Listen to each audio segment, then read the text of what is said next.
understanding that there are risks involved, but be comfortable doing it ourselves and teaching our trainees. Yeah, really, really good points there. I think as you do ERCP, even as you teach a fellow beside you doing ERCP, you can lose track of time, just as I did this morning. So we know that multiple attempts, we know that longer attempts to get in are adverse. So being able to have an idea of sense of just one, going for even 5 minutes, which is a threshold to go towards cannula needle knife would be good. Okay. In case of initial failed cannulation, what is your algorithm? So it depends on the papilla, but as we've only talked a couple of minutes about position. So here, I constantly think about position. Here I think we're on fast, so these are floppy. The other thing is so position again, think about different sphincterotomes. You can move to a 0-2-1 guided system. As Khaled alluded to yesterday, for a really complex one, is think about the convoluted concertina effect. And by moving, and it doesn't matter how you do it, you want to move across like that. So that might be moving rotation or your shoulders like this, and that translates to this action here. Moving down south and a small tip or guide or a cannula. Anything else? Yeah. Cool. Okay. Thank you.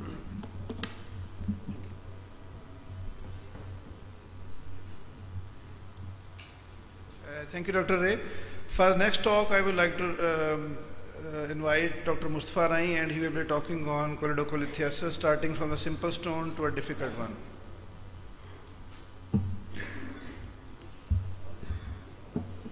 Thank you. So we'll get started.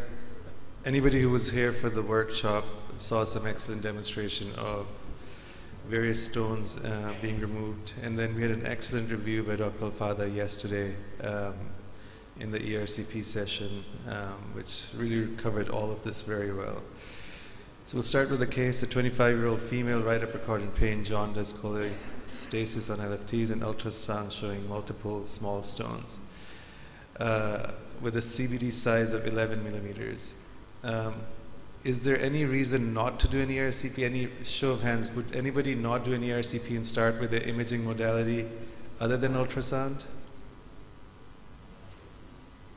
Dr. Tahami, what would you start with? I know she's young, but ultrasound, we miss things and we at times. So we need to have a roadmap for ERCP just to make sure that we can offer a therapeutic modality of choice and make it simple. So I'll go with MRCP. Okay. Someone from the panel, perhaps? So to clarify, the ultrasound shows stones in the gallbladder or stones in the bladder? Gallbladder. Bile duct is just dilated to 11. Just a dilated bladder, right, okay. So for this case, I'll probably go for a US plus or minus ERCP. I think she's got deranged liver functions and probably there's an intermediate probability of stones, so I would go for US plus or minus ERCP. Okay. I know Dr. Hassan really wants to comment, but before you do this, I want a show of hands. ERCP, go for it. Hands. We have to commit, guys. Somebody, I need hands up or down. So ERCP, yes or no? Yes? My hand is down. Okay. EUS first? So we could do EUS. MRCP first? So okay. Since I'm in charge of the mic, I'll kind of take over here. So I honestly think there's nothing else needed here. You have a 25-year-old female. You have pain, you have jaundice, you have dilated duct, you have stones in the gallbladder. If you want to approach this in a very systematic, comprehensive, evidence-based way, you have met the criteria. Yes, you may pass a stone and you may not need to do it, but you have to look at the resources. We're talking current situation in Pakistan. How many centers have EUS? How many centers have MRCP. I would argue that in this situation, yes, we will often do an EUS because we have it accessible to us easily, or we'll do an MRCP, but I would go straight for ERCP in this one. That said, I would like to now hear from my colleagues. Stop me talking if I go too much. So what about the situation where you go down and you cannulate and you think that you're in and you're patting yourself on the back and then you realize that you've been spending 10 or 15 minutes on a cystic duct that is only 1 millimeter above the common channel? Or the rare situation where there is no bile duct. There is no bile duct. There is only a left, a left system and a right system, and they converge just above short common channel. Do you feel that it could cross-sectional imaging? I'm not necessarily suggesting this with a CT. I think an MR would be better. That just having, as you know, I like to have my cake and eat it. But to be able to have that pre-visualization and have that pathway before I go in, what do you feel? I would still disagree because I think those are such rare instances that I think Yeah. we would go with the RCP here. Yeah, I would agree. I will probably go for cross-sectional imaging. I think Mustafa, he elaborated it really well. You have to look at the resources. You have to, if you are in this situation here in a hospital where you really may not have ultrasound, EUS I mean, you may have, if we're gonna do MRCP, it may take 2 more days to get the MRCP, and by then patient have a cholangitis. So there is this particular case, if patient is there, you have a EUS handy, it's in the same room, that would take extra 5-10 minutes. I think that's justified in that case, just to make satisfies yourself. Yeah, I'm gonna do ERCP. There is a stone. If patient gets a pancreatitis, I'm not gonna be beating myself with no stone but pancreatitis, and I could have done MRCP, could have done EUS. But having said that, if you don't have those resources, this clinical scenario completely qualifies straight going for ERCP. Yeah, so I totally agree. And in fact, this scenario happens every day in my institution. I guess I still want to be in my comfort zone, so I'm still keen, but many times the surgeons come down and they do just that. Sure. Dr. Even if we have the resources to do endoscopic ultrasound or MRCP, what cost-benefit ratios there for going extra things like MRCP or CT scan or endoscopic ultrasound in a patient like this, which is 25 years old, typical symptoms? In ultrasonography, we have a dilated duct with small stones. Yes, you have a point there. What happens? The labs are done previous day. Ultrasound done a day or 2 days ago. So there is still a time lapse there. Yes. That, like, patient can't pass the stone during that time. Yes. So that is like, it's a matter of discussion, matter of comfort, matter of resources. You have to take everything into account. Yeah. And if this labs were done an hour ago, ultrasound was done an hour ago, yes, totally agree with that. And but you have on the other hand, you go in, these labs were done 2 days ago, you go in, patient has passed the stone, you cannulate, patient 25 years old develops post-ERCP pancreatitis, ends up in the ICU, develops pancreatic necrosis. What good did we do? So it really have to balance everything. And again, the point is always really go in the middle, adopt a middle way. And what is suitable and based on the situation, whatever is available, go with that. Agreed, Khalid. If the person is having pancreatitis, she's likely to have a continuous pain and severe pain and clinical conditions like deteriorate. She's got multiple stones. Had there been a single stone, I would have said that it could have passed. But then there are multiple stones. So, agree, your point is very valid. But with multiple stones, the likelihood of getting passed automatically they're less. So that's the reason that I said the cost-benefit ratio. Yeah, So agreed. yes, The so- pain could so be I because think of pancreatitis. We'll move She on. just and developed pancreatitis because of stones. moving, So yeah, let's move on. It's a moving great forward. discussion. But I think the whole point is when to hold off and when to do it. And I think we've covered it nicely. So in the end, the patient does end up getting an ERCP after an EUS and MRCP, which confirmed that she had stones. And then beautiful cannulation, smooth cannulation, sphincterotomy, and she did have stones removed. In the interest of time, oh, I guess it's double wire. We could get into the discussion of PD stenting. They are big fan of double wire, it seems like. But just a point, PD stent, sphincterotomy, stone extraction. I moved this forward in the interest of time, but I think this would be my approach as well.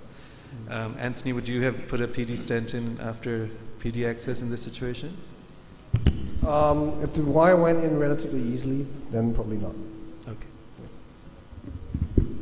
Ray, PD stent? PD stent, yes. If we had, I think this session should be 15, rather than 15 minutes, should be 15 hours. Yes. And then I would say that because there's a discussion about flanged, non-flanged. You also said that there was a discussion about compliance. And I didn't know what you meant by that, but maybe the patient doesn't turn up to check at a later date whether they've still got a BT stent in, so there are all of those things. But for safety, yes. Yes, I agree with you. Cost and a lack of wanting to have a repeated procedure can be a real issue, even in the States. Yeah. But that said, safety-wise, most of us would put a stent in. What's interesting is we have heard from 4 people on the stage, 2 experts on the floor, and you can see there isn't consensus all the time, and this is a day-to-day situation. Yeah. So that's just how life goes. Okay, moving on to the next case, a difficult bile duct stone. You can see a contrast filling in the intrahepatic ducts as well as the common bile duct close to the cystic takeoff. Here's another example. Now you have intrahepatic stones and a relatively not very dilated bile duct. The scope diameter is about 13 millimeters, so you can see that in that case the bile duct is about 10 millimeters.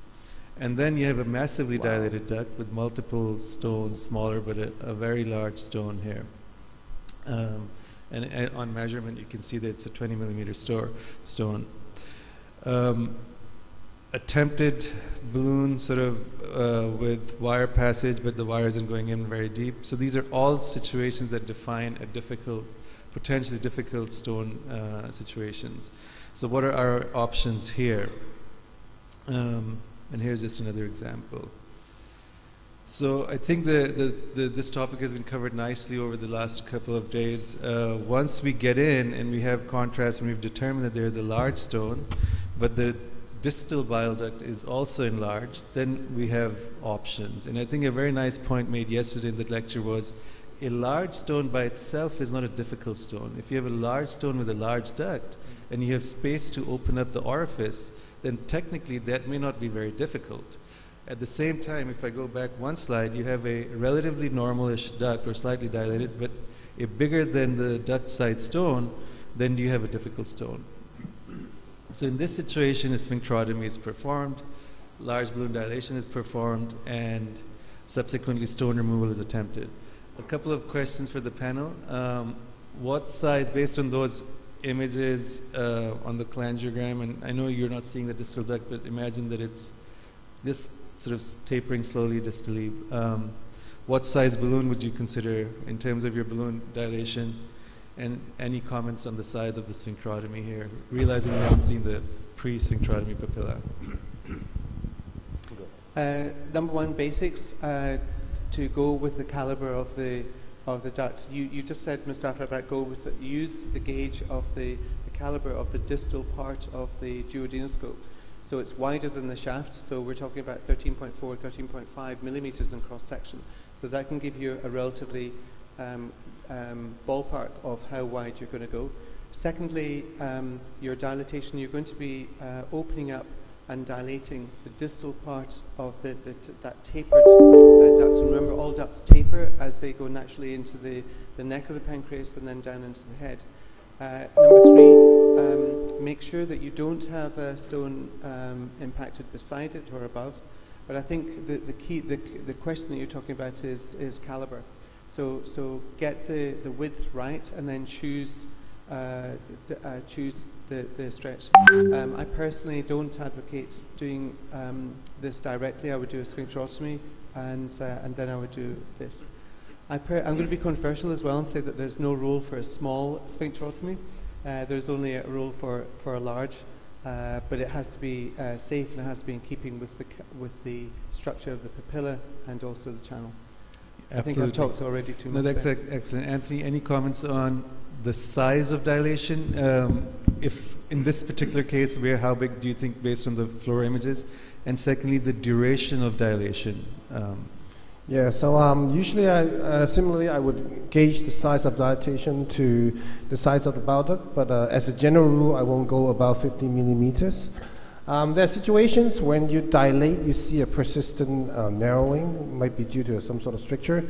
The natural tendency is to inflate more and hopefully try to eradicate that stricture, but there are occasions where there is a very tight stenosis. So if you see a persistent narrowing which doesn't go away as you inflate the balloon, I would probably just stop there because there might be a risk of perforation.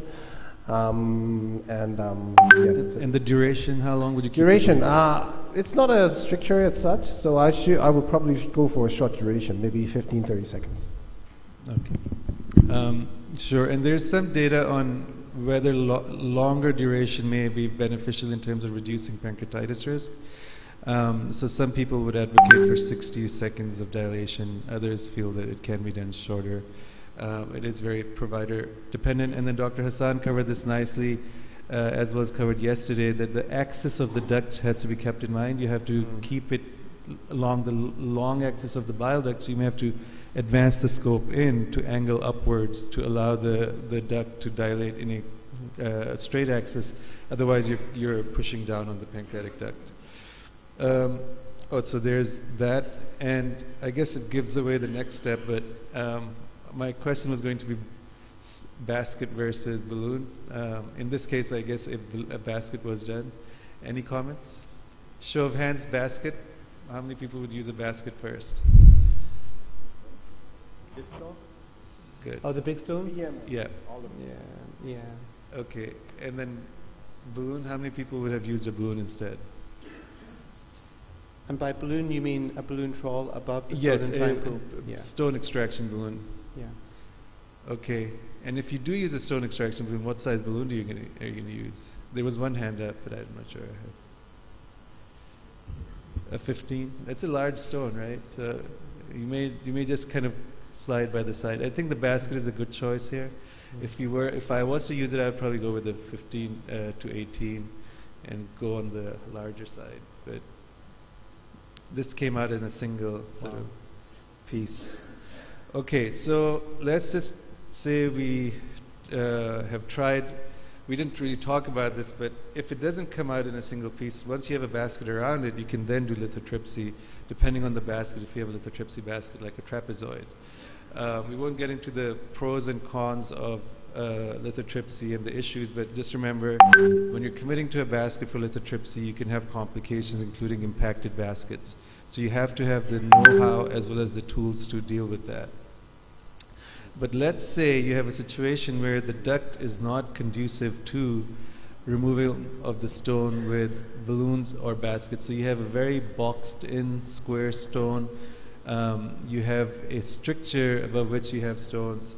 So that's the right one. And then it's in a much proximal hilar area that hard to get at. So in these situations, from the panel, what would be your next step here? You've done your sphincterotomy and you're just not making any progress. Khaled, do you want to say? I think you have it depends on which stone you're facing. I mean, if it's a I really agree. difficult stone that won't come out, then probably the next step would be a cholangioscope. I agree. I think one of the things, your very, very first image was a stone, if you recall, right at the very start, was a stone that was very big. It actually crossed the, even a picture before that, it actually crossed the caliber of the duct. And that, for me, that makes it suspicious that maybe this is actually not a stone entirely in the duct, but is actually impacted in the distal end of the cystic duct. And I think that might be one of the reasons why it's difficult. I think second is, if it's difficult, why? is your sphincterotomy not large enough? And secondly, have we been a little bit tentative in doing a CRE balloon sphincteroplasty? So I think don't be frightened to go to the right caliber of that. And that might be right up to 20 millimeters. So, Yeah. but if that doesn't work, then we're thinking about how we're going to deal with this. So again, this is about scheduling, so maybe stenting above it, but getting the patient to a place of safety and getting drainage until you plan the next procedure. Excellent point, that if in that situation, for multiple reasons, you haven't talked to the patient, it's going to be a long procedure, you don't have that anticipated time, they may be cholangitic, putting stents in, and stents may allow attrition, breakdown of the stone, and you may be able to get it cleared up in the future. But if on the second follow-up ERCP or it's been referred to you, then you can move forward with cholangioscopy. This was covered extensively over the last few days, so I'm not going to necessarily show the entire video, but the principle is that you can do laser or electrohydraulic lithotripsy. In the interest of time, I'm not going to show this video, but you can see there's gradual fragmentation, and then you can basically remove those fragments. Okay. This is actually a mechanical. Do we have time? Or? Okay, mechanical lithotripsy we just touched on. We're going to skip it for the interest of time. But essentially, you have to get the basket around the stone, and then you can break it up and clear the fragments using the basket. This is just a pre-cut. If you have a very impacted stone, you can actually put a needle knife over the papilla and cut down, and then you can get access, and that will allow you to remove the stone. And then we will move on to the next talk. Thank you. Thank you, Dr. Mustafa. Now for the next talk, I would like to invite Professor Anthony Teo. He will be talking on peripancreatic collection that may be associated with significant morbidity for patients, and that pose a significant challenge for the endoscopists. Thank you. So let me know how we're going for time. We're over time. Okay, I'm just going to go for one case. All right. So, and I'm going to ask for the comments of our expert panel. 35-year-old female, not much on history, fever, abdominal pain. This is a CT scan. So it's a non-contrast CT. Usually we would suggest a contrast CT. But what do you guys think? What would you observe? What would you be concerned about on CT scan when you see the CT? What would you be observing? Say, Raymond, what? Okay, so I missed part of the history there because I was talking too much. So it's a young lady with a suspected pancreatitis, and a CT scan was done. So this is a CT scan. Okay, so this is either an acute fluid collection, which is now matured into a collection. I would be suspicious that this is actually a walled-off pancreas necrosis rather than a pseudocyst. Look how irregular it is. Number two, I have absolutely no idea what is in that collection. Why? Why do I need to know that? If you want to know what's inside a collection, don't do a CT, do an MR, because that will help, or do a transabdominal ultrasound.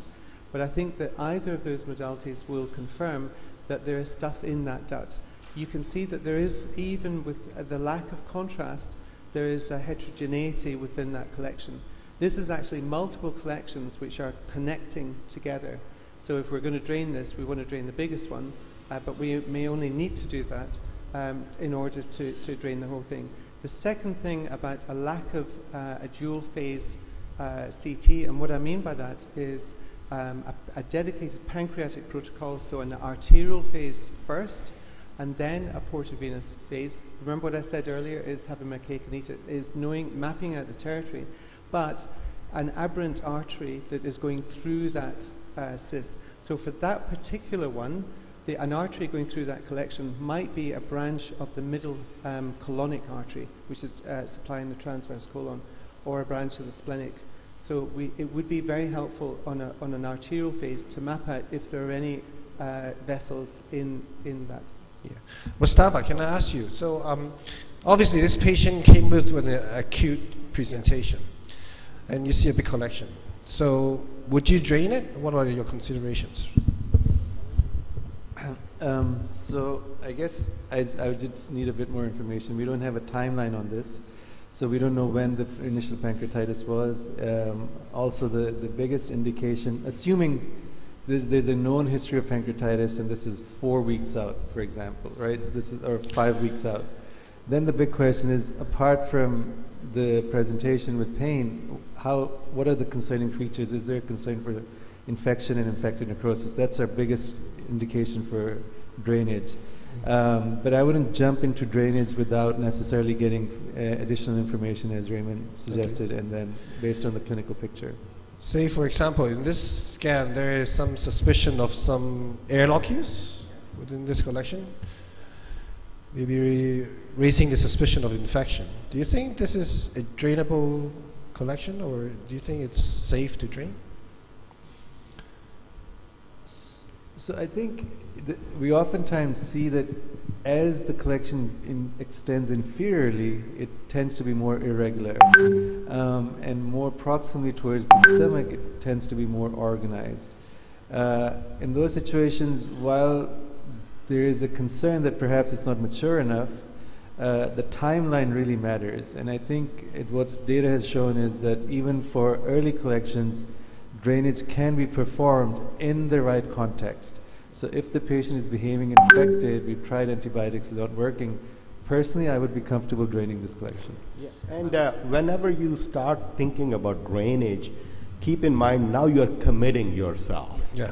And that's is not going to be, and at that point I would have a multidisciplinary approach. I will get my surgeon involved, I'll get my radiologist involved, because this, as you said, it's so irregular and there is a lot of necrosis and most of it is downwards, not close to the stomach. So if any indication in a sense, like we think it's infected, patient becomes unstable and we gotta go in right now, just keep in mind now you're committing yourself for long term. So I absolutely agree. So I think the message to young endoscopists is that even if you see a very juicy kind of collection, you really want to drain it, you're so excited, you're like, this is my second drainage, I want to do it right away, but always step back, because drainage is only the first step.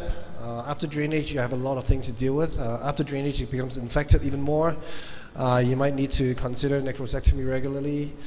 So always sit back and try to take your time. You can try to make it even more organized with a better wall, with the use of antibiotics. Give it more time because there is really no urgency in draining this. And I would agree, inferiorly, the collection the wall isn't as well formed as above. So there's a risk of an uncontrolled leak over the posterior side. Inferior side. The other thing that I would see is to have the idea of how much pancreas was actually gone. So here you can see still a bit of tail right there.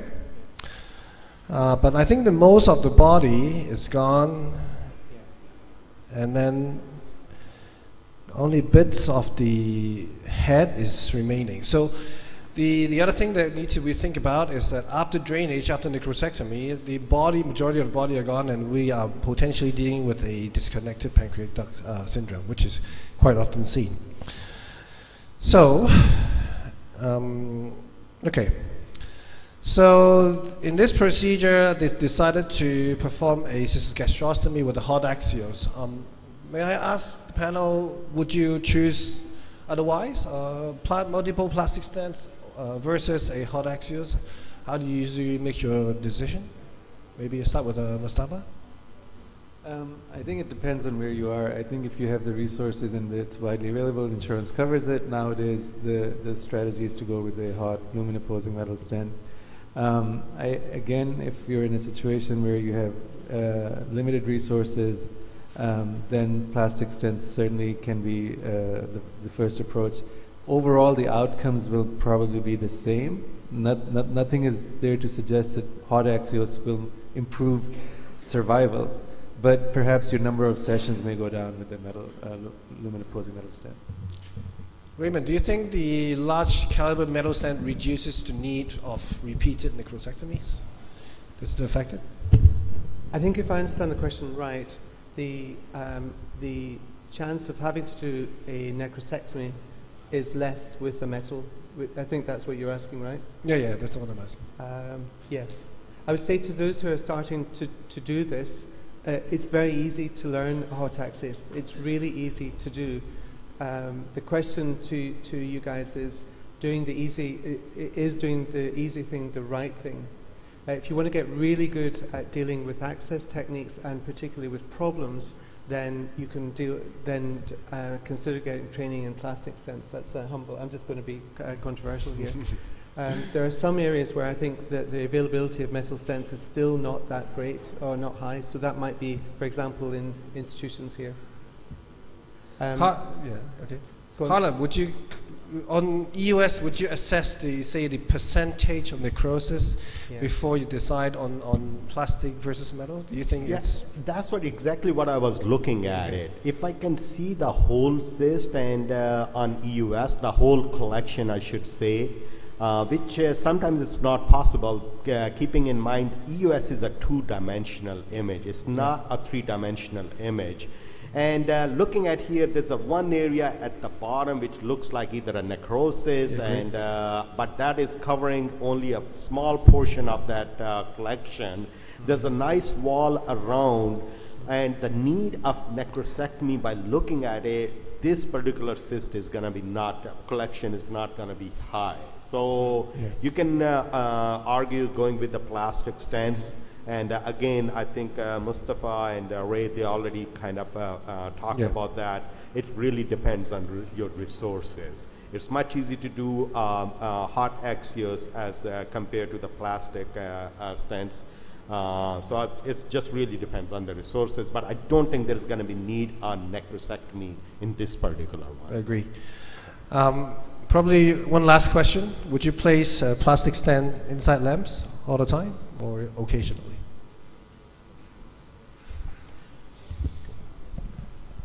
I think, again, if you're thinking that it's necrosis, I would generally place plastic stents even if I'm bringing the patient back in 2 or 3 days, because things can happen, events occur, patient may not be able to come back, and then there's convincing data that stents alone can get completely occluded by the necrotic tissue, and therefore patients can have infections secondarily.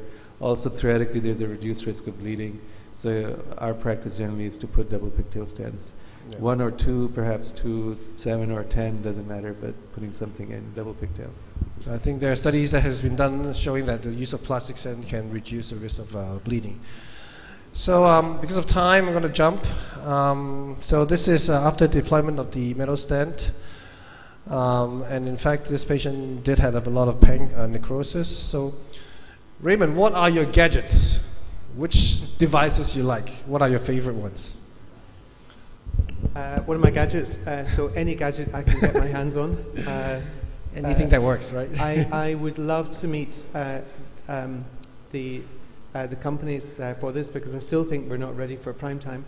But I will use cannula, I will use a sphincterotome, I'll use wires to get access in, I'll use a duodenoscope, and I will use a balloon, but basically to break this up. So I'll snare it, just as it's been done here, and I'll use Roth nets.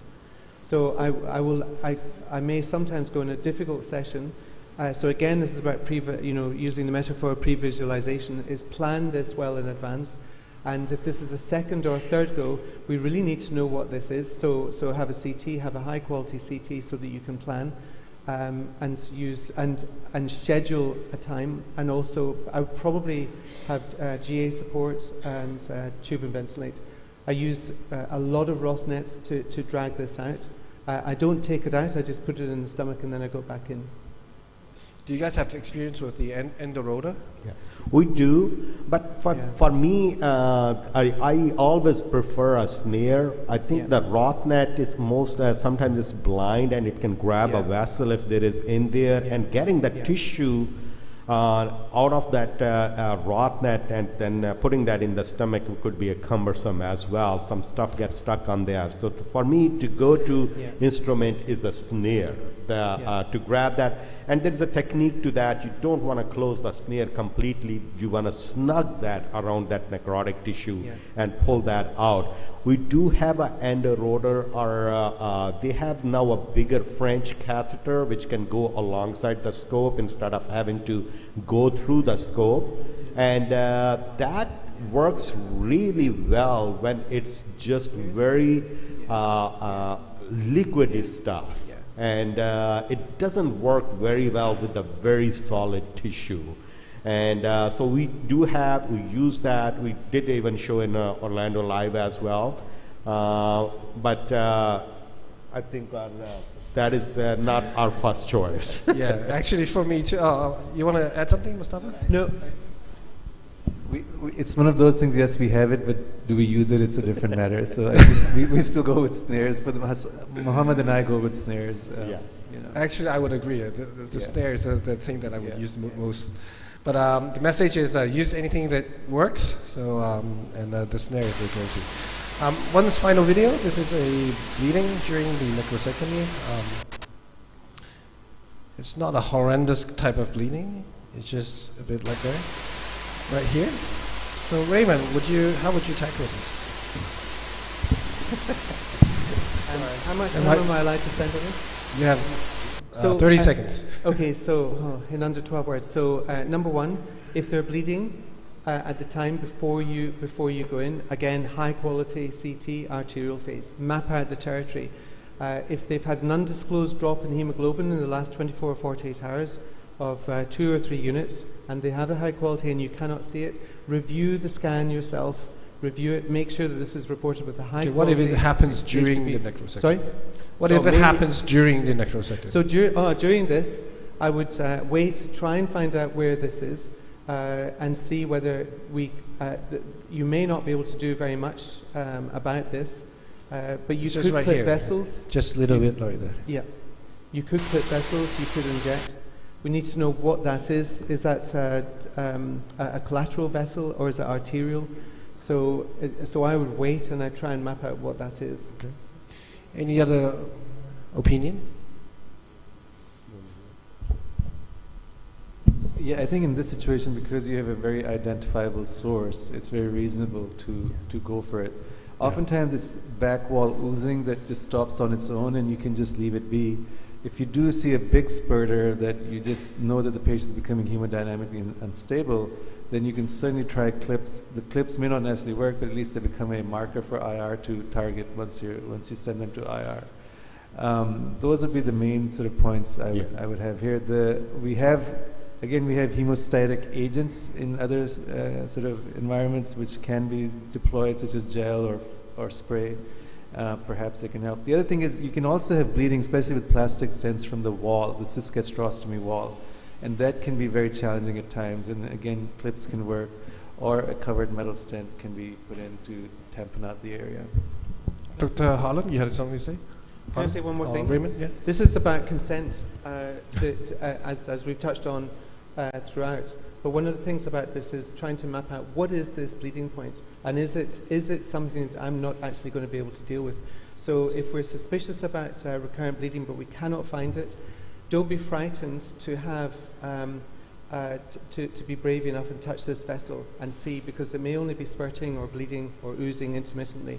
But secondly, if this really isn't something that I'm going to be able to deal with, in part of that consent, if they're tubed and ventilated, is that you think about transferring that patient immediately to IR and actually embolize that gastroduodenal artery. So this is back to planning and having a number of people on board. The other thing is that if it's an acute bleed, perhaps you can stabilize it. For example, if you're in a confined space with a small balloon until you can get other people to help. One of the big things I will do in acute bleed, which is unanticipated, is I will try and stop it or temporize it. And then I will call for help. Why? Because I need someone else to be able to help coordinate people around me, because I'm holding the scope. Okay. So so the bottom line is, if we can't deal with it, then we have to find our friends in terms of doing an angiogram plus embolization. So if we can deal with it, then we can certainly try endoscopic methods. So I think we are time's up. So I think we'll wrap up the session, and I was supposed to close with the closing comments, but I think we're already late, so we had a good discussion about everything, so we'll go ahead and close the session. Thank you. Thank you, thank you. Wow. Now I will request the panelists to please come to the picture booth for a picture. Thank you.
Assalamu alaikum, everybody.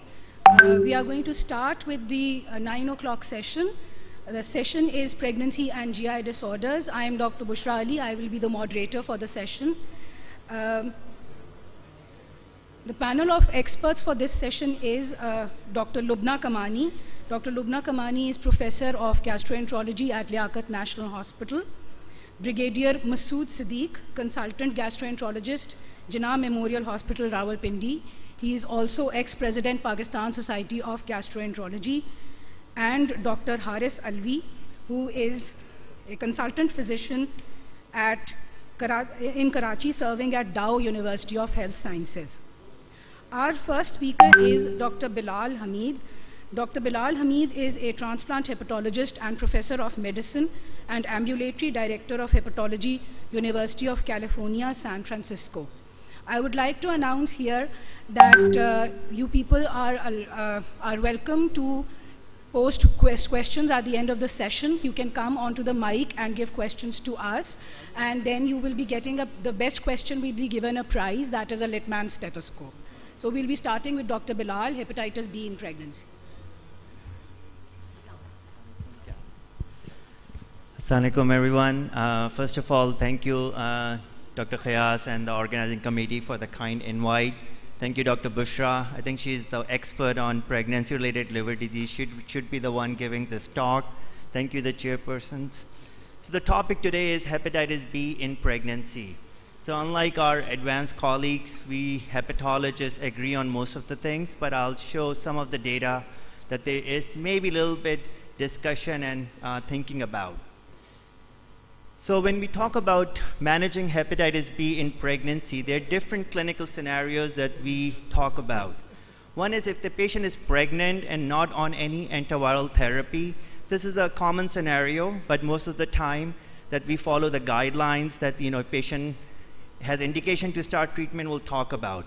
But the two areas that I will be discussing about is if patient is pregnant and already on antiviral therapy, what we need to do. And the biggest one is pregnancy not on treatment. What is the potential risk of mother to child transmission? Because this provides a very unique setting that we need to balance the risk, because we are dealing with two different situations. We have to think about the mother and the baby. And all the decisions that we make in pregnancy has to take into consideration that what is the maternal risk and benefit as well as the baby, and how do we address it. So as I mentioned, that I will be talking about patient already on antiviral and pregnant patient not on treatment. So when we talk about the management, this is an overarching that this is how we consider, and we're going to go into more detail. So many patients with chronic hepatitis B are younger and immune tolerant when they're pregnant. We do mandatory hepatitis B testing, age pick for infant born to hepatitis B positive mothers within 12 to 24 hours. Hepatitis B vaccine for all the infant, which is important, the first dose, which we call birth dose, with subsequent vaccination at 1, 3, and 6 months. And this, if we able to do it, will provide 95% of the children then immune to hepatitis B. There are many other factors, what the HPV DNA, E antigen status, and we'll talk about it. But the most important aspect that sometimes this is a question that they'll also ask, at least in the liver and GI, the board, is what is the timing when the maternal to child transfer can happen, right? It can happen intrapartum, it can happen peripartum, and the postpartum. So the most common route is peripartum, which is when at the time of delivery there's exposure to the blood. And also we'll talk about some data, there is no difference between the vaginal or C-section.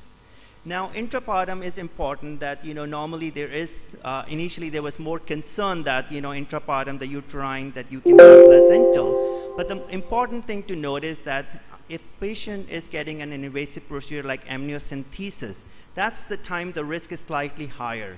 And some of the new experts are talking about, and if they are getting amniocentesis, that may be the time you can talk with the patient and talk about risk and benefit, and may start the Hep B treatment for prophylaxis a little bit early, but we'll discuss about it. Now let's start with a case. So we have a 34-year-old woman who had vertically acquired hepatitis B and wants to get pregnant this year. Her father had hepatitis B and HCC, and she was started on entecavir 3 years back. She had a good viral suppression, and her ALT is 18, HPV DNA is undetectable. So what are you going to do right now? Whether you stop the HPV treatment because there's a risk to the baby, you continue entecavir without any changes and say this is perfectly fine, you continue because your hepatitis B is very well controlled, or you switch to tenofovir. So anyone for number 1? Number 2? Number 3? If anyone? Okay, Dr. Altaf and Kashif and Bushra, okay. So let's talk about that. So when we're talking about the patients who are already on treatment and wants to become pregnant or became pregnant, if you stop the treatment, and one option is you stop the treatment and consider starting postpartum, but you are putting the patient at risk for flare-up with a treatment withdrawal.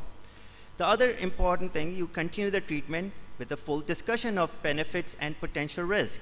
But you need to think about what medications are safe in pregnancy. And this is a very hot topic. Any exams you're going to be talking about, pregnancy-related questions always need to be asked, and you need to understand. So what are the answers for this one?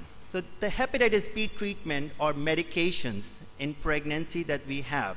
Now, one important thing that I just wanted to mention, that we used to use historically this FDA category, which you call like B, C, D, which is so confusing that we don't even know like what the A, which is like safe, and B, and C, and D. But now this is now updated, that they talk about very specifically whether it's pregnancy safety and lactation safety.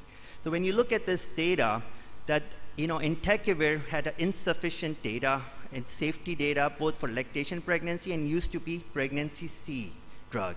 So the recommendation is if someone is on entecavir, you switch, you don't continue during the pregnancy. Now, tenofovir is the answer in most of the guidelines. So tenofovir is safe in pregnancy and highest barrier of resistance. The other options were lamivudine and telbutamine. But then it is also safe during the lactation.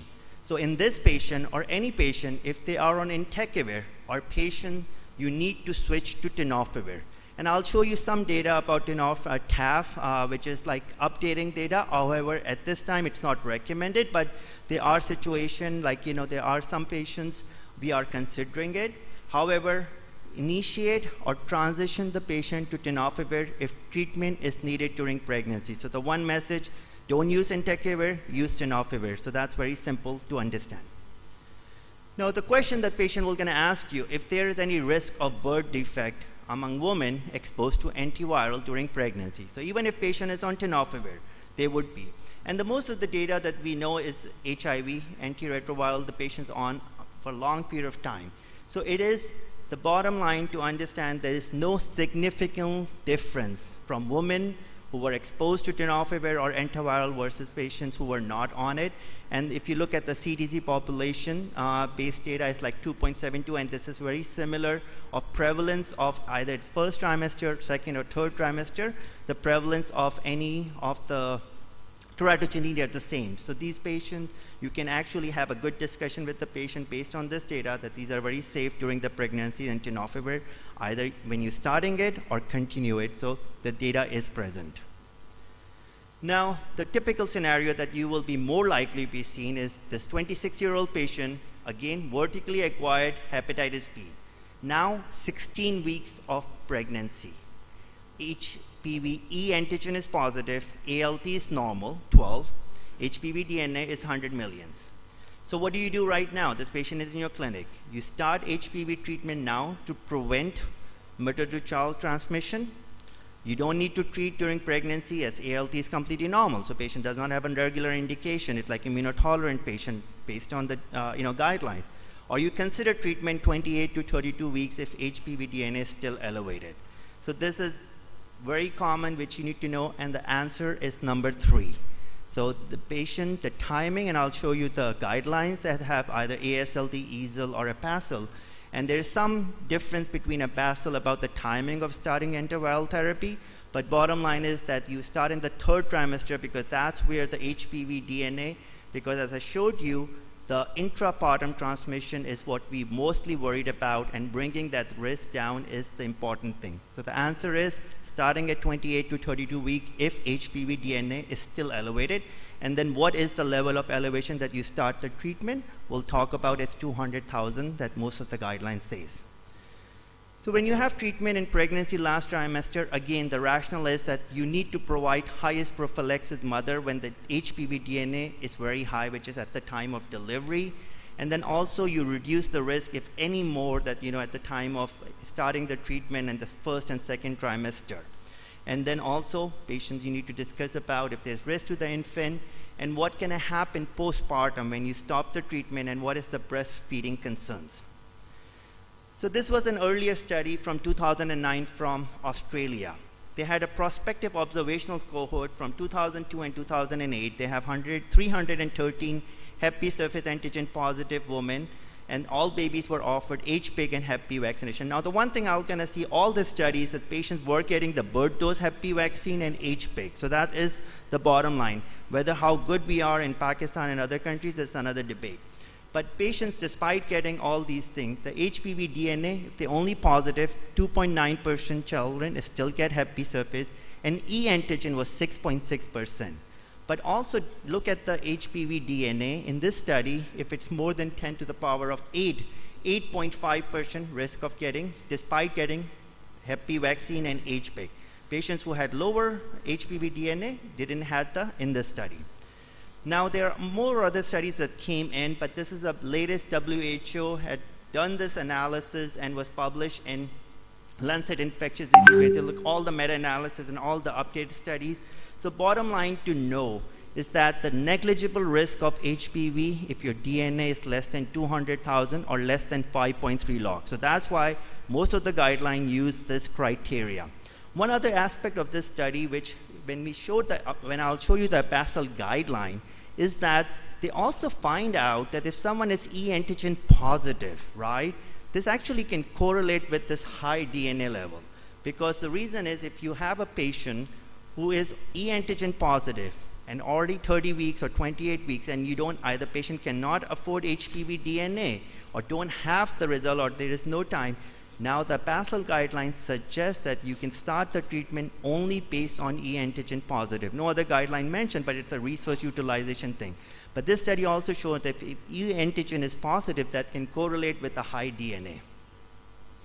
Now this is the landmark paper which was published in New England Medical Journal. There are other studies that were done. This was actually tenofovir for prevention of Hep B in a randomized control trial. They had 200 women, E antigen positive, DNA again was 200,000, one-on-one randomization, either you didn't get antiviral versus tenofovir, and started at 30 to 30 weeks at gestation and postpartum week 4, and then they were on mean duration of therapy before delivery was 8.5 weeks. Again, all patients got Hep B vaccine and HPIG. And in if you look at two per protocol analysis, meaning that patients, they had all the follow-up, everyone, 0 patient got HPV as an infant, has surface antigen, versus 7 in the control group. If you look at the intention to treat, there are patient 5 lost to follow-up, patient has stillbirth, so it's 5 versus 18%. Again, showing that tenofovir, in addition to HPIC and HPV vaccination, will provide that extra support in patients who have DNA greater than 200,000. Now, whether we can use TAF, that's another big thing. We don't have enough data, but this is the latest study, not latest anymore, like 2021, where they actually compared TAF versus DDF. 116 in each group, initiated at 28 weeks, and again, all children got HPIC and vaccination. 100% of mothers had HPV DNA less than 200,000 at the time of delivery, and there is no difference in adverse effect on mothers or infant. So now there is a push, and pretty soon in the guideline, the TAF will be recommended, although we don't know about the safety in, during the breastfeeding, but there will be more data coming out. Now again, going back to the case. So same patient, we started, which we saw. We started the tenofovir at 28 weeks. She's taking it for the past 1 month. Now, her OB is recommending a C-section because she has hepatitis B. So question is, does she need C-section, or she can undergo vaginal delivery? And then second is, when to stop the treatment after delivery. Whether you stop it right away, you wait for it, and what is the risk of flare-up after the pregnancy, because we also have to think about those questions. So the first thing, I'll just quickly show the HPV management in ASLD based on different guidelines. So simple is that your HPV DNA, check in the 7th trimester. If it's higher than 200,000, start tenofovir 300 daily between 28 to 32 weeks, and then you can stop after delivery or at 3 months. There was no difference when you stop the tenofovir at the time of delivery or 3 months, the risk of flare-up. However, before stopping, you need to assess whether this patient does not have a need for it, if they have advanced fibrosis or regular indication for Hep B treatment. But the other important thing is you monitor ALT and HPV DNA every 3 months through 6 months postpartum. 6 months is the key. And then I'll show you the flare-up data. So this is updated APASL guideline, which is actually very good. And the one thing important that in APASL guideline is that they're recommending treatment at 24 to 28 weeks as compared to EASL and ASLD, where they say 28 to 32 weeks. There is more data that you can actually start a little bit early. The more time patients have on the treatment, the HPV DNA can be. Now, they recommend stopping at least until the birth. You can continue it. Now, HPIC vaccination is very important, and HPIC, and breastfeeding is encouraged. The other important thing about this guideline is that they do recommend that checking the surface antigen and titers at 9 to 18 months in the child, which we should forget about it. So there's some variability in the guidelines, but then most of the time now tenofovir is the first choice. HPV DNA, EASL, since it's a little bit older guidelines, still have slightly higher HPV DNA target of 10 to the power 6 to 7. The difference in APASL is 24 to 28 weeks. Stopping delivery is now, most of the guidelines says you can either stop at the time of delivery or 12 weeks after that. Breastfeeding is actually, APASL did a good job, says it's encouraged, but it's not contraindicated. And the C-section is we don't have enough data to recommend C-section. And this is their studies, 10 studies done about C-section compared vaginal delivery. We have insufficient evidence to recommend C-section because we see it all the time, even in America. This is a question, so we don't recommend C-section just for hepatitis B. Now, what happened with ALT during pregnancy and postpartum? So risk of ALT flare-up, which is like ALT greater than 5 times upper limit of normal, is upper limit of normal is same 3.4% in pregnancy and 4.3% after delivery. But the highest risk of flare-up happened when you stop the antiretroviral, and it's 17%. But no flare-up in the studies were severe that have elevation of bilirubin or clinical decompensation. Therefore, it is recommended that once you stop the treatment, you monitor ALT and HPV DNA at least for 6 months after delivery itself or after cessation of antiviral. So this is pretty good recommendation. So just making sure stopping, because we are just happy that patient did well, child did well, and we don't need any follow-up. Now, there's a more nuance about the treatment, right? And this is what Nora wrote a nice paper about, because our goal is to achieve the HPV DNA less than 200,000. So there is a push that maybe we can start the treatment early in the second trimester in certain situations. And those situations, if patient is needing amniocentesis or intrapartum procedure, if there's a risk of preterm delivery, if the patient is high risk, because we want enough time for patient to be in antiretroviral. And the one other concept is if your HPV DNA is greater than 8 log per IU per ml, that may be a risk that patient needs more time to bring the HPV DNA less than 200,000. That's the goal, right? So this may be some option that we consider it. Now, the new thinking is coming in that whether we need HPIC, like especially resource utilization country, it's expensive, it's hard, whether we have availability all the time. So this was just presented in ASLT, Dr. Pan and the group. And the bottom line is what they had two groups, right? One group had an experimental group where they did not give HPIC, just HPV DNA, but they started the tenofovir early at week 16 as compared to 28 week in the comparable or regular arm. And then when they started tenofovir at week 16, and just give HPV vaccine, the transmission rate is only 2%. It has similar efficacy and safety. So there are a group of patients that they are thinking about whether you may not able to give HPIC or not, but in those patients, starting tenofovir will be early. Now, when you look at the epidemiological approaches, the biggest benefit that you will gonna get out of it is getting the Hep B vaccination completed and give the bird dose vaccine within 24 hours. If you cannot do that, no matter whether you start tenofovir, that may not be helpful. Then HPIC, and the third is antiviral. And I think that's very important. And lastly, I wanted to just show some data about hepatitis B in Pakistan and what we have there. 12,000 infants become infected with HPV in every year. And we don't have actually good data about percentage of kids receiving HPIC or bird dose. 75% or 74% in 2014 were vaccinated. And if you look at the bird dose vaccination within 24 hours, the data from Pakistan is not available, but other countries are also not doing that well. So we need to improve that. And countries which were able to give the vaccination, like Maldives and Thailand, where they give 100% patient, their rate of HPV transmission is really low as compared to Bangladesh or Myanmar, where they were not able to give it. And in order to give, this was from Dr. Razavi, this is my last slide, that there are 6 million births annually in Pakistan. And then if you give universal vaccine within bird dose within 24 hours, it will gonna cost 1.6 million per year. So we need to figure it out, whether we need to think about the high-risk patient and how we can achieve it. So in the end, all women should be screened for hepatitis B. That's the must, and all infants should be provided, based on the data right now, HPIC and hepatitis B vaccination, which is the bird dose. Tenofovir is preferred, 24 based on a basal, 28 to 32 weeks based on EASL and ASLD, but can consider starting in second trimester if the very high viral load, risk of preterm labor, intrapartum procedure. TAF is likely also safe, but we need more data.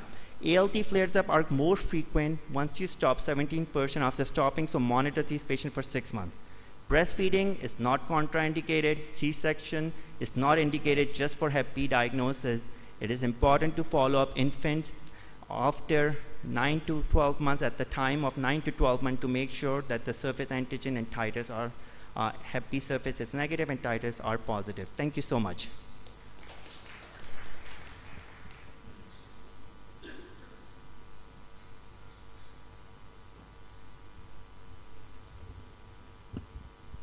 Thank you, Dr. Bilal.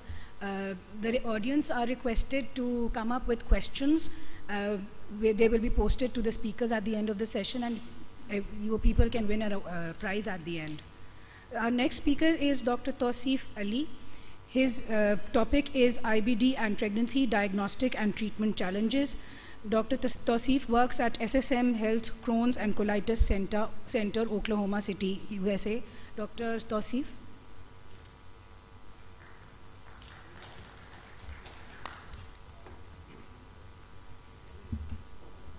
Thank you. Assalamu alaikum. So my topic today is pregnancy and IBD, diagnostic and treatment challenges. This topic itself has its own challenges.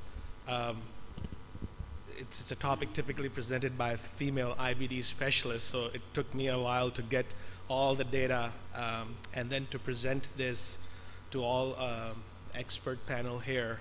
It was a challenge for me. So I'm going to start here. I may skip some of the slides depending on the time availability, but these slides will be available. If you request me, I can share these slides with you later.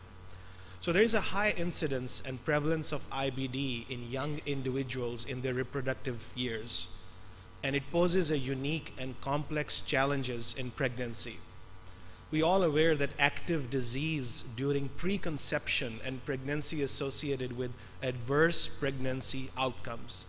So there is a need for high quality care for better pregnancy outcomes. We are also aware of the fact that fertility rates for IBD women who are in remission and they don't have any prior surgery, it's equal to general population. Women with active IBD may have decreased fertility rate. It has been shown that 17% of IBD women are voluntarily childless compared to 6% in general population. And the reasons for voluntary childlessness could be related to sexual dysfunction, fear of intimacy, poor body image, fear of IBD in offsprings, and lack of pregnancy-specific IBD knowledge. There are different changes that happens during pregnancy. Some are favorable effects to IBD, such as there is a decrease in pro-inflammatory cytokines, such as TNF-alpha, as early as the time of conception. And there's a disappearance of IBD-associated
of is to avoid external compression at all gestational time points and the supine position in the second and third trimester. Obstetric consultation may need to be obtained before performing a colonoscopy. And use of fetal monitoring, it may depend on the resource availability, gestational age, and overall risk of the procedure. In our center, typically we consult our obstetricians and we do fetal monitoring during our endoscopic procedures. There was a study from UCSF, and we have a representation here, Dr. Bilal Hamid from UCSF. There was a retrospective study of 48 pregnancies, and what they discovered that there was no hospitalization or adverse obstetric event that happened during colonoscopies or flexible sigmoidoscopies. And actually, it led to change in the outcomes. 78, almost 80% of endoscopies performed during pregnancy in these IBD patients led to treatment change. And 12% had no endoscopic disease activity despite symptoms. So about 10 to 12% of these patients who were having active symptoms that we thought were related to IBD, when the endoscopy was performed, there was no active inflammation and the symptoms could be related to different reasons. What's the role of imaging during IBD pregnancy? Ultrasound and MRI are preferred over CAT scan. CAT scan during pregnancy with a very low radiation dose may be considered. Gadolinium contrast should be avoided, especially during the first trimester.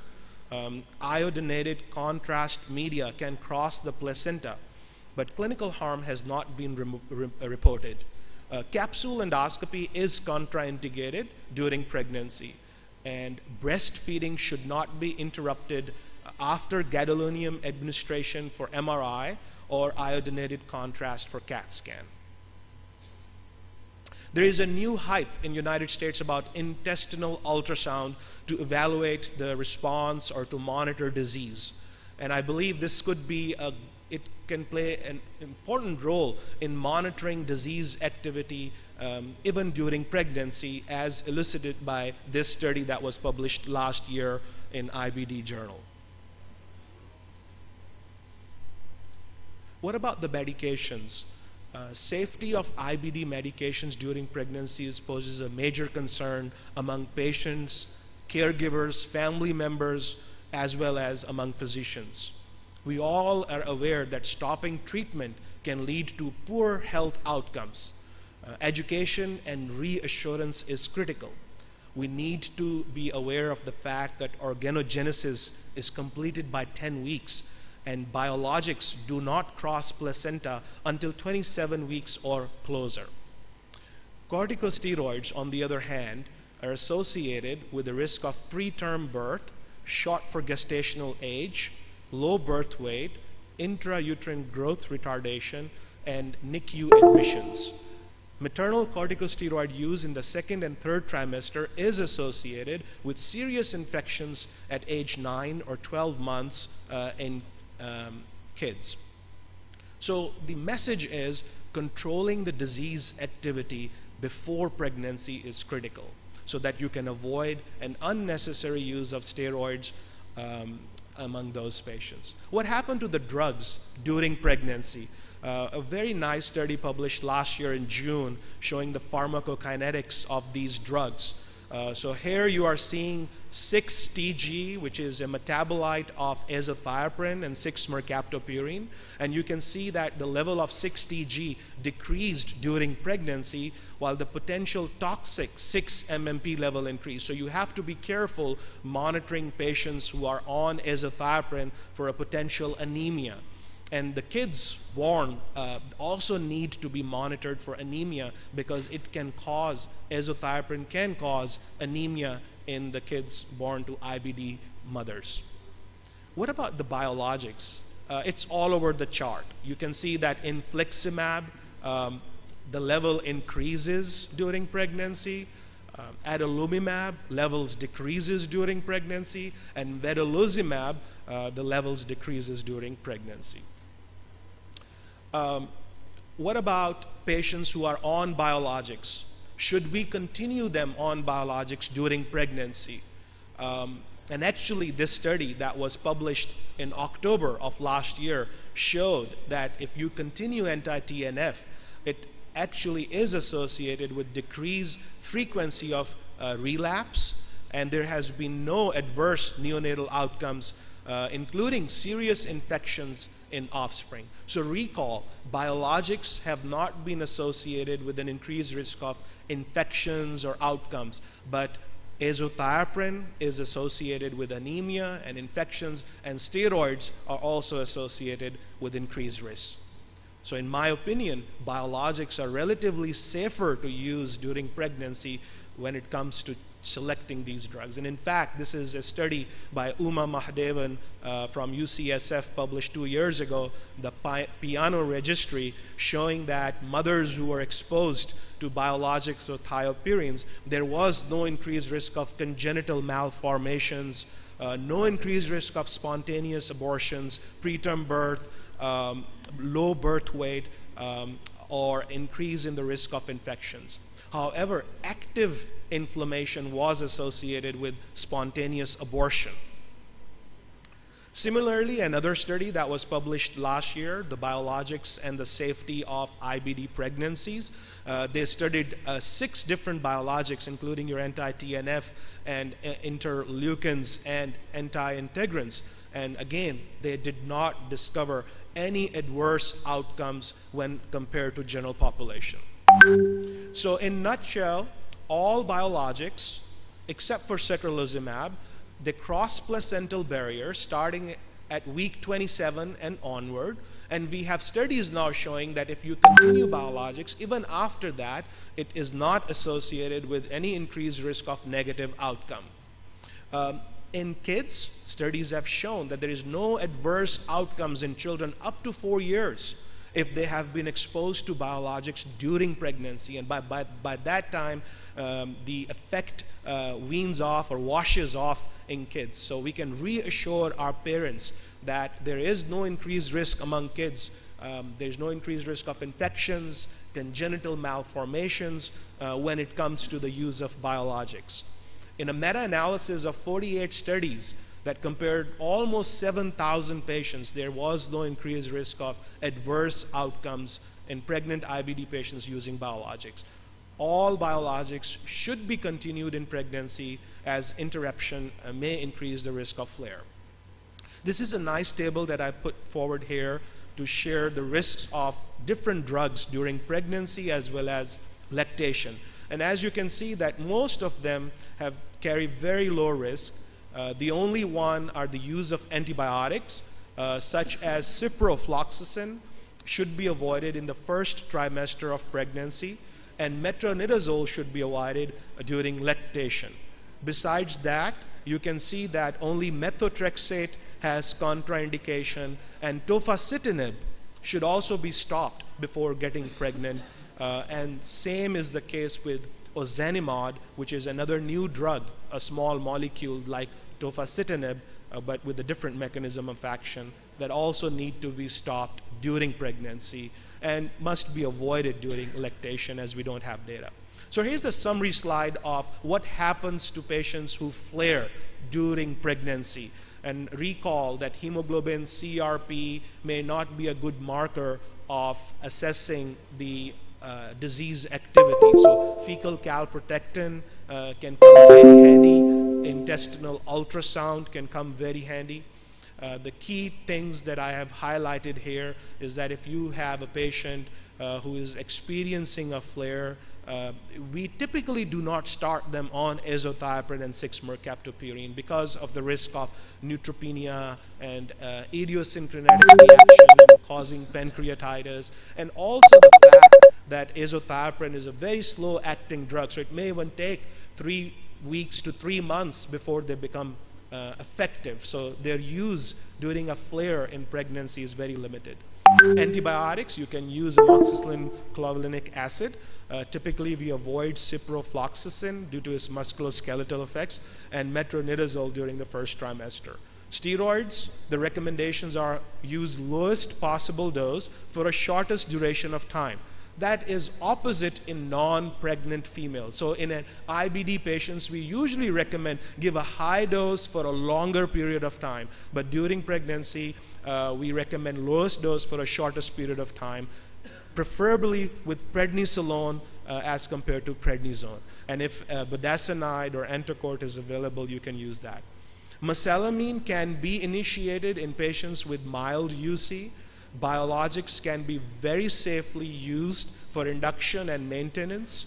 Cyclosporin, it's one of my favorite drugs for steroid refractory ulcerative colitis, can be used during pregnancy.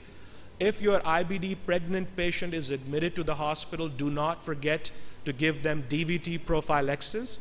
And if they need surgery, the preferred time would be second trimester. My last few slides, managing thromboembolic complications, we all know, and we discussed the risk of preeclampsia in my earlier slides.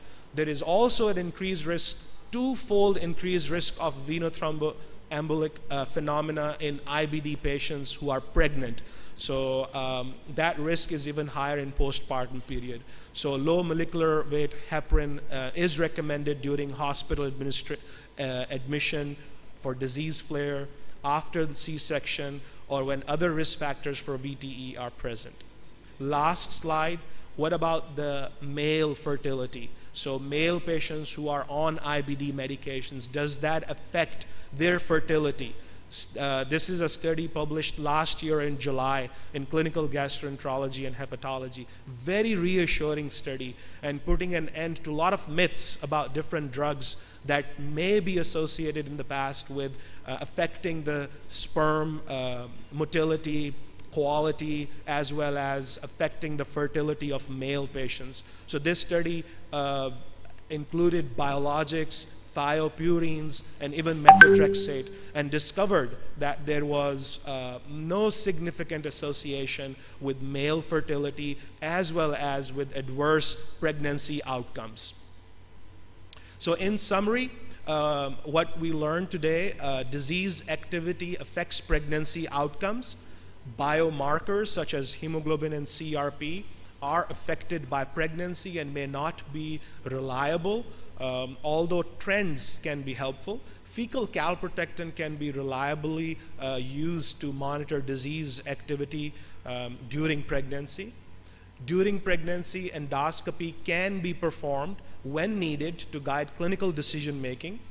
Ultrasonography and MRI without the use of gadolinium can be considered. Continuation of anti-TNF therapy throughout the pregnancy and after pregnancy appears beneficial.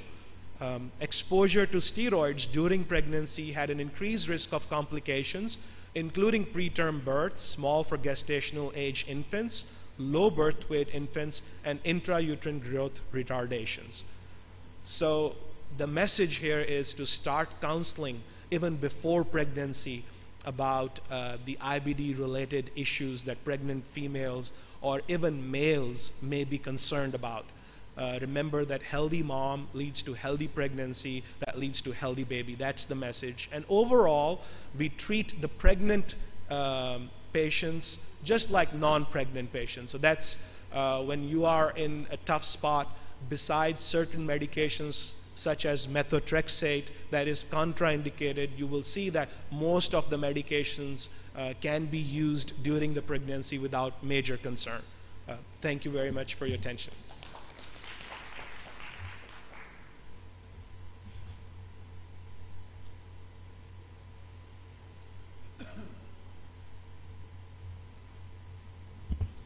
Thank you, Dr. Tausif. So far, we've had a refresher course on hepatitis B in pregnancy and IBD in pregnancy. Our next topic is hepatitis E and pregnancy. Our next speaker is Professor Arif Amir Nawaz. He is Professor and Head Department of Hepatology at Fatma Memorial Hospital, College of Medicine and Dentistry.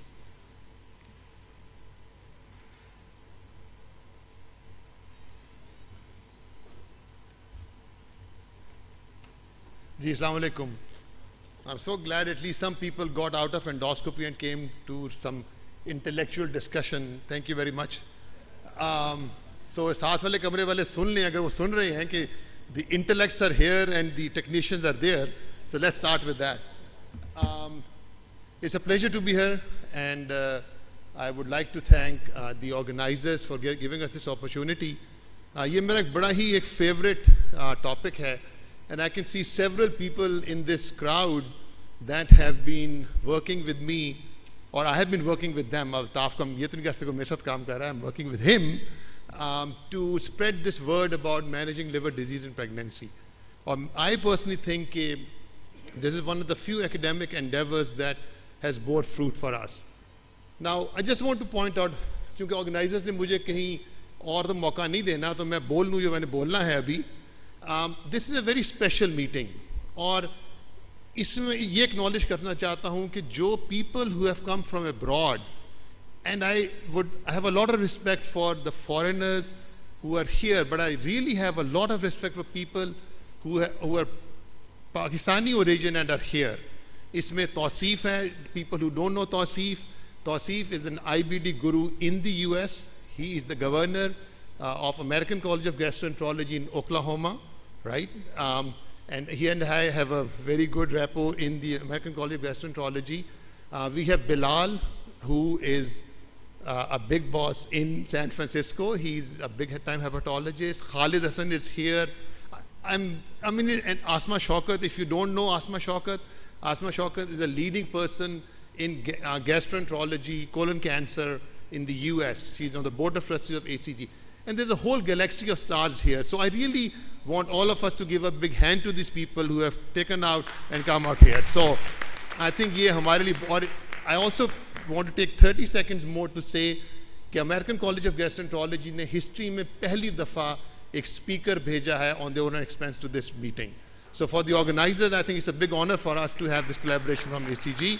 And finally, another association which is very, very prominent in the US, becoming prominent, is APGN. Bilal is the president of that. It's a society of Pakistani origin gastroenterologists who are there. So, ये बहुत सारे इस meeting के I think milestones हैं which they Shiva Israr आ चुके हैं यहाँ पे.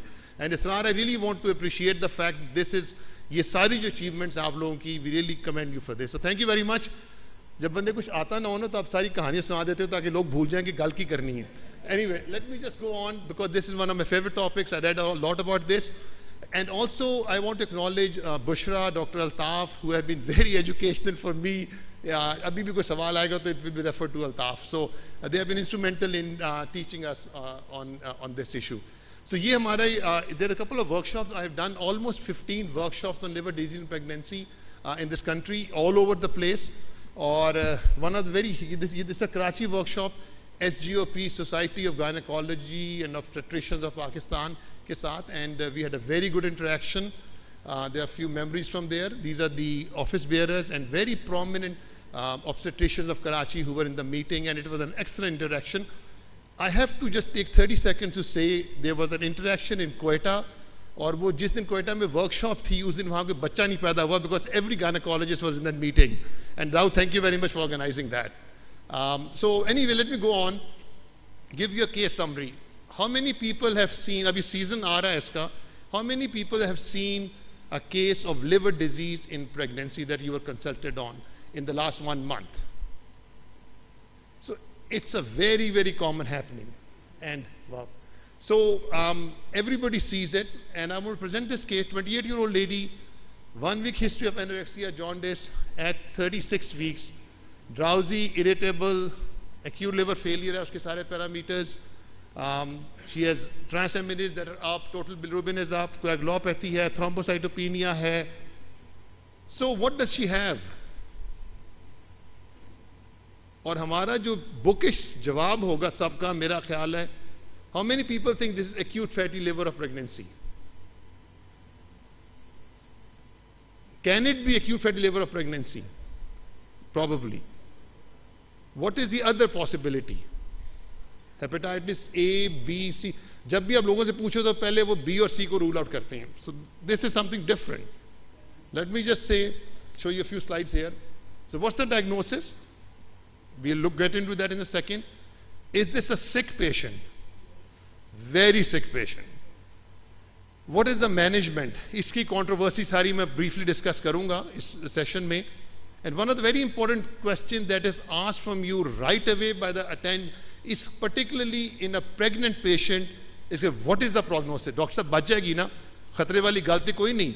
And then you spend 20 minutes and they still say खतरे वाली गलती कोई नहीं ना फिर भी. So I think this is a challenge that we face right at the outset. So what is our job? Our job is to figure out किसको है क्या. So just a little overview. I think Kashif ने मुझे बताया था कि he's going to review this. But for exam's sake, for people who are PGs here and for us also, just a refresher, pregnancy related liver disease होती है जो कि सिर्फ pregnancy में होती है, right? Hyperemesis gravidarum है, intrahepatic cholestasis, which Kashif is going to talk about in a second. And then you have hypertension related disorders and so on, acute fatty liver of pregnancy है. साथ ही साथ जो numbers लिखे हुए हैं, this is the trimester they occur in. Then you have pre-existing liver disease. We are seeing cirrhotics who are pregnant now. आप उनको लाख मना कर दें कि जी प्रेग्नेंट नहीं होना, वो आपके पास मिठाई का डब्बा लेके ज़रूर आएंगे, मुबारक हो जी हम प्रेग्नेंट हो गए. So then that's a challenge. And then you have obviously which are coincident with pregnancy and acute viral hepatitis and so on. So अगर आप ईस्ट और वेस्ट का डेटा देखें लिवर डिजीज इन प्रेगनेंसी का तो बड़ा डिस्टिंक्ट डिफरेंस है. And that is why I think the whole the management of liver disease in pregnancy in this country has lagged behind because we just didn't have our own data. So अगर आप waste में देखें तो pre-eclampsia, HELP, obstetric cholestasis become very prominent. Bilal, is that right? Is that what you would see there, right? अगर आप हमारे पास देखें east में तो what are we seeing? Hepatitis E in most of the studies is the commonest reason for liver disease. In fact, when we started doing this workshop, one of our first workshops was in Bhavalpur, and we asked the obstetricians कि जी आपने have you seen hepatitis E? And they said नहीं, हमने कभी नहीं देखा. And then we figured out in the going to the background कि they did not have testing for hepatitis E. So again, very, very common diagnosis. You will see some B and C, but again, some of us will see acute fatty liver of pregnancy once in a while. But what is important to note is कि हमारे पास E के साथ we have a very, very high mortality and fetal wastage rate, and that is why it's very important कि हम इसको manage करें. Now एक historical perspective मैं आपको दूंगा कि ये Hep E कितना पुराना है. And this is Martinique. This is a French colony in the Caribbean. This is the first time that the association of jaundice and pregnancy came along. And what they saw was कि एक strange disease है previously unknown that is occurring. And what they noticed was that there were 24 women who died because of this disease and 20 of them were pregnant. So ये 1862 का paper है जो publish हुआ उस वक्त. And then these people had stillbirths.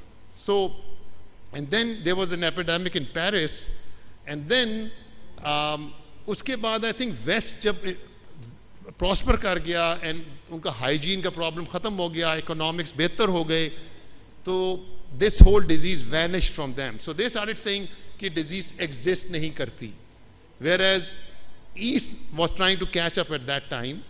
So in the later part of the last century, people felt that liver disease in pregnancy does not carry a bad prognosis because they were not seeing E. Then the reports started coming out from this part of the world, and people started saying that there is a problem with that. But those studies were limited, they were tertiary care based, so उसको किसी ने ज़्यादा importance नहीं दी. Now this is, if people have met Dr. Khuru, he's one of the very impressive researchers from this part of the world, has been to this country several times. ये उसका एक बड़ा ही, there's an excellent paper from him, and he calls it the unholy alliance of Hep E and pregnancy. ये गुलमर्ग है जहाँ पे ये चीज़ इसकी जिस कश्मीर एक एरिया में पहली दफ़ा इन्होंने डॉक्यूमेंट करना शुरू किया था. और इसकी हिस्ट्री बड़ी इंटरेस्टिंग है कि 1978 में he published and he said that there is a enterically transmitted non-A, non-B. But it took them several years, उन्होंने सीरा preserve किए हुए थे, and several years down the road, अगर आप note करें, and what they knew at that time was कि जो भी disease है, it carries a very bad prognosis in pregnant women. So the case fatality rate, in fact, in the third trimester was up to 33.3%.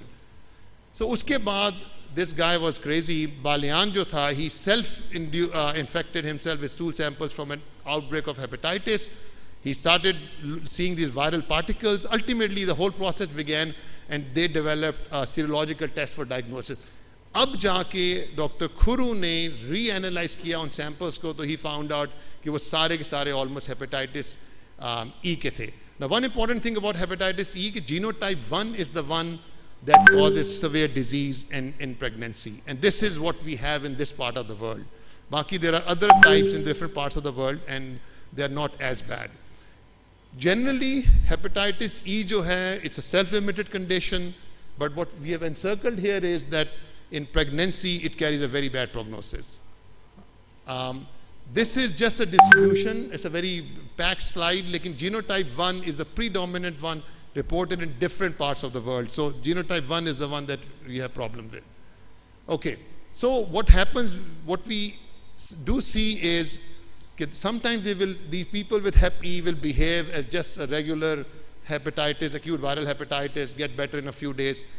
But when they go downhill, and this is a very, very important point when you see a patient with hep E, unpredictable course है इन लोगों का, they go downhill very quickly.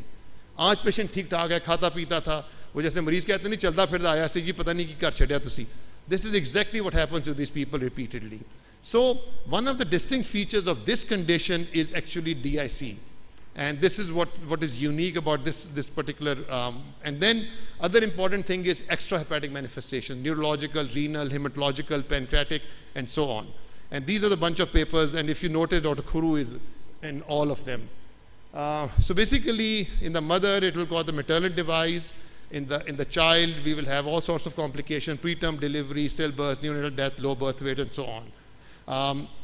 There is some data from Dr. Khuru that says that jo non-E wale acute liver failure hain, they do actually worse than hep E wale acute liver failures. Now, the factors that he points out to is non-HEV etiology, acute fatty liver pregnancy, and so on. Prothrombin time more than 30 seconds, grade of coma more than 2, and age more than 40 years. Now, when you see a very complex slide, इसका मतलब ये होता है कि speaker ਨੂੰ कोई पता नहीं है कि हो रहा है basically. लेकिन ये कि ये वाकई किसी को नहीं पता अभी तक इसकी जो पैथोजेनेसिस है, this is unknown. It's not very well defined. लेकिन there are some very sophisticated studies now. इसकी सबसे बड़ी प्रॉब्लम ये है कि इसका एनिमल मॉडल नहीं बन सकता. एनिमल मॉडल में जनरली जो है जीनोटाइप 4 जो है एनिमल्स में ज़्यादा एक्टिव होती है, ज़्यादा लिवर डिजीज करती है. ह्यूमंस में जीनोटाइप 1 है. So it's really, but they have done some, I think there are some mice studies that do show कि इसमें हो सकता है. Now, what is very, very important here to note is कि जब hepatitis E की, and Bushra will support me on this, कि transmission to the fetus is very significant, almost she has put in one of her slides as 100%. And then जो ये basic problem करता है कि जो placental fetal interface है, उसको ये ruin कर देता है. It sort of affects that, with the result that the toxins from the fetus will come into the mother and they will cause all sorts of havoc. Now, this debate has been an eternal debate between Altaf and all of us कि इन लोगों को deliver करना है कि नहीं करना, and I'll get into the debate in a second. So this is one of the main factors that happens. The second thing is that there is some immune dysregulation. There are also some hormonal changes that will make them more vulnerable to liver disease, and so on. अगर इनके पास nutritional factors in the Khuru study were not very important. A malnourished mother doesn't really affect that much. And then if you have a concomitant infection, obviously agar underlying liver disease hai, these people will carry a poorer prognosis. This is basically like any acute viral hepatitis, pehle aapka viral RNA upar jayega, and then you have a spike in ALT. But remember, HEV IgM is the test to do agar aap isko diagnose karna chahte hain. You can also find it in stool for a few weeks after the onset of disease, and then I don't know, maybe you'll ask Altaf at the end of it, कि ये जो immunochromatographic method is that available here or not, I don't know actually. Bushra, do you know about this? ये slide तुम्हारी थी इसलिए मैं पूछ रहा हूँ. Anyway, so treatment is key. I'm getting into a little bit more detail. मेरे पास 3 minutes to finish this up. So let me get into the biggest debate here. बच्चों के लिए fetuses is, if they survive, there's no specific treatment. You just wash them, make sure that they don't go into liver failure postpartum. It requires a team approach. और मैं आपको अपना data दिखाऊंगा तो you will realize that just because we work very closely with the gynecologist. In fact, one of the projects that I have personally taken on is to write guidelines for management of liver disease. So basically, what you have to monitor for is any worsening in the clinical condition of the patient very, very closely. Or Usually it is self-limited, आप इनको treat करें, इनको जो usual treatment होता है, maybe admit them for nausea, vomiting and so on, and then no corticosteroids please. Now a lot of these people will get cholestatic, they will get itching, and then it gets confused with what Dr. Kashif is going to talk about, but ये थोड़ा सा इनका timing का difference होता है. So what are you looking for when you're monitoring these people? Obviously clinically you can see a shrinking liver size, but I don't know हम कितना उसको rise कर सकते हैं, but rising INR हो, bilirubin ऊपर जा रहा है, ascites coagulopathy, and mental status changes. Obviously hepatic encephalopathy is very, very important. And then they need a whole lot of management. So one of the questions that comes up is, can we send them for liver transplant? Now there are very few documented cases of liver transplant in these patients. Unfortunately, they never make it to that. Okay, so this is the million-dollar question. Therapeutic termination, is it on or off? इस पे debate होती रही है. Let me show you some literature. जो initial data था, they said कि we should not be terminating pregnancy. But when they did a subgroup analysis of the same data, जो शुरू की studies थी, then they found out कि जो अगर lesser degree of encephalopathy के जो patients हैं, if you deliver them, they do very well. So उन लोगों में we don't hesitate, we just deliver them. And then there was a case report which said, severe grade 2 में उन्होंने deliver किया, the patient did fine. And then Khuru went back and looked at his own literature, and he clearly recommends that therapeutic or spontaneous termination of pregnancy with HEV, ALF early in the course of the disease with lesser grades of encephalopathy was recommended. So what he's saying is that so plus minus 4 days, 4 days पे उसने cut off बनाया हुआ है कि जैसी encephalopathy का onset हो, the people who were delivered within 4 days of that did better than people who were delivered beyond 4 days. So ये बड़ा एक important point है. इसमें आपको बहुत reluctance आएगी from the obstetrician कि जी coagulopathy ठीक कर लें, इसके platelet count ठीक कर लें, इनके कभी ठीक नहीं होते. So इसलिए आप बिस्मिल्लाह पढ़ें, उनसे कहें deliver करें, these people will do very well. ये हमारा anecdotal experience भी है, we're collecting data on this and so on. I just want to, this is the mirror syndrome, which again debate है इसके ऊपर. The same point, if you keep the baby in, it causes toxic, produces toxins, gives it to the mother, and she gets into trouble. Now drugs, not very effective. Ribavirin or Vara used हुए हैं, and maybe Bilal can comment some point. लेकिन वो ज़्यादातर use हुआ है solid organ transplant patients में, not otherwise. Vaccination is here, and we have, this is approved by DRAP.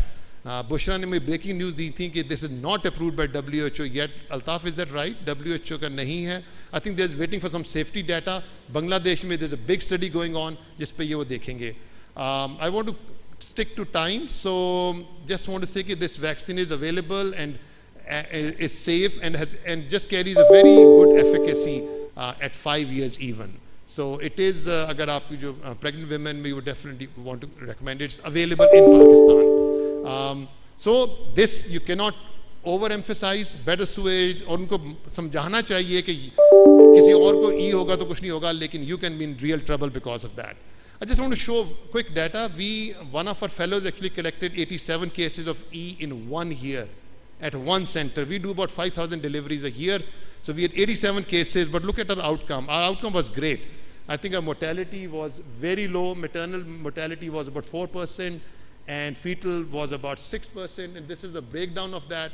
Or if you notice, the third trimester ki presentations mein, the mortality was worse.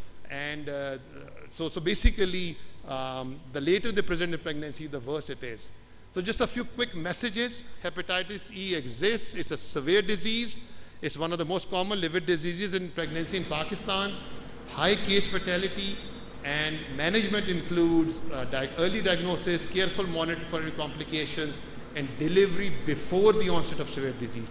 And finally, teamwork. Please, अपने gynecologist के साथ काम करें, and you will get excellent outcomes. I think हमारा data is one of the witnesses to that we really can get very good outcome. Again, I want to thank everybody कि उन्होंने वो technician वाला काम छोड़ा और कोई पढ़ाई लिखाई का काम किया. So thank you very much for being here, and thank you organizers. We'll have questions at the end.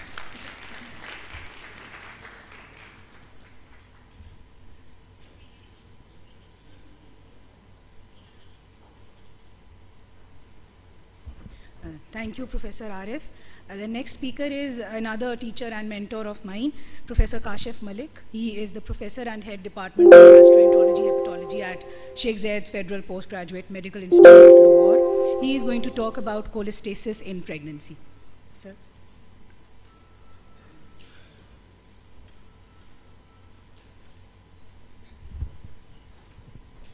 Bismillah ar-Rahman ar-Rahim. Thank you, Dr. Bushra.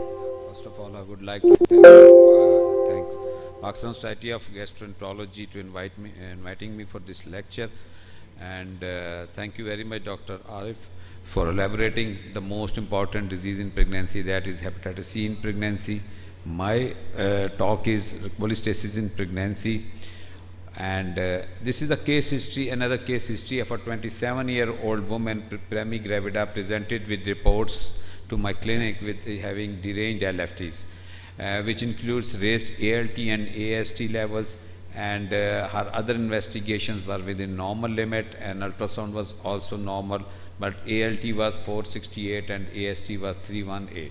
And her gynecologist was worried about this liver disease, as Dr. Arif already mentioned, because we have a fear of having hepatitis E in our society.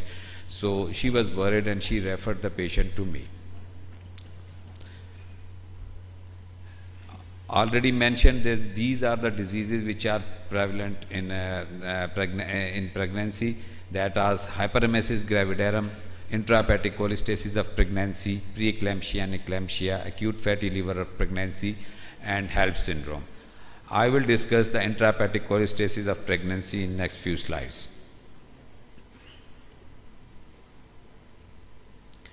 So intrahepatic cholestasis is also known as obstetric cholestasis and is a reversible. The good thing about this disease is a reversible form of cholestatic liver disease, and it is characterized by intense pruritus in pregnancy starting in the second or third trimester of the pregnancy, and there is elevated ALT and AST levels, and along with that serum bile acids levels. The fasting bile acids levels usually are raised in these patients.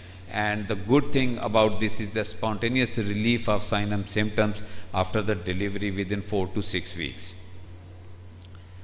The importance lies both the fetal as well as the maternal health. And for fetal, for the fetus, this is the potential fetal risk of spontaneous or iatrogenic prematurity asphyxial events during delivery or intrauterine death.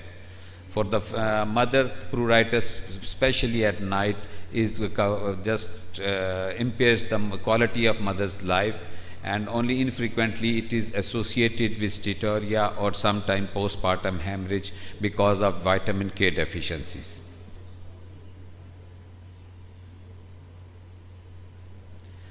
Pathogenesis is multifactorial. That is, the environmental factors is included, along with that hormonal factors, and sometimes there are genetic factors is also responsible for this particular disease. For as it is seen in the intrahepatic cholestasis of pregnancy, that there is increased influx of bile acids from the mother to the fetus, as indicated by the elevated bile acid level in the amniotic fluid, cord blood, and the meconium. The central role of hormonal factor is supported by the higher ICP incidence in twin pregnancies and observation that high dose of oral contraceptives and progesterone can trigger the ICP. And recent genetic studies has also indicated there is some role of these various hepatocanonical transport proteins in to cause this ICP in pregnant women. So clinical presentation, as Dr. Arif already mentioned, in that this is in second or third trimester the patient usually presents with pruritus, or sometimes having only deranged LFTs, and there is jaundice in only 10 to 15% of patient, but this is a mild jaundice. The bilirubin level does not rise more than 4 or 5 milligram per deciliter, or sometimes there is malabsorption which may cause the symptoms of malabsorption of the fat soluble vitamins. Our local data also support this, that the pruritus, jaundice, D-range, LFTs, and third trimester presentation. And there are many studies being done locally, but I have mentioned on these three studies. And the special thing is that in all these three studies, the authors are attending the same conference. Dr. Gastroenterology is here, Dr. Amjad Slamat is here, and Dr. Mohammad Hafiz is also here attending this particular conference. So for diagnosis of intrahepatic cholestasis, based on the otherwise unexplained pruritus, and elevate, as I mentioned, the serum bile acids levels concentration more than 11 millimole per liter. We usually do not check for this bile acids levels because it's not freely available, and our diagnosis depends upon the clinical feature as well as along with that the raised ALT and AST levels. And the other level, as already been mentioned, that in these patients we usually go with the screening for hepatitis B, C, or even HIV in these patients. Sometimes pruritus may precede abnormality in the liver function, or there is initial liver function may be normal. But if the patient is having persistent pruritus, one should repeat the LFTs in this patient after some time, maybe 2 to 3 weeks. Investigation, simple investigations are LFTs.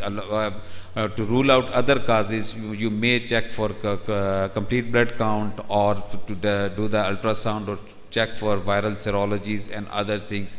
But usually, if the patient is asymptomatic and having just pruritus, LFTs suffice to reach to the diagnosis. Differential diagnosis, acute viral hepatitis, common in our setup, especially hepatitis E, or acute B sometime is also can present like this. And the cholestatic livers is the patient is having history of itching in the past, or maybe the patient is having the history of upper abdominal pain. So cholestatic liver disease or gallstone disease may be ruled out, and the chronic liver disease like chronic hep B or C should be checked in these patients. And for acute injury, acute fatty liver pregnancy and HELP may be looked for. The management is quite easy. In the management, there is only one drug which can be used, and that is the ursodeoxycholic acid, along with that antihistamine. The first three steps, the UDCA, antihistamine, early delivery, these are the part of the management. UDCA is safe in pregnancy, and it can be given to start with 10 to 20 milligram per kg body weight daily, and it may be increased to 25 milligram per kg body weight daily. Antihistamines can be given for the symptomatic relief.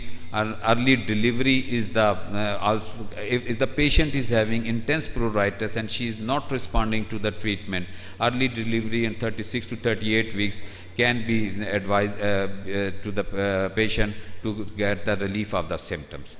Steroid, they have no role. Steroid and rifampicin we use this rifampicin for intense itching in the cholestatic liver disease, but again, usually we do not need this drug to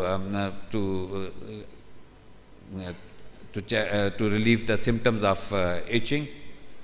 Along with that, this is another drug which I have seen in the literature. In the West, they are using it, but literature does not support. This is the amino acids, and this is available over the counter, but as such it does not have any role in this. Topical lotions were previously being very fond of using these topical lotions to get relief of the itching, but honestly speaking, again, this is just a placebo and it has no effect on relief of this itching. And last thing is the reassurance. Because of the hepatitis E and acute liver failure and acute fatty liver pregnancy, if the patient has seen these patients around, they are afraid of these things. So reassurance is a must that is a self-limiting disease, and it will get settled with the delivery, and the treatment is quite simple. So the future directions are assessment of new therapies to improve the pregnancy outcome and maternal pruritus, and investigate whether multi-fatal pregnancies have the same risk as singleton in the ICPs. use of genetic tests to identify women and candidates at risk of future hepatobiliary disease, and evaluation of post-pregnancy intervention to improve future health, and impact of ICP on future health of the children of the affected women. These are our future directions. So I would like to share one more slide. That is would be my last slide. So if we compare this particular disease, the ICP, with the HELLP syndrome and AFLP, so the incidence of ICP is 0.1 to 1% of pregnancies as compared to HELLP syndrome and the AFLP. And the third trimester is for all the three problems, and the family is often there. And for HELLP is yes, but for HELLP is no, but the AFLP is occasionally. Presence of preeclampsia is not there. Typical features are pruritus, elevated ALT and AST level, and fasting bile acids levels. And ALT usually mild to 10 to 20 folds rise, but less than total bilirubin is less than 5 milligram per deciliter. Hepatic imaging is usually normal. Maternal mortality is 0%, while the fetal or perinatal mortality is 0.4 to 1.4%, and recurrence in subsequent pregnancies is around 45 to 70%. So this, if you compare it with the HELLP, it's quite easy to diagnose intrahepatic cholestasis in patients who come with you with just having itching and deranged LFTs. And one does not need extensive testing in these patients.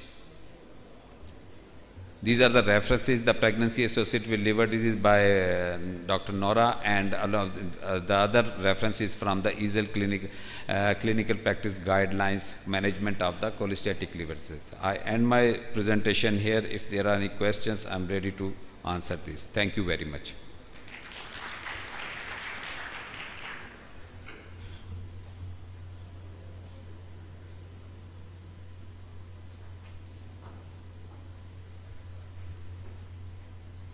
Thank you, Professor Kashif. I would like to invite questions from the audience. Those people who have questions, please come up to this mic here, and our speakers will be more than happy to answer those questions. There is a prize for the best question, and that prize will be decided upon by our panel of experts. The mic over there.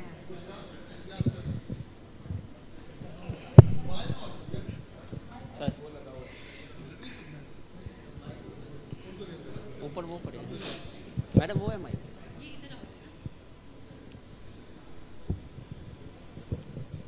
My question is to the professor Arif Amir Nawaz, that as you mentioned in your one of the slide that the causative factor for hepatitis E is malnutrition, and number 2 herbal medicines. Can you please name some herbal medicine which are toxic to the liver?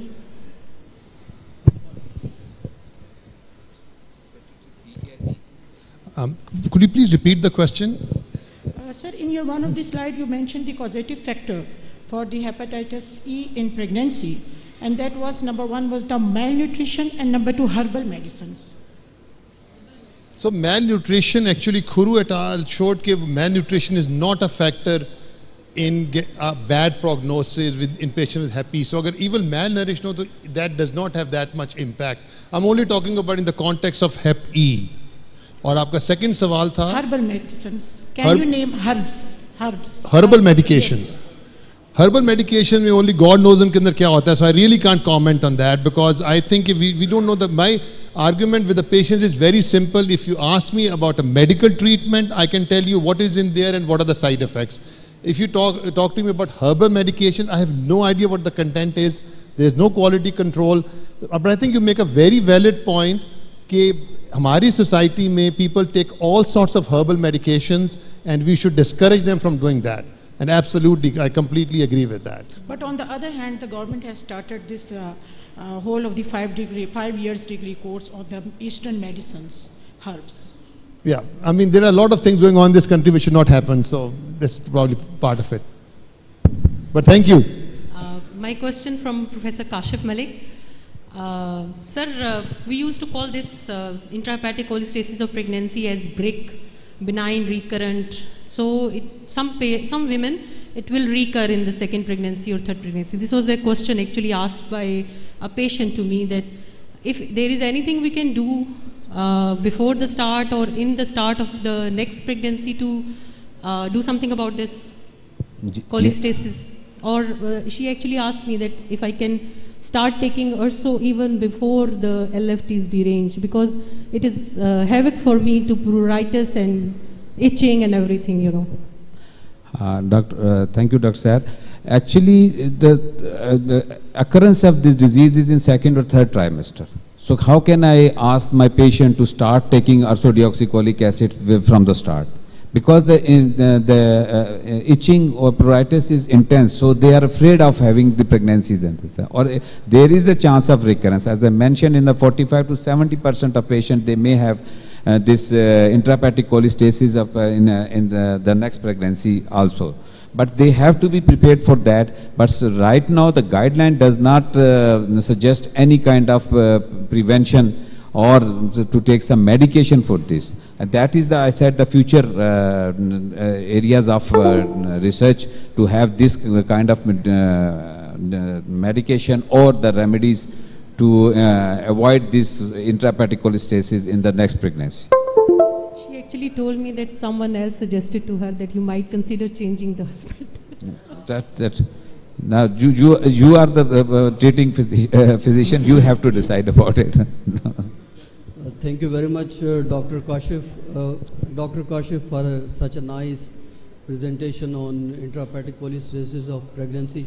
I am one of the authors you mentioned in your talk. That is why I have mentioned it. This point, the prevalence of intrahepatic cholestasis of pregnancy is not 0.1 to 1%. It is actually that prevalence is based on study in Europe. 16% in your study. In my study, I mentioned that actually prevalence is way above. It is 3.1, and especially in the east of Punjab. So I think we should pay more concentration on this disease, because it has a lot of implications, especially in the mother as well as the child. It can lead to stillbirth. It can lead to early death of the child.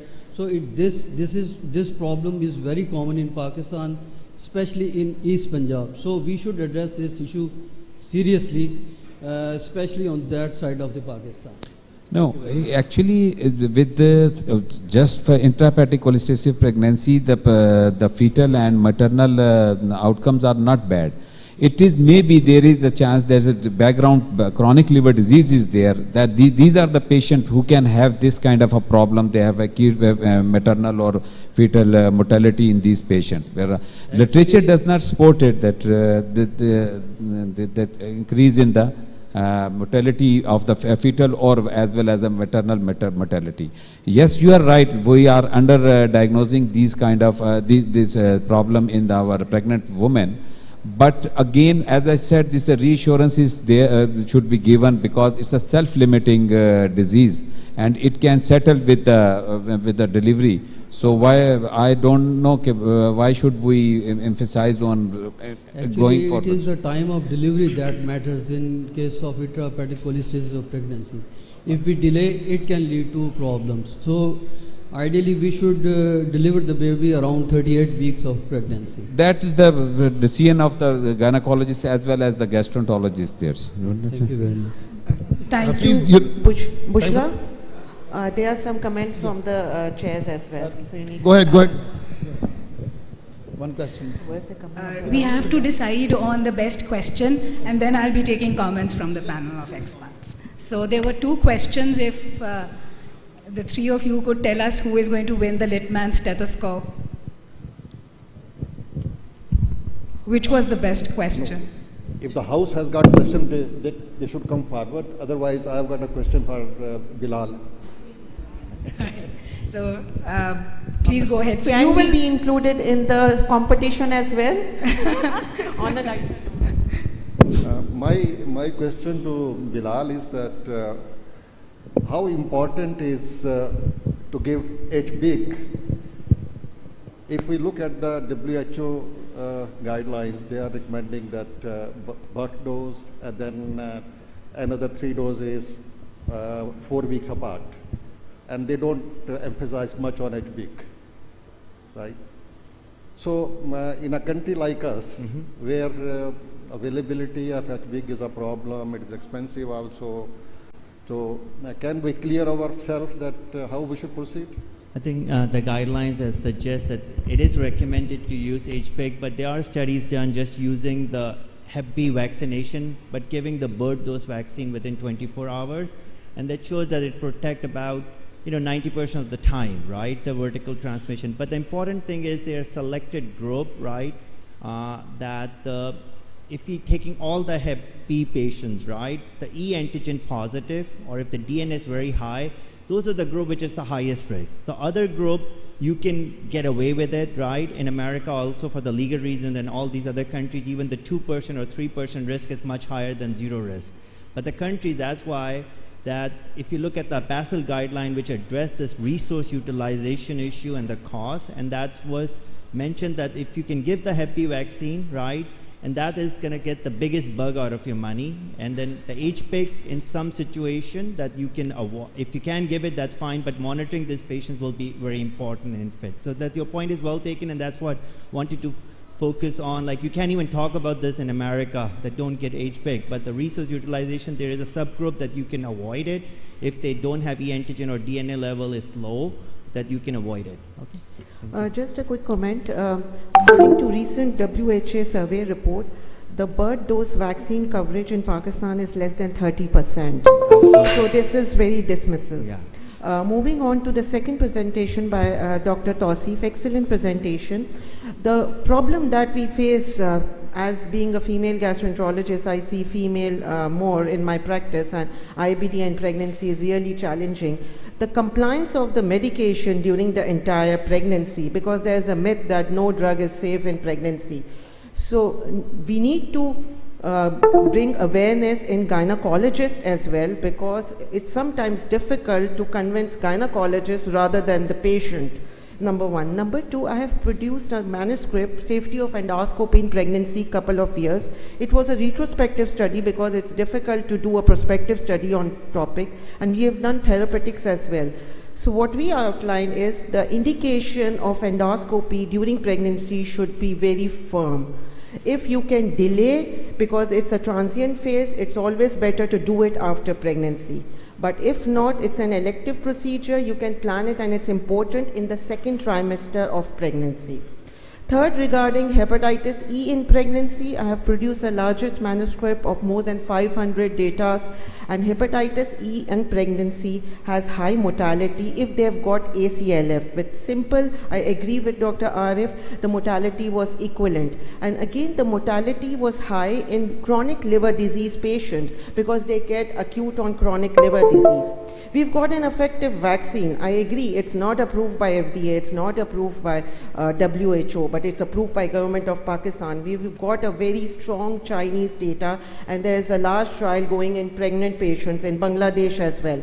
And those patients who receive hepatitis E vaccine in pregnancy inadvertently did not show any side effects.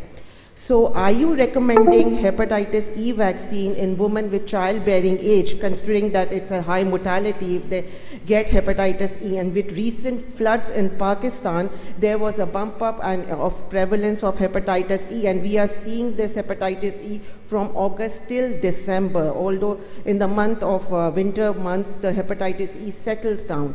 And what about in chronic liver disease patients because of the high mortality?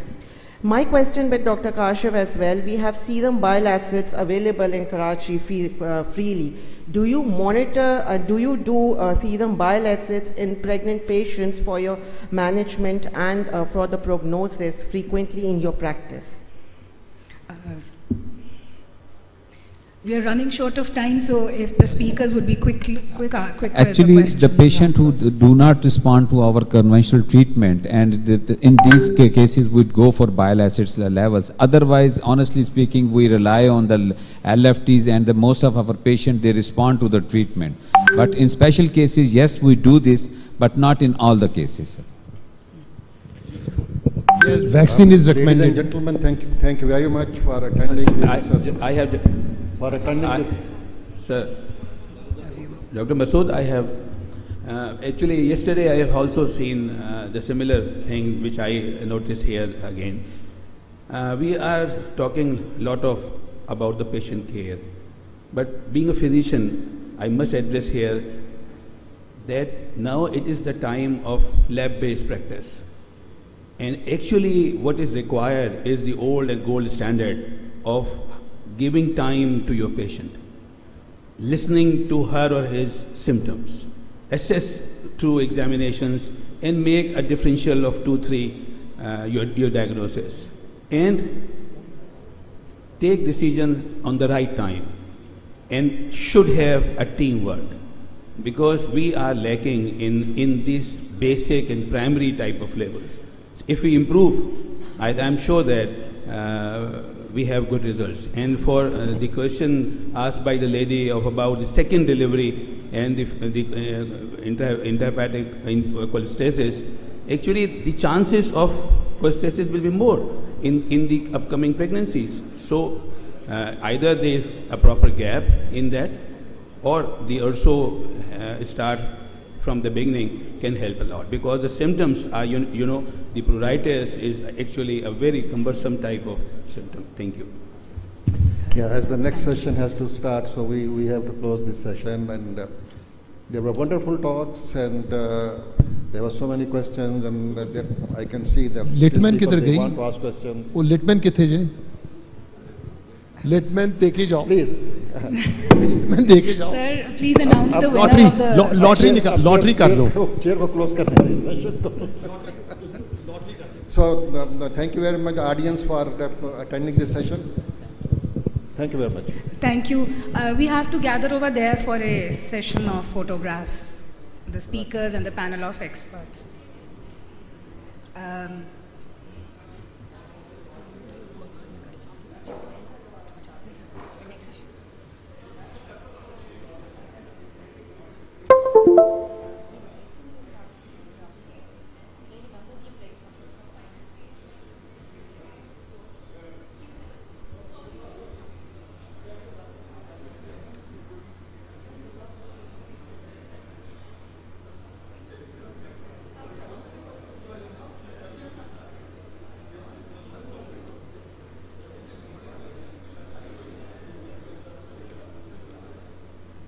Assalamu alaikum. I am Dr. Asma Nizam from Lahore General Hospital. I formally welcome you all on 39th Annual Conference of Pakistan Society of Gastroenterology 2023. This is the state of the art lecture. First of all, I request our panel of experts to please come on the stage. Dr. Azhar Hussain, he is Associate Professor of Gastroenterology in Services Hospital, Lahore. Sir, please come on the stage. Dr. Saleh Muhammad, he is Associate Professor of Gastroenterology at Imran Idris Teaching Hospital, Sialkot. Dr. Asad Chaudhary from Gujranwala, he is a consultant physician and President of Pakistan Society of Hepatology. Sir, please come on the stage.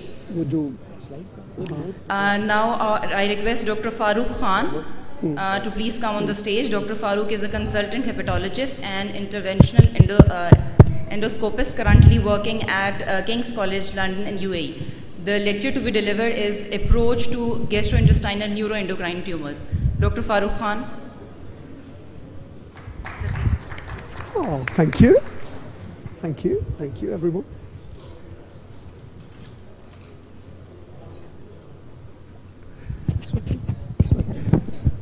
Assalamu alaikum, everyone. I am Farooq, as most of you know me by now. Can you hear me at the back? I have to shout. Sorry. Thank you very much for the organizers for asking. We need to shut that down. How is it? Head mic de dijiye. Oh, that's okay, that's fine. So thank you very much, everyone, for coming, and thanks for the organizers to invite me to talk on this.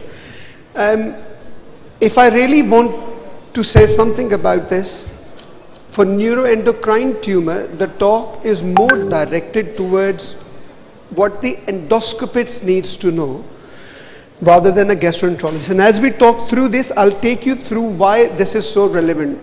So I've focused this talk mostly towards trainees rather than I focus this towards advanced. And why? Because this area is very close to my heart.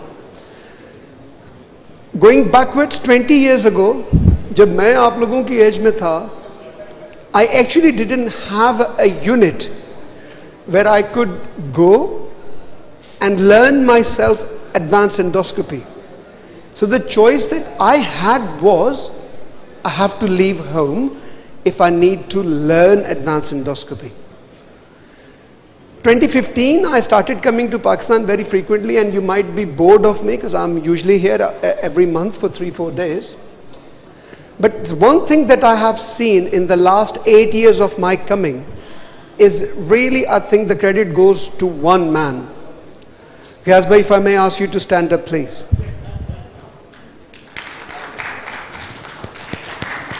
So, endoscopy in the last 8 years in Pakistan, now if you want to learn EUS, you don't really have to go out. If you want to learn ERCPs, spyglass, ESDs, all is here. But now the problem is that your responsibility as endoscopist is even more, and this is why. Why do we think we should deal with neuroendocrine tumors at all, right? Do I understand it well? I'm actually very confused with terminologies. I've been dealing with these for the last 7 years. We actually have an MDT every week at King's. So by no means this is a rare disease. What's bad, stage versus grade? Does the primary site matters? Is it important where the neuroendocrine tumor is coming from? And what do I as an endoscopist need to do? That's even more relevant. You might think that the incidence is low. Actually, that's not true. For every 100,000, there's about 10 around. For 1 million, you should really get around 100 to 1,000. So imagine if just for the Lahore, where the population is about 11 millions, you have much more numbers than you think there is. How many of you actually have dealt with neuroendocrine tumor? Just with a show of hands. So this is a crowd of about 100, 150, and there's only 5 hands that gone up. It's actually much more common than it's just we are missing them rather frequently. More importantly, this is where we gastroenterologists or endoscopists become very relevant. This laser is not working.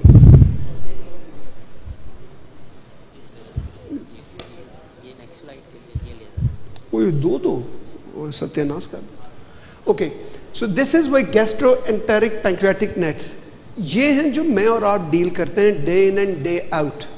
So this is why we thought that at PSG we should really put a talk for neuroendocrine tumors, because you and I are missing it. On our daily gastroscopies and sigmoidoscopies, we are missing these lesions. So this is why we thought, let's just put this talk on. And look at this, almost 50% have primary site, stomach, duodenum and rectum. This is what we do every day, don't we? Just dyspepsia, endoscopy, reflux, we do endoscopy, we see polyps, do we do nothing? We do rectal PR bleeds, we do every day. So this is extremely important. If I may introduce you a concept of gut as a gland. Why Farooq has been asked to come and talk to you about neuroendocrine tumor? Why not an endocrinologist? Why not an oncologist? Why not a surgeon? And that's where the important thing is. Let's have a look at this, if I may. So this is, I've just taken from a small piece from the gastric body. And just look at the gastric pit and all the epithelium. And that's where I'm going to start. This is your enteroendocrine cells. And this is your ECL-like cells. The problem here is that they sit just above the muscularis mucosa, and they have a nerve plexus that connects with the gut wall. So therefore, what you see is on endoscopy is only tip of the iceberg.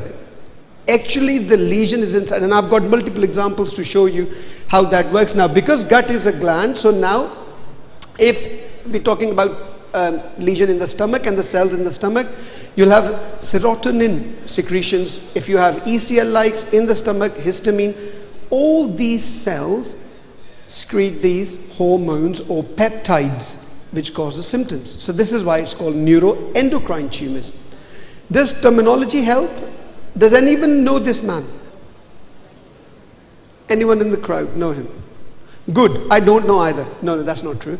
So this is a German physician who first in 1907 described as carcinoid.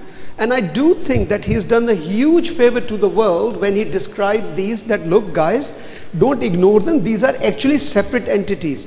What he hasn't done, he actually also told the world these are slow growing harmless tumors. So people got excited about this and then they went to bed. Then nobody started to get bothered about these tumors, thinking, you know what, they don't grow, they don't cause problem, why do we care? That's actually not quite true. And this is where the confusion comes. Is it neuroendocrine tumor? Is it neuroendocrine cancer? So WHO said in 2010, look, enough is enough. We're going to have to put a foot down. We need to describe these better so that endocrinologists and endoscopists can treat them better. So NET grade 1 and grade 2, they are really well differentiated tumors. Excellent prognosis, regardless of the size of the lesion. And grade 3, poorly differentiated, either small cell or large cell, they are called neuroendocrine cancers or carcinomas. So fairly straightforward really. And that's the similar thing based on either Ki67 or mitotic index. Two very quick points I wanted to make. Neuroendocrine neoplasm have very, very high prevalence of metastatic disease. So if you have a 2 centimeter ka polyp dekha hai stomach mein, you actually don't know that this has already metastasized. In pancreatic lesion, we only do EUS for these patients, even if the lesion is 1.5. Decent evidence, pancreatic NET, as long as it's 2 centimeter, you can assume it has metastasized. Even if it's not to the vessels, you will be found somewhere. So it's very, very important. Okay, one slide on liver and NET. अगर आपके patient में liver में neuroendocrine tumour पड़ा हुआ है, it is nothing to worry about. They respond so well to the treatment. By no means is the liver met and the patient's going to now, this is terminally ill. No, not at all. Not at all. In fact, if you look at the data for functional tumors, you can still do debulking surgeries. You may well have to put them on somatostatin analogs first to just reduce the size. You can still operate, and any HPB surgeons in the room would be of great help. And similarly, if they're non-functional tumors, again, you can operate on them. So having a neuroendocrine metastasized to your liver is not that end of a story. It's not really a bad story at all, because they respond very well to the treatment. This is where, again, the problem is that you and I need to diagnose them.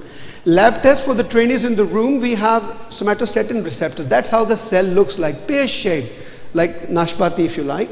And they have the expression of these receptors right at the cell membrane, and this is what you and I utilize. Only 2 tests I want trainees to do in the community, in your private clinics, in the evening or whenever you want to do. One is chromograninins and the second is urinary. Why? Chromograninins, even in the non-functioning tumor, not only will raise the suspicion of the diagnosis, people actually use this as tool to monitor the treatment. And number 2, urinary 5-HCA, if this is positive, please request echo at the same time before you refer it to the center. This is extremely important. 2 tests you need. Forget about dotate PET, forget about MR scan, forget about anything. If you find a polyp on endoscopy that looks like neuroendocrine, can you please order these 2 tests after the endoscopy as the patients leave the room? Because this is a blood test and this is a urine test. Why urinary 5-HA? Because if this is positive, this patient's likely got carcinoid hypertrophic syndrome and you therefore needs an echo. That's all. That's all you need to know about this. Okay. Imaging wise, we in our center, we use quite frequently PET, CT and dotate because it's the functional as well as anatomical. So you look at the CT, you look at the MR, they all have their benefits, usually localizing disease. Octreoscan actually was very popular at one point because this gives us the functional standard of the disease, how effective functions of the disease is. But we've really moved to PET, CT and dotate PET. That's a standard of care.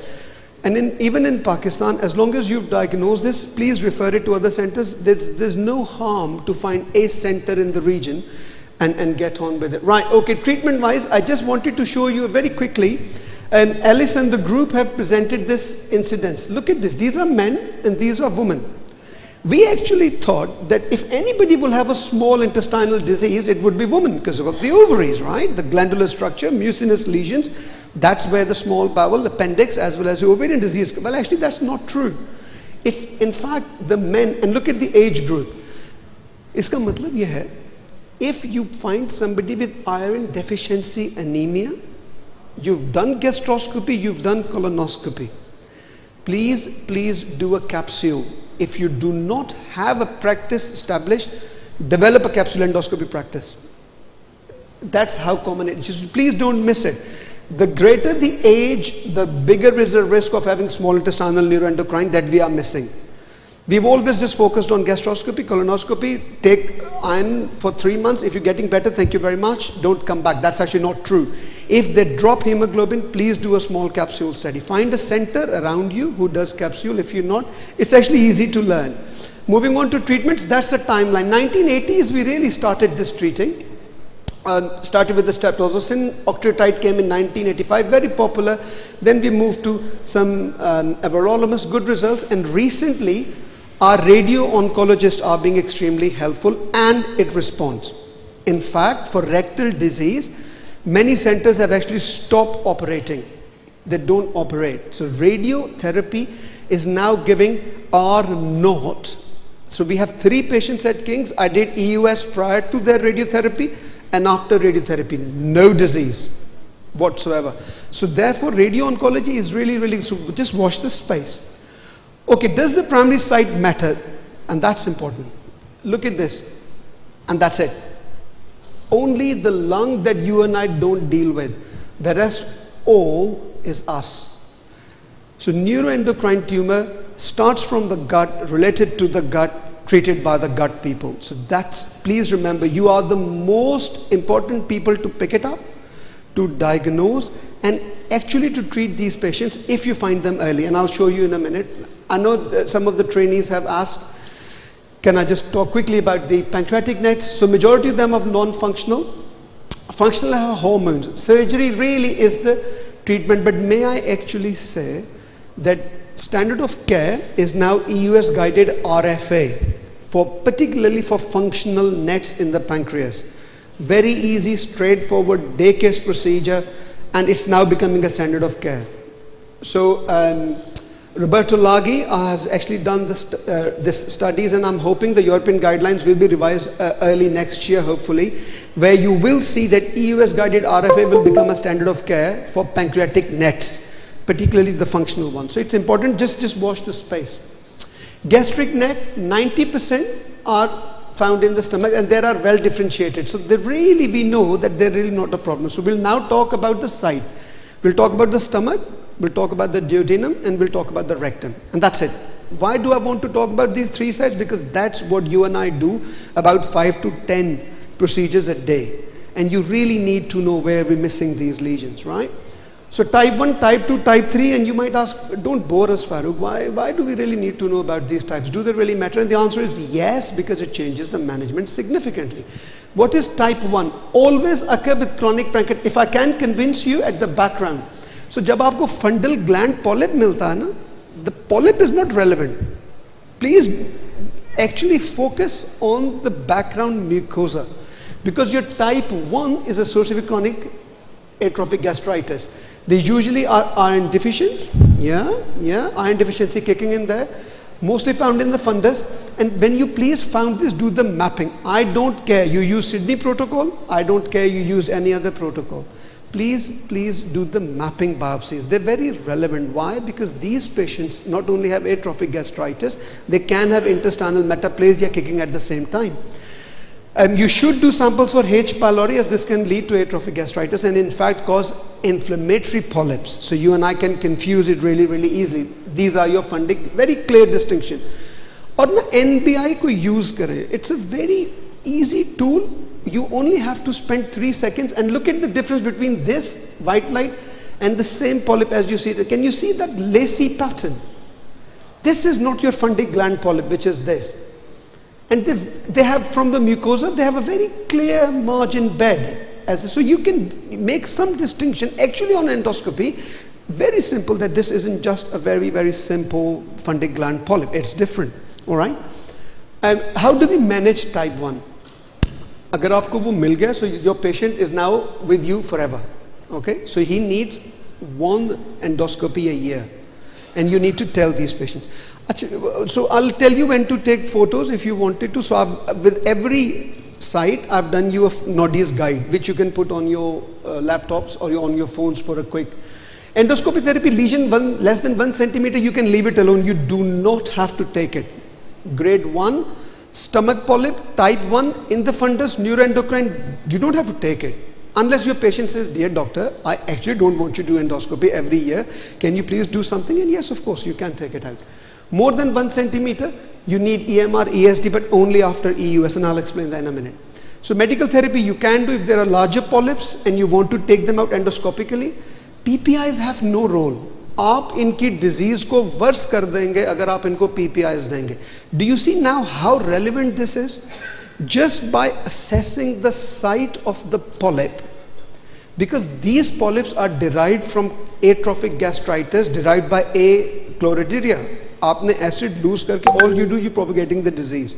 So just by knowing where the polyp was, just by knowing what the disease was, you can entirely change the management of this patient, right? Type 2, these are small polyps, mostly in the antrum. They're very difficult to find, I must admit, because antrum usually we find a very hypertrophic and quite significant. However, this is important.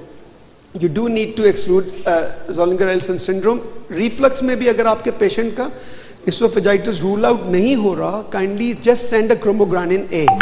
Yeah, it's very simple. There's no rocket science behind it. Okay, I do apologize for the video.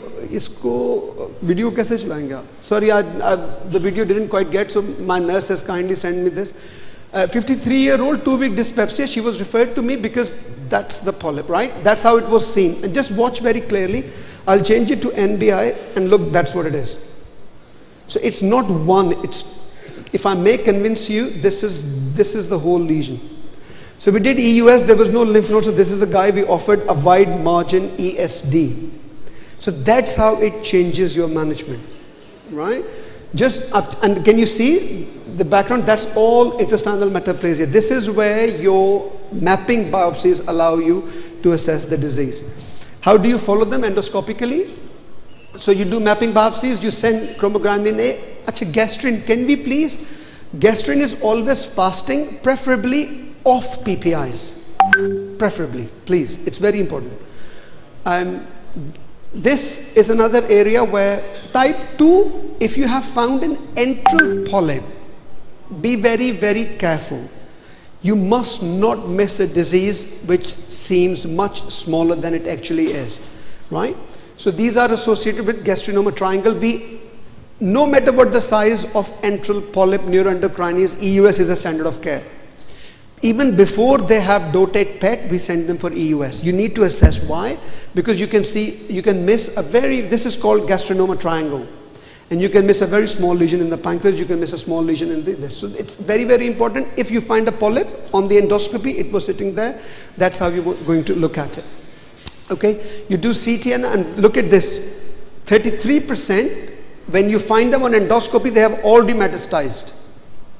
So they're going to need some form of systemic therapy, not just the endoscopic. And yes, dotate PET is the type 2. How do you manage? Again, annual endoscopy, more than 1 centimeter, sorry, beg your pardon, more than 1 centimeter, you resect endoscopically after EUS. These are the patients where you give high dose PPIs. So can you see the difference now? Proximal stomach neuroendocrine tumor, no PPIs. Distal stomach, antral polyps, strong PPIs. Completely change the management. Okay. Type 3, these are really, and actually their prognosis is worse. These are neuroendocrine carcinomas. So type 3 gastric lesions are sadly bad prognosis. They should be discussed with oncology. Iski photo le lo. So that's the flow chart that you really need to have on your phones. If you have a patient with a gastric polyp, that's the kind of thing. And don't worry if you can't get the good picture. I'm very happy for this to be shared by you guys. बाद में आप लोग उसको देख सकते हैं. Right, duodenal net, very quickly. Again, you find them on endoscopy, and interestingly, 80% of them are found at D1, D2. Again, जो मैं और आप endoscopy कर रहे हैं daily basis पे, we find 80% of those on endoscopy, right? And that's relevant. So that's one, and that's the others. Again, put the NBI mode, and you will see them better. Largely, we find them at the D1 bulb or D1, D2 bend.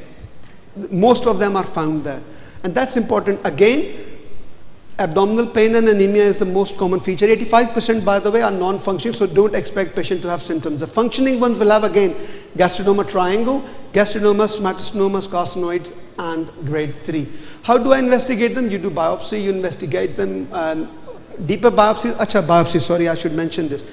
With these tumors, remember, they are coming behind the mucosa. So take biopsy, please take another biopsy from the same biopsy, and take another one from the same bite. Because that's where you mostly, they can bleed, but that's okay. You can control the bleeding by clip or anything if you wanted to.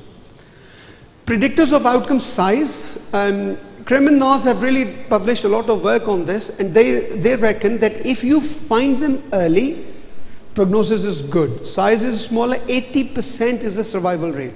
Again, onus coming back to endoscopies. Can you see how relevant when you and I put the scope down in a human being, the responsibility we carry on our shoulders? The whole prognosis is going to get changed only by what you and I are going to tell them, right? So it's very, very important. Don't miss it.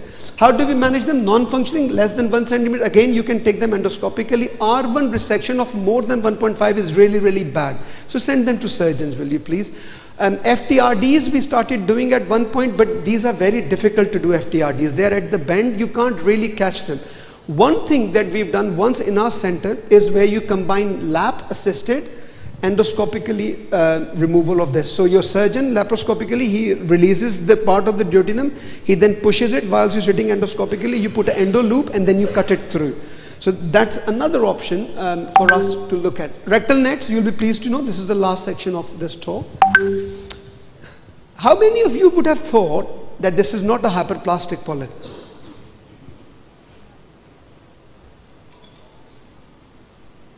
I actually thought it's a hyperplastic polyp, I must admit. But then when I did the NBI, look at this, as Riaz Bhai just rightly pointed out. Can you see the difference between this and this? The change of the world. So जो आप छोटा सा आपको rectum में polyp नजर आता है ना, that is not necessarily a hyperplastic polyp. So does that mean, Farooq, are you telling us we should really consider every polyp as new? No, not at all. Look at this. This is where you and I belong, yeah? Rectal nets, up to 35% of nets in the world. And when from our ethnicity and race, 80%. So next time you do the flexible sigmoidoscopy or colonoscopy, please just don't went past that rectal polyp, yeah? We are certainly missing it. Pakistan, India, particularly Sri Lanka, southern belt of Indians. What's that state? Right at the southern tip of India, they're really, really huge in this. That's it. So those states, huge evidence of burden of the disease. And again, once you found this, you already know that they have increased risk of location and size. Does it matter? The answer is definitely yes. Again, more than 90% are found within 5 to 10 centimeter of the dentate line. So always retroflex, always retroflex, always retroflex. That's where you're going to find them, all right? Less than 1 centimeter, look at this. There is still some lymph node disease. It goes 1 to 2 centimeter, 10% have lymph node disease. It's not small, you can't ignore this. And this is where EUS come in really. More than 2%, they've actually, look at this. You may get lymph node 20%, they have metastasized 60%. So neuroendocrine tumor, don't take it lightly, they metastasize very quickly. So size is therefore relevant. If it's a lymph node negative disease, 5-year survival is excellent. Again, onus come back to us. Have we diagnosed it at the right time? Have we caught it early? And therefore, have we removed it properly? Role of EUS, so all our rectal nets have EUS. We don't do anything without doing EUS in any, whatever the size, shape and form is. And we all know the benefits. We look at the lymph nodes, we look at the T1, T2 disease before resection. I think I've got a video for you as well, where we did the FTRD for this. That's very important. I'm not asking you to find a lesion 5 centimeter and please refer for ESD. No, not at all. All I'm asking is, please raise them. Don't just do the cold biopsy removal. If they are within your 5 to 10 centimeter of dentate line on NBI mode, you see a slightly lacy pattern shining out at you, can you please raise? Saline use kar lo, pani use kar lo, but raise karo.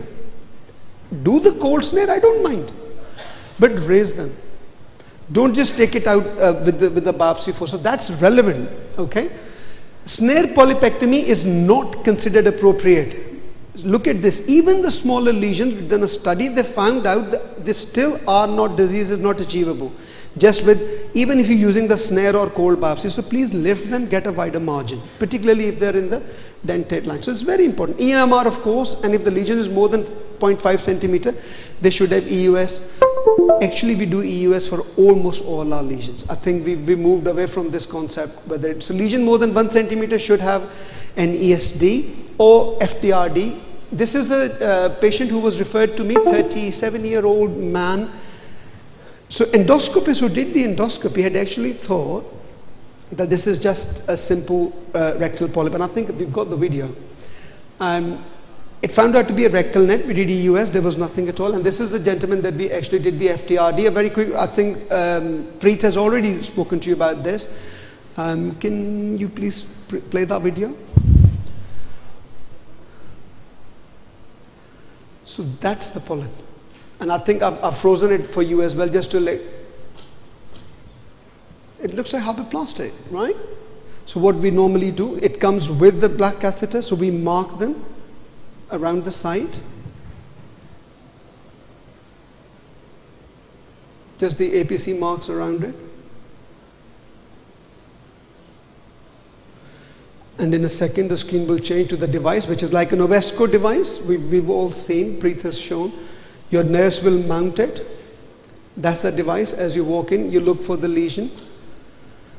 And you do the suction. It's like we do the band ligation, right? You just suck them into it. As long as the lesion has come straight in, and you can see now all the white marks are coming in this, you will suck this. But we didn't go ahead and did this, because look at this. So suction, suction, suction, it stopped. It wasn't coming.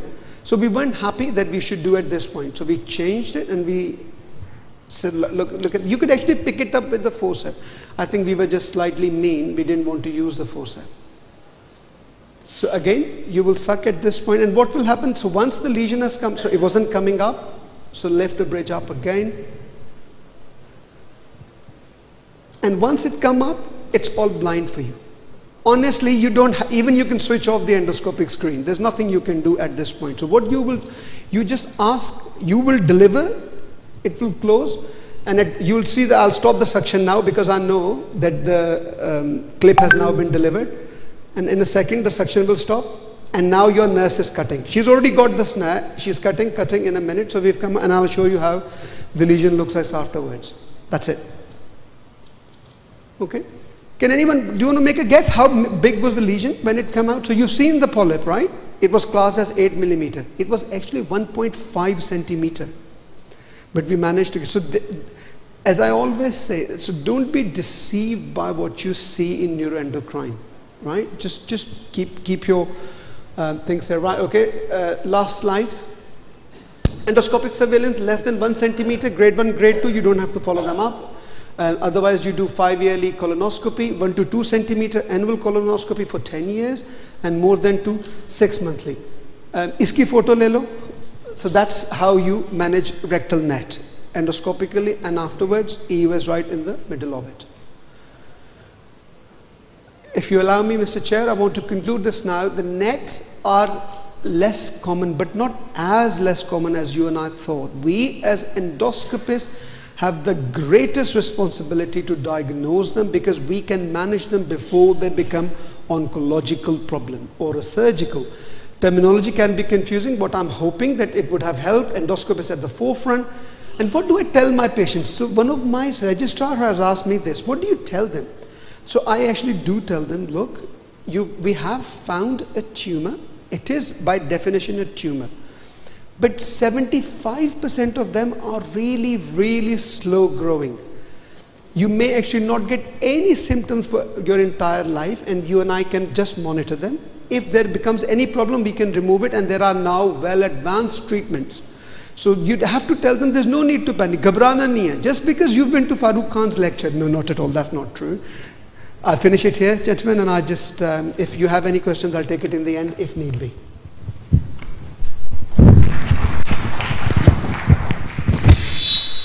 Thank you. Thank you very much, Farooq. It was a pleasure to listen to your talk. And thanks again for clarifying a lot of concept. So the only confusion is because you are our guest and our host also. So I think we solved this confusion. But thank you very much for being with us, for being part of all our academic activities here with all the societies. Since it's a state-of-art lecture, so there won't be any question and answer session. Over to the moderator. Thank you, Dr. Farooq, for the excellent lecture. Any questions from the audience? Or thank you, panel of experts. There is an announcement that the best question for last session was given by the Dr. Najmus Seher. I request her to please come on the stage to receive her stethoscope. And I request the panel of experts to please hand over their stethoscope. Sir, aap log aajiye.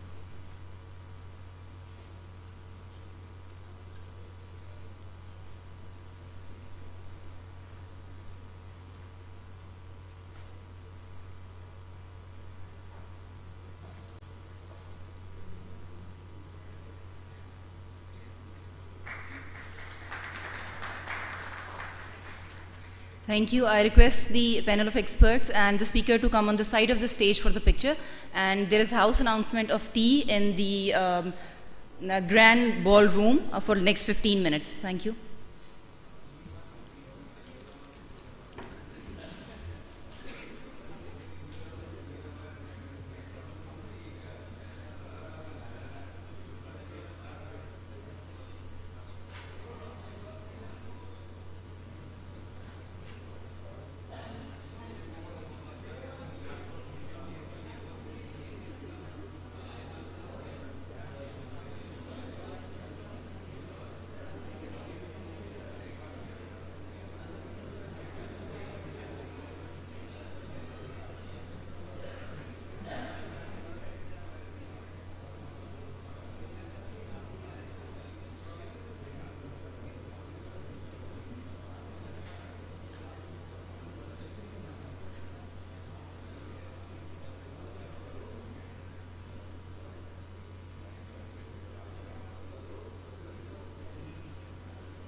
expert panel to come on the stage. First of all, I request Dr. Sadiq Memon, the Professor of Gastroenterology, Consultant Gastroenterologist at Asian Institute of Medical Science, Hyderabad. Our next expert, Dr. Johar Amin, Professor of Gastroenterology at Sheikh Zayed Hospital, Lahore. And I request our third expert, Dr. Hafiz Mugiz Atar, Professor of Gastroenterology and Hepatology, Faisalabad Medical University. Please come on the stage, sir. So the topic is introduction of US application and its intervention. So our speaker is Dr. Anthony Teo. He is the Deputy Director of Endoscopy, Professor and Consultant Surgeon at Chinese University of Hong Kong.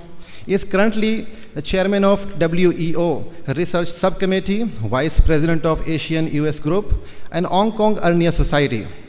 He also serves as a Secretary to Hong Kong US Society. His field of interest are US ERCP, minimal surgery, and robotic surgery. I request Dr. Anthony, please come on the stage.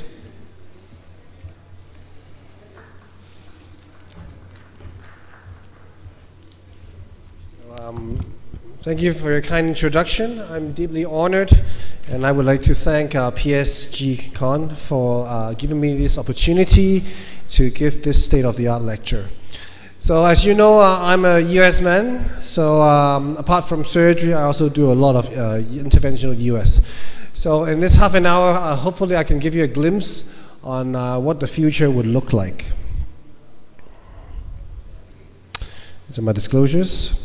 So just now I've mentioned this book, which is a feature on interventional US cases. I'm part of the editor, alongside with Mark Giovannini, Moin Kashab, and also Takao Itoi. We have 61 cases on interventional US, so if you are interested, please take a look at this book. If you look at the development of interventional US, in fact, it has been described many years ago. If you looked at bowel duct drainage, it was described 20 years ago, 2001. Gallbladder drainage, described in 2007. And all these PD drainage and also all sorts of interventional US procedures. So actually there's a big lag. So only now that all these procedures are becoming popular. But throughout the years, it has actually been described for a long time. So why is there such a big lag? For me, I think it's a lack of US-specific devices. So in the past, we were still doing these interventional procedures, borrowing instruments from ERCP or other procedures. But in the past few years, companies have really paid a big attention to developing US-specific devices. These devices are important because it allows performance of novel procedures, reduces the difficulty of the procedure, reduces the risk of leak and adverse events, shorten procedural time, and also decrease the learning curve. I'm going to be introducing a lot of new devices and procedures, so hopefully you'll be keeping interested. So, of course, as a US person, the processor and the scope is very important. So recently, Olympus has released a new ME3 processor. So there's a new control panel, and it comes with many interesting gadgets like tissue harmonic enhancement, elastography, contrast enhanced imaging, as well as shear wave elastography. So this is a patient imaged using the US ME3. Patient has pancreatic cancer. You can see a dilated PD. This is the mass at the pancreatic head, causing the dilatation of the PD right there.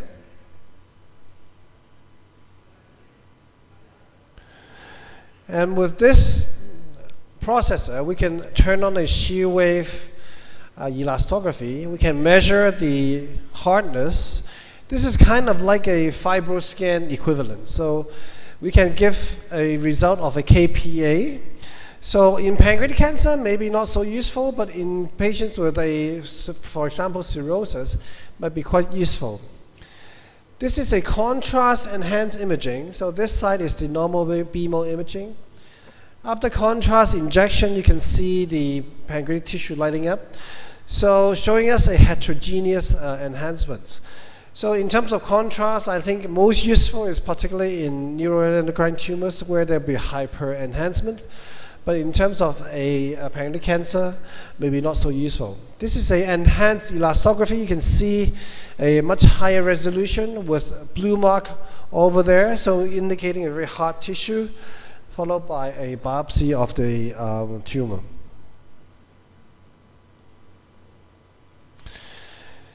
From processor, we move on to specific stents. So we all know a lot about on these ear-specific dumbbell-shaped stents, Axios, Paxos, Hanaro.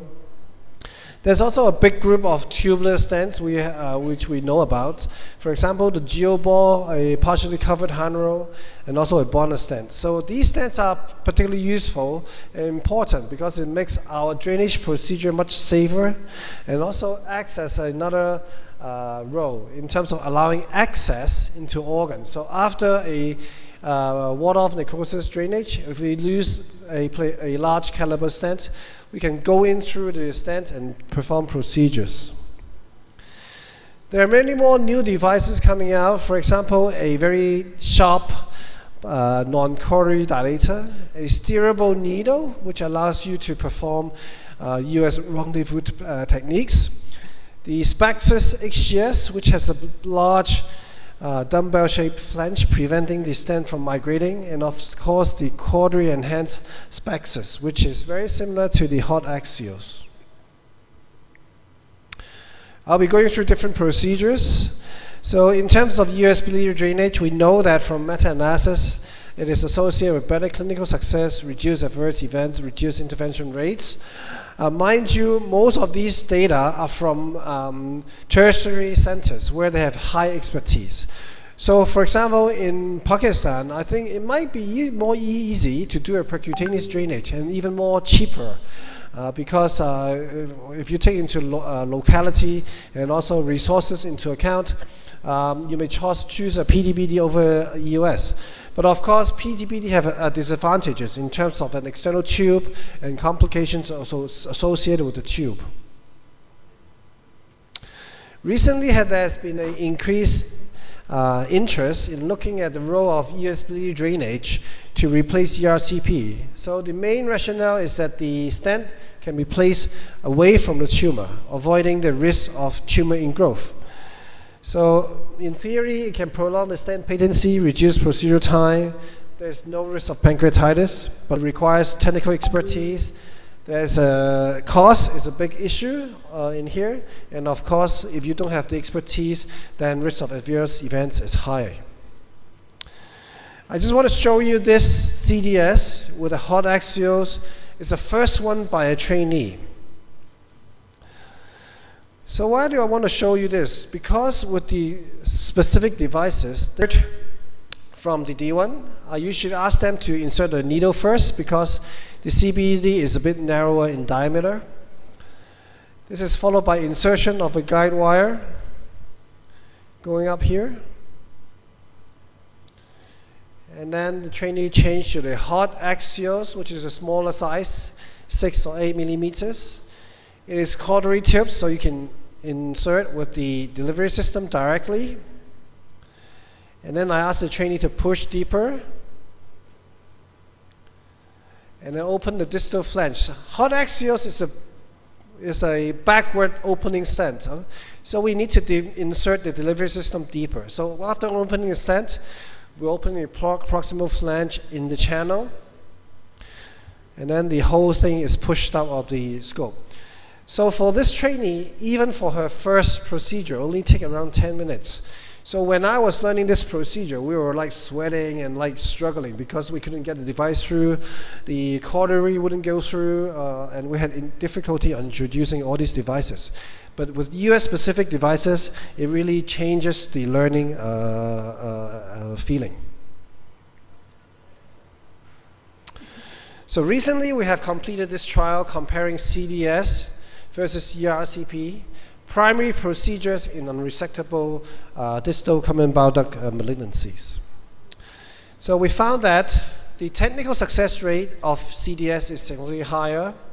So in the ERCP group, there were problems with achieving cannulation. For example, in patients with duodenal obstruction, a large tumor invading the papilla, making cannulation very difficult. So in those patients, actually CDS is much easier. So you can just puncture directly from the D1, and the technical success rate is higher. Procedural time is also much shorter, as you can appreciate from the video just now. The bile duct is dilated, so making the deployment, puncture and deployment much easier. But also of note that the 1-year dysfunction rate actually is similar between the two groups. So if we just look at tumor ingrowth, the number of patients with tumor ingrowth is less, but actually with CDS there are other issues of obstruction. For example, food impaction, they can go into the stent from the D1. There is also some syndrome, so meaning infection can happen ascendingly from the duodenum up the bile duct, so causing stent dysfunctions. So CDS have some benefit in terms of technical success and procedural time, but in terms of the patency, it seems to be similar. So in this study, we concluded that CDS may be preferred in patients where you anticipate ERCP to be very difficult. For example, a large tumor where you think ERCP is not going to be successful, you can use CDS as the first option. Gallbladder drainage. So this is an area that I've done a lot of research. I think in Pakistan, for patients that are at very high risk for cholecystectomy, you would still be doing percutaneous drainage. But I think if you look at around the world, the trend is actually towards an early laparoscopic cholecystectomy. So surgical candidates, laparoscopic cholecystectomy. Marginal candidates, maybe hemodynamically unstable. If they can undergo surgery, according to the chocolate trial, still lab chole. But in patients where they have multiple comorbidities, they have stroke, they have heart failure, where they have very high GA risk, actually, with our study, drag study published in Gut 2020, we showed a definite benefit for US gallbladder drainage. This is a gallbladder drainage by a very new device. It's called a Zeus stent. It's from a Korean company called the MI Tech. This is a endoscopist controlled system. So again, there's a cautery tip. The endoscopist controls the puncture, and then by turning this knob 180 degrees, they can open the distal flange. Another 180 degrees, I can open the proximal flange. So this is another endoscopist controlled deploying system.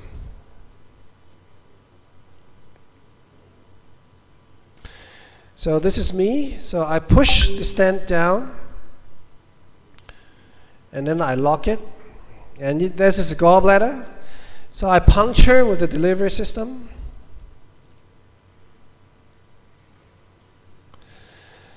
And then afterwards, I put in a guide wire because it was a first few procedures.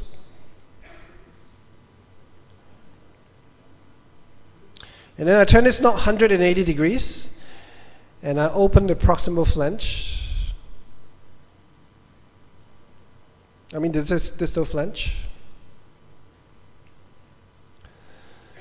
And you can see the stent opening right here, or on endoscopic ultrasound, opening there. Then afterwards, I pull back the stent.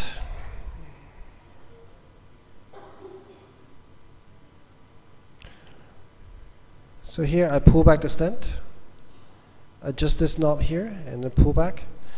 And then turn this knob 180 degrees again, and then open the proximal flange inside the channel.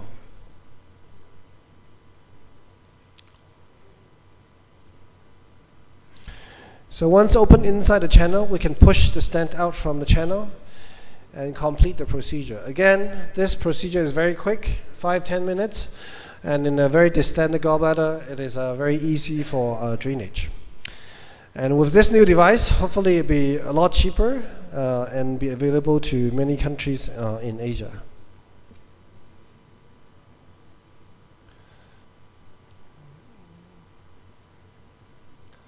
So this is what it looks like after drainage. So with this study, we compared US versus percutaneous drainage. We found that 1 year adverse events were significantly lower, particularly in patients with recurrent acute cholecystitis. The US GBD arm is only 2.6% versus 20%. Reinterventions is also significantly lower. Readmissions, 30-day adverse events were also much better in the US GBD arm. So in institutions where you can perform this procedure, I think this should be the procedure of choice in patients with acute cholecystitis but not planned for surgery. We also further evaluated the role of US drainage in patients that are surgical candidates, but the results are to be confirmed. This is just submitted this year. We compared US GBD with lab chole, and we found the blood loss, procedural time, time to resumption of diet, analgesic requirements, and so on are all favoring US GBD. But of course, this is very controversial. I'm not saying that US GBD can replace lab chole, but it's interesting for us to look at the results. US gastroenterostomy. So US guided GI anastomosis has really taken a big fight because in US as well as in Europe, because nowadays we can perform GI anastomosis with US. I think the champion procedure would be the gastrojejunostomy. In US, they are also performing a lot of transgastric ERCP, and occasionally we would see patients with afferent limb obstruction. This is a patient with a D3-4 obstruction, a stent inserted previously, came in with recurrent obstruction, a feeding tube was inserted. So we were not sure if we could perform a gastrojejunostomy in this patient. So first part is that we would inflate saline and contrast using this feeding tube to distend the distal small bowel. And then we change to US view. You can see a very nicely dilated small bowel. This is the stent. It's on another part of the small bowel. This part is a small bowel distal to the stent. So actually you could puncture here a bit deeper than the stent and really perform a gastrojejunostomy. So this is the stent. We need to be careful not to puncture the limb where the stent is. Once we find this limb, then the procedure is easy. Puncture, direct puncture, open the distal flange, pull back, and then deploy the proximal flange. So you would see a lot of these images in US drainage procedures. So this is the end result. So we also just completed a randomized trial comparing EPAS versus duodenal stent. EPAS is a way where we do USGJ using a special device. This was just submitted to DDW this year. We would present the results. But you can see the technical success and clinical success were the same. But if you look at the 1 month gastric outlet obstruction score, this is the eating function. So this is much better with the EPAS technique. Reintervention rate was 2.1% versus 28%. Stent patency in terms of days, significantly longer with the US GJ. And then the 6 month stent patency is 97% versus 71%. So really favoring US gastrojejunostomy.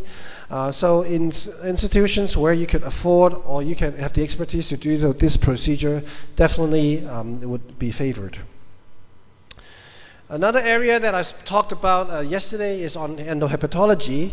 And nowadays we have ways to do liver biopsy, portal vein sampling, and also portal pressure gradient measurement by EOS. And endohepatology is really a rising topic amongst endoscopists. So nowadays we can perform portal pressure measurement with EOS, and this correlates very well with endoscopic signs of portal hypertension. This is a patient who was referred for US-guided portal pressure measurement. He has cirrhosis and also recent bleed from the OV with banding done. So I'm going to talk more about the technique. You can see the hepatic vein here is much smaller, and it's usually around 2 to 3 millimeters in size. My first puncture, the needle was sort of like not 100% sure that I was in the vein. It felt to me it was a bit on the side, so I just pulled back. This is a 25-gauge needle, so you can't really aspirate blood from the needle. You have to be absolutely sure that you are in the vein. I wasn't sure, so I decided to pull back and repuncture. And right here, you can see the needle hitting the opposite wall, so I was 100% sure that the needle was in the hepatic vein. So we did 3 measurements, 4, 5, 6 millimeter mercuries, and it's 5. And in terms of pulling the vein, the needle, of course, bleeding is worried. We would perform Doppler withdrawal of the needle, and usually there would be no bleeding. The liver parenchyma helps to compress the puncture site. Portal vein puncture is usually easy. The portal vein is very dilated, and then we would perform the same measurements. So in this patient, I think the pressure was high, up to 18. So normal pressure is less than 10. So definitely high portal pressure gradient, and there is perhaps room to further increase the beta blocker for this patient. So I think for portal pressure gradient measurement, the main role is really to see it could guide our propranolol beta blocker treatment and also predict the risk of complications in these patients. US guided tumor ablation has gained a lot of attention, particularly for pancreatic cancers, because the tumor is so close to the stomach. There has been some different devices that has been described. Alcohol and paclitaxel has been described for cyst ablation. Alcohol has also been used for neuroendocrine tumors. Radiofrequency ablation has been described. Most recently, we also have a microwave device and also an OncoSeal. This is a very interesting device. It's not really a device, it's a liquid radiotherapy. So it's a high dose radiotherapy, which is in a solution format, and you can inject it directly into a tumor, providing a high dose radiotherapy. So in terms of alcohol injection for PNET, we all know that the effect is very good, particularly for insulinomas, and the complete ablation rate can be up to 72%. The technique is not difficult, it's very similar to our FNA technique, and we just need to puncture the lesion and inject alcohol. In terms of radiofrequency and microwave ablation, I think you have heard of radiofrequency ablation. The effect is essentially heat. So we're burning the tumor. So heat closer to the needle is higher, and tissue further away from the needle will be cooler. So it's by diffusion. So the idea is that if we do RFA, there will be a zone of not so cooked tissue. I would say, if you take the analogy of a steak, okay, it will be well done here, and then medium rare here. So you don't want the medium rare area in the tumor area, because that might be tumor residue. But at the same time, you don't want the well done area in the pancreas, because you're risking pancreatitis. For microwave, it's very similar to the microwave you had at home. You put it to a certain time, the entire thing heats up very uniformly. So it causes a movement of the water molecules, and it causes a very uniform burning effect. So in theory, microwave may have a more uniform burning effect. So this is what I mean by the medium rare area. So this is the RFA needle from StarMed. You have a fully well done and also a medium rare area surrounding further away. The Habib needle is another RFA needle, but I don't think anyone uses it nowadays. So this is a patient with unresectable tumor.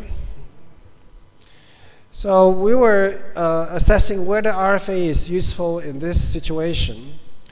So you might ask, the tumor is not resectable. Why are we doing a local ablation? So there has been some data suggesting if we do chemotherapy with RFA, actually it would cause neovascularization to the tumor and improve the chemo delivery to the tumor. And actually there might be a little bit of survival benefit.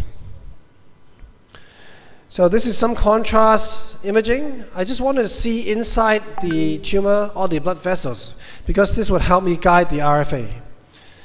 In terms of technique, it's not difficult. You just puncture. It's very similar to FNA.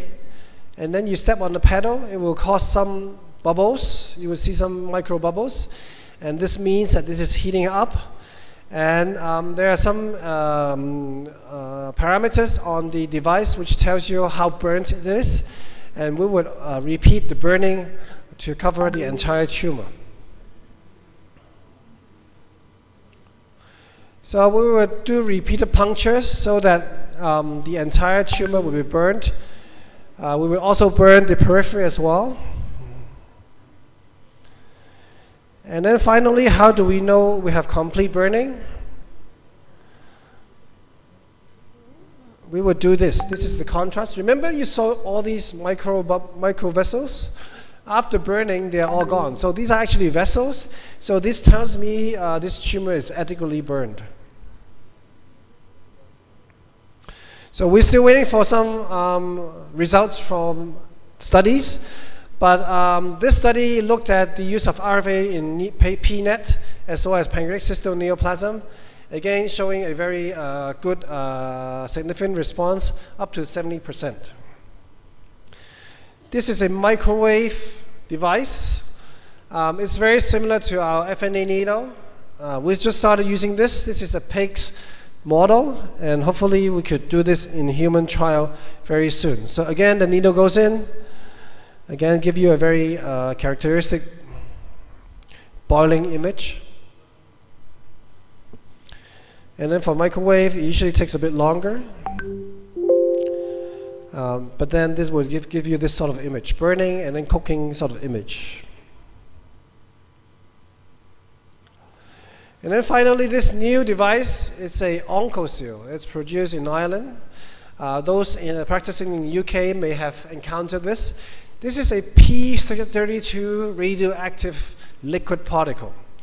So it delivers 100 grays to the tumor. So this is the solution, a radioactive solution. It would be connected to the US needle, and then we would be directly injecting in the tumor. So you would need to work with your radiation oncologist. They'll be properly shielded, and all this is radioactive, so you need to be careful. So this is a PANCO study conducted by my good friend Nam in Australia, looking at the feasibility of OncoSeal injection. And they found that the number of patients with local disease control on the intention to treat is 81%, and per protocol is 91%. And maintenance of local tumor at 24 weeks is up to 70%. So definitely some effect. And in around 25% of the patient, they could actually downstage the tumor. So this needs to be given together with chemo. So the benefit over radiotherapy is that you only need one injection. So instead of asking the patient coming back repeatedly, day after day for RT, have all these burn marks on their body, have complications of RT, you only need one injection from EUS, and it really helps the patient improve their quality. So in conclusion, I think we are entering a period of boom for interventional ES. There are many devices, gadgets that are coming out and opening very exciting new opportunities. I think if you are starting to learn US, this is a time to join because you will be blessed with many new devices. And of course, we'll need more randomized data to confirm the adequacy. So in June this year, we welcome you in Hong Kong. This is a Asian US Congress. This is a US extravaganza. So any level from basic to advanced US we would cover. So we look forward to seeing you in Hong Kong. So thank you for your attention.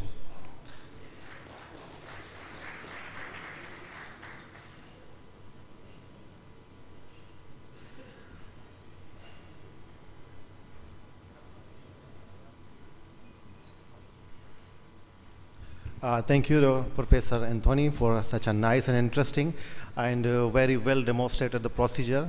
May it be endohepatology or gastroenterology, the all therapeutic procedure of EUS. So session is now open for the question and answer. As any question, you can raise the hand. We will provide the mic.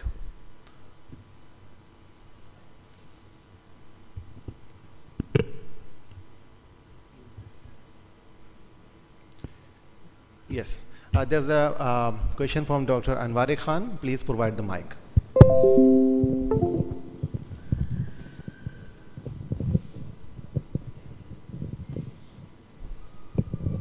Excellent talk, Nicholas. I have a question about this EUS guided gastroenteroscopy. In Japan, they have a 2-balloon guided catheter, which gives you a more constant cyst appearance. But if you do the injection in the duodenum, it runs away from you. So you have a difficulty like space between the stomach and the duodenum. How do you handle that in this situation? Thank you. Yeah, so very good question. So he was asking a question on what is the difference between a freehand technique, so just infusion into duodenum and just puncture, versus with the EPAS technique, where you actually use that. It's a double balloon occluder. It occludes a bit of a small bowel. So that small bowel becomes very distended. So I think if you are used to these procedures, when you are first starting the USGJ, the EPAS is very stable. So the fluid doesn't go away. So you can take your time, look around, and then find your best spot. In terms of freehand technique, it's actually also very, very not difficult. So if you definitely there's a learning curve. You need to position the patient at a particular position, usually left lateral. You give them some Buscopan, and then you inject fluid to distend the small bowel. Definitely it will go away, but it will stay there for around maybe 30 seconds, 45 seconds, or a minute, and you have enough time to puncture. So if you are first starting the procedure, if you have EPAS balloon, yeah, please use that. But if you don't have that balloon, actually it's also not that difficult. But there are no studies comparing the two techniques. So we are trying to come up with a study to address that. Thank you, Dr. Anthony. Any other question? Just to be sure. Do you think there's when you're doing the RFA of the pancreatic lesion, usually it was initially said to be 2 centimeter lesion, 2 to 3 centimeter lesion, not operable because of any other reason, comorbidities or something like that. So one, you said that it has a role in chemotherapy, but what size probably in your experience would be upper limit of size where you can do these things? So great question. So he was asking for RFA, the main concern is, of course, pancreatitis. So if we burn the normal tissue, then there's a risk of pancreatitis or even severe pancreatitis. So this, in early surgical series, we were doing surgical RFAs, but the probe were big. They were like 3 centimeters diameter, so it's covering the entire pancreas. But this probe is much smaller, so the effective size is 1 times 5 millimeters, so you can really control the ablation zone. And of course, always be humble to the pancreas. We don't overly ablate. So if we think it's just enough, then we will stop. And we can actually bring the patient back 1 month, 2 months later, reassess. If there's some residue tissue, we can perform another ablation. Yes, thank you, Dr. Anthony. So taking that one, yes, Dr. Om, there's a question from Dr. Om. So Anthony, great talk. So my question is, what is the risk of metastasis or contamination of while doing the RFA, putting the needle in one, and do you advise like neoadjuvant or adjuvant chemotherapy associated with this pancreatic? Yeah. So what is the risk of needle tract metastasis after RFA? So I think for these patients, these are not surgical candidates. So they have some contraindication to surgery, either invasion of the major vessels or even distant metastasis. So in this situation, maybe not so important. This is given as a palliative treatment. So it's definitely used in conjunction with chemotherapy. So taking the advantage, there's no question. Dr. Anthony, I have a question for you. What is the risk of tumor seeding while doing this RFA? tumor seeding? And second, what about the HCC? Many of patients don't qualify for curative therapy. We do for the TACE and RFA. What about the US guided for the HCC? So the question is, what is the risk of needle tract metastasis? Again, I don't think there are reports on the use of RFA needle resulting needle tract, but if you look at the studies on FNA needle, it's actually not that high, although there's like 1 or 2 case reports. So not too worried. In terms of HCC, yeah, you can, if in HCC that very difficult to access, or it's not so big, then you can consider as a local intervention, but it's still investigational. Okay, thank you. So now I request the panel of experts for their opinion and concluding remarks. Bismillahirrahmanirrahim. Wassalatu wassalamu ala Sayyidil Mursaleen. Obviously, it's a very excellent state-of-the-art lecture, and we all learned a lot of things and new things which are coming, especially US-guided therapeutic procedures are coming now day by day, and their safety and efficacy data is coming. So in future, I really appreciate in future you have more and more procedures which have been done by US, even not for the whenever the surgery is contraindication, but I think it will be the first choice to do the US guided procedures for the various tumors and the various enterostomy and all this. And in Pakistan, the US is also developing from Islamabad up to the Hyderabad and then in the Gambad. So there are many centers are there where the US is practicing, and we are very much impressed with your lecture, and hopefully we will inshallah will be there in June 2023 for the US workshop as well. Thank you very much. Assalamu alaikum wa rahmatullahi wa barakatuh.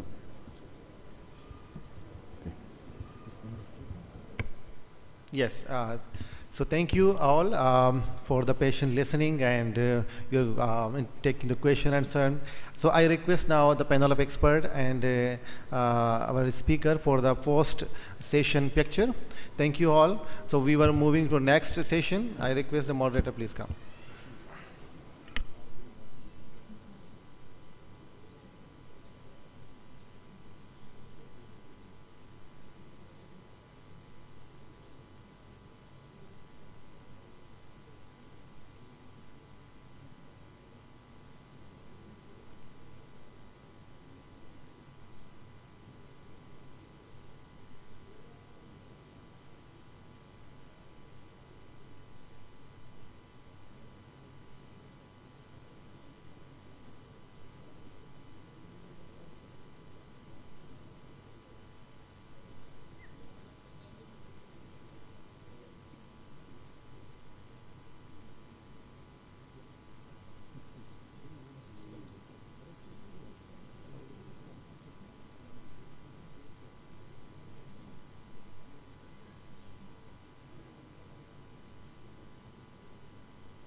giving me an opportunity to talk about this topic. Celiac disease, I think, is more of an orphan disease here. There are more than 100 sessions at the PSG, and there are only 2 related to gluten-related disorders. One is today and one is tomorrow. So there are no financial disclosures. Now, the sky is getting quite clouded with all these terminologies that are being thrown around. So there is gluten allergy, there is gluten intolerance, gluten sensitivity, celiac sprue, wheat sensitivity, celiac disease, and then this non-celiac gluten sensitivity, relatively recent entity added to the list. So what it is doing is causing a lot of confusion, both amongst the public and amongst the healthcare professionals. Now, there is no industry in the world that has not gotten onto the bandwagon of gluten-free. This is an advertisement of Volkswagen, and you don't get the joke until you read the very last caption on the left lower end, which says, "We think of everything." Even the cosmetology industry has got onto the bandwagon. This is an advertisement from Canada about a shampoo, and within that, they're very particular to label it as gluten-free. Although we know that gluten does not get through the skin, right? In people with celiac disease, you have to ingest gluten to get symptoms. So lotion, creams, and shampoos are absolutely safe. They don't have to be gluten-free. So the learning objective for the next 15-20 minutes is that we will list the various gluten-related disorders.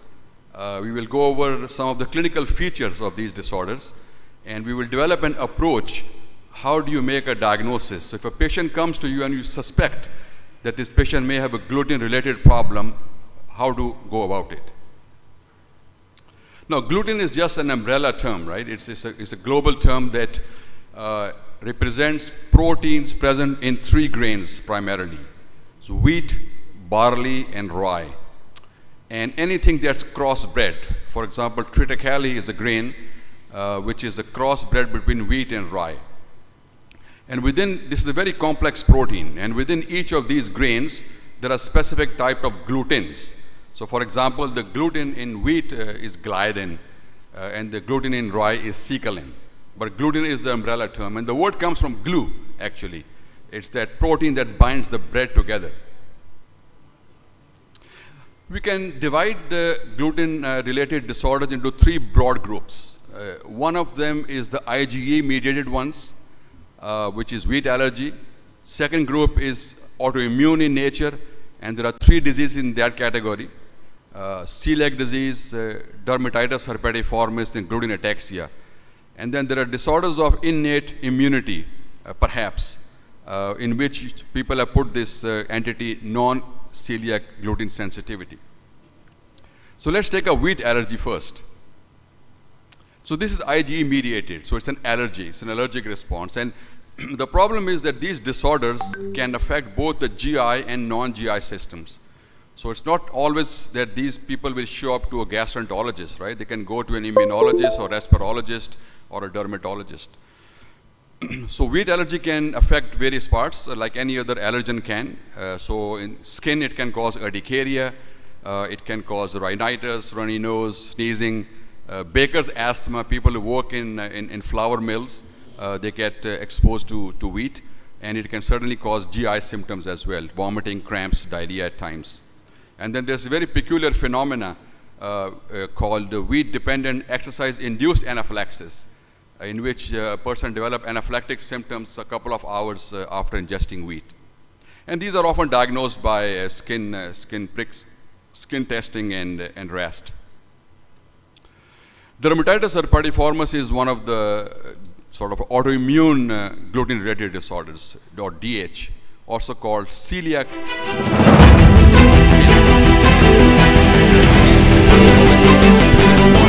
Physicians and to dermatologists. So it's a very severe can be quite widely distributed on the body.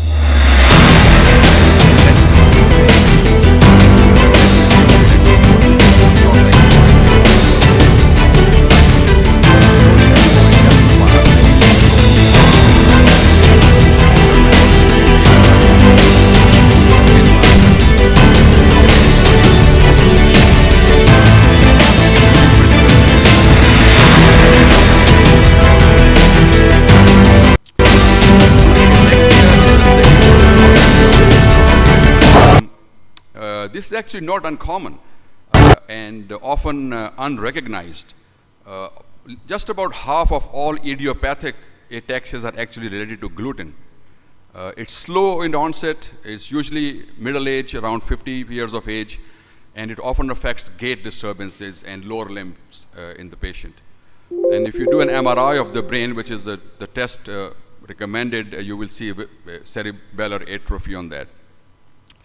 The problem with this is that your TTG antibody may not be positive. And the reason is that the TTG antibody that we use for celiac disease is TTG2, which is in the gut, whereas brain has TTG6.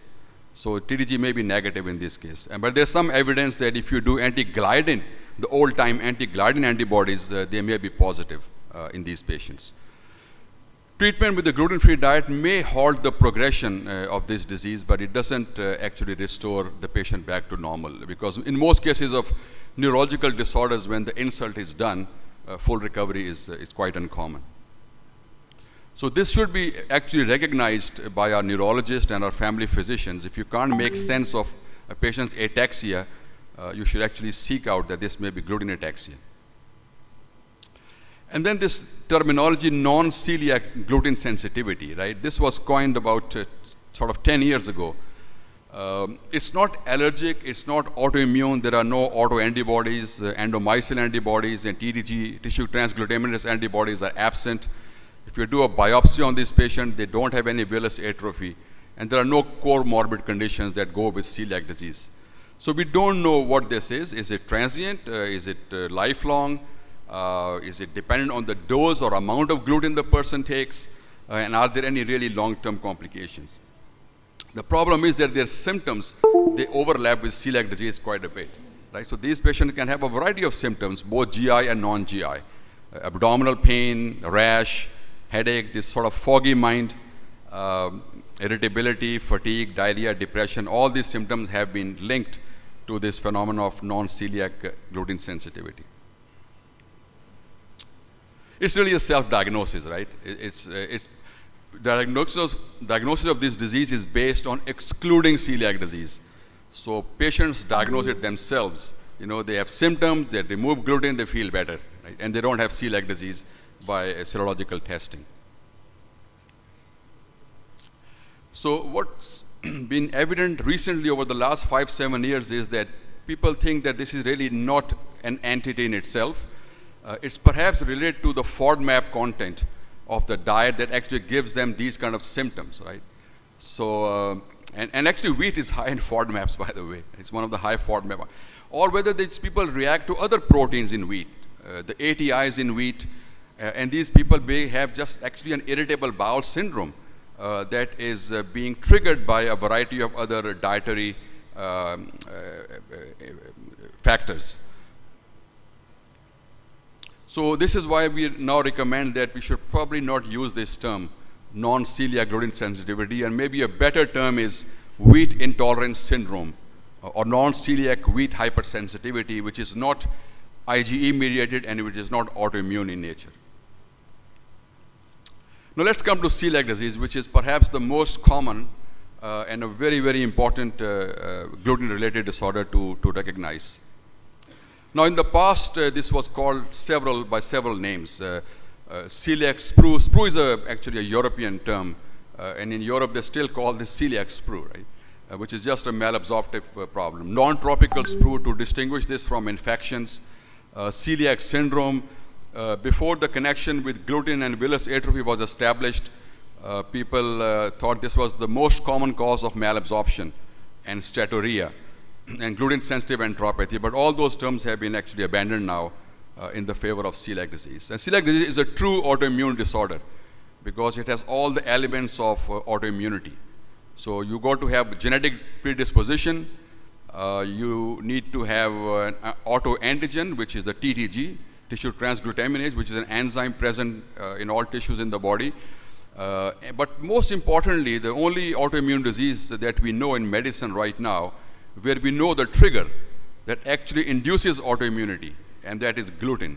So it's a great model to study autoimmune disorders. So by removing or adding the trigger, you can actually cause tissue damage and end organ damage, and then recover it after removing gluten. So it's a complex disease, which is an interaction of immune system, gut, and gluten in the presence of the right genetic background and environmental factors. Now, people call celiac disease a hidden epidemic.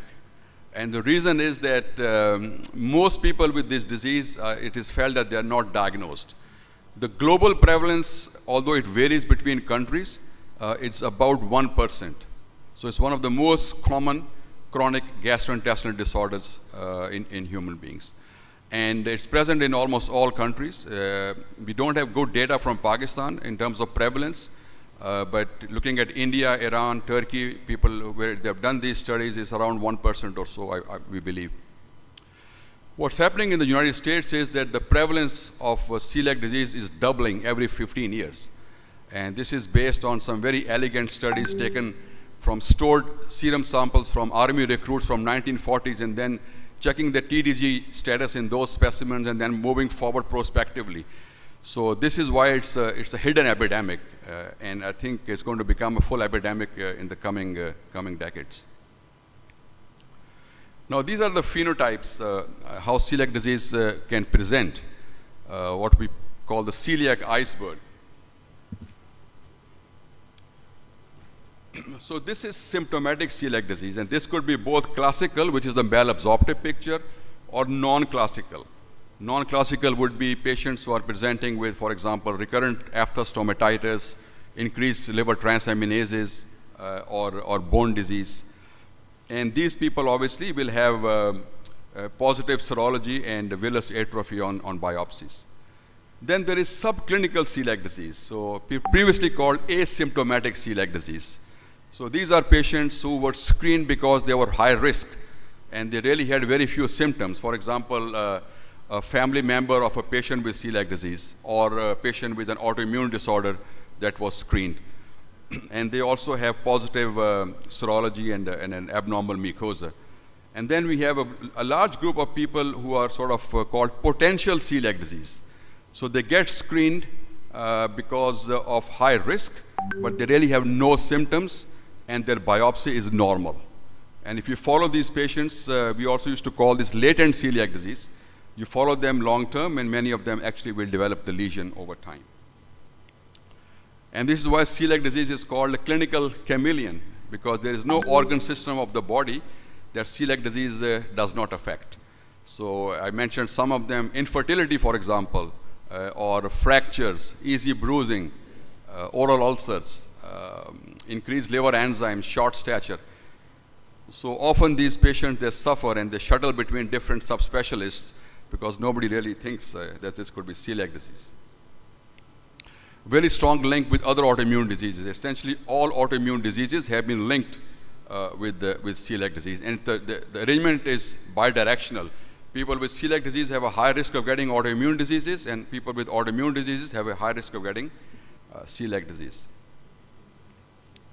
So this is an approach one can use, a very simple algorithm that you can use if you suspect that your patient has a gluten-related disorder. So obviously we start with clinical assessment, look at their symptoms, both GI and non-GI, conduct a good history and physical examination, and do their TTG IgA antibody, because this is the recommended test globally now. We don't recommend that you do a whole panel of tests, actually. There's no advantage of doing 6, 7, 4, 5 tests. Start with TTG-IgA antibody.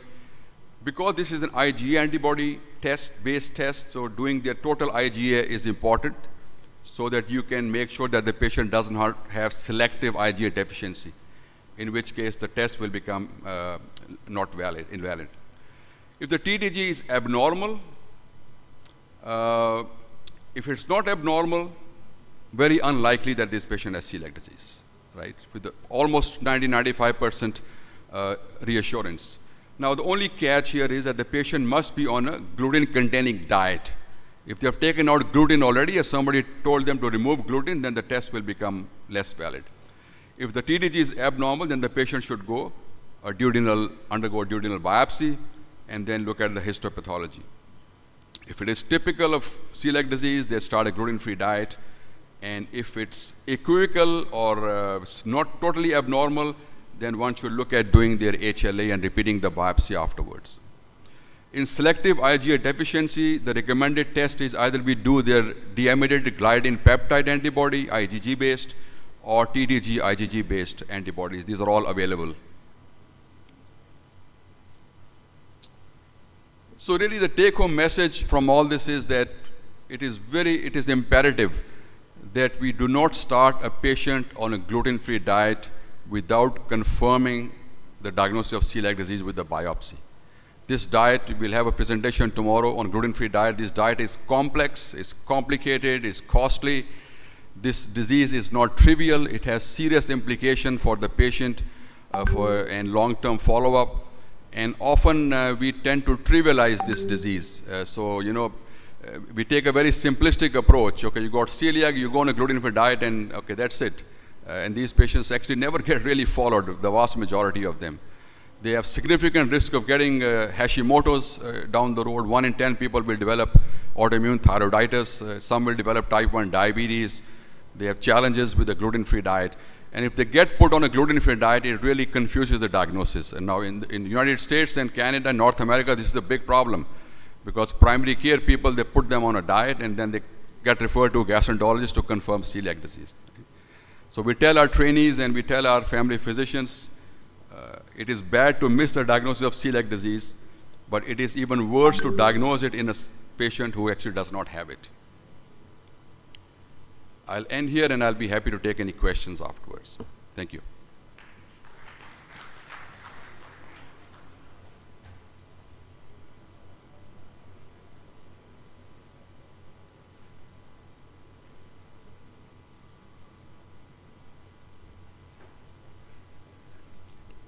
Thank you for such an enlightening talk. Now I would like to call upon stage Professor Qasim Aziz. He is Professor of Neurogastroenterology and Director of Winsgate Institute of Neurogastroenterology. He is also a member of Institute of Neurogastroenterology. So please, Dr. Qasim Aziz, can you come up?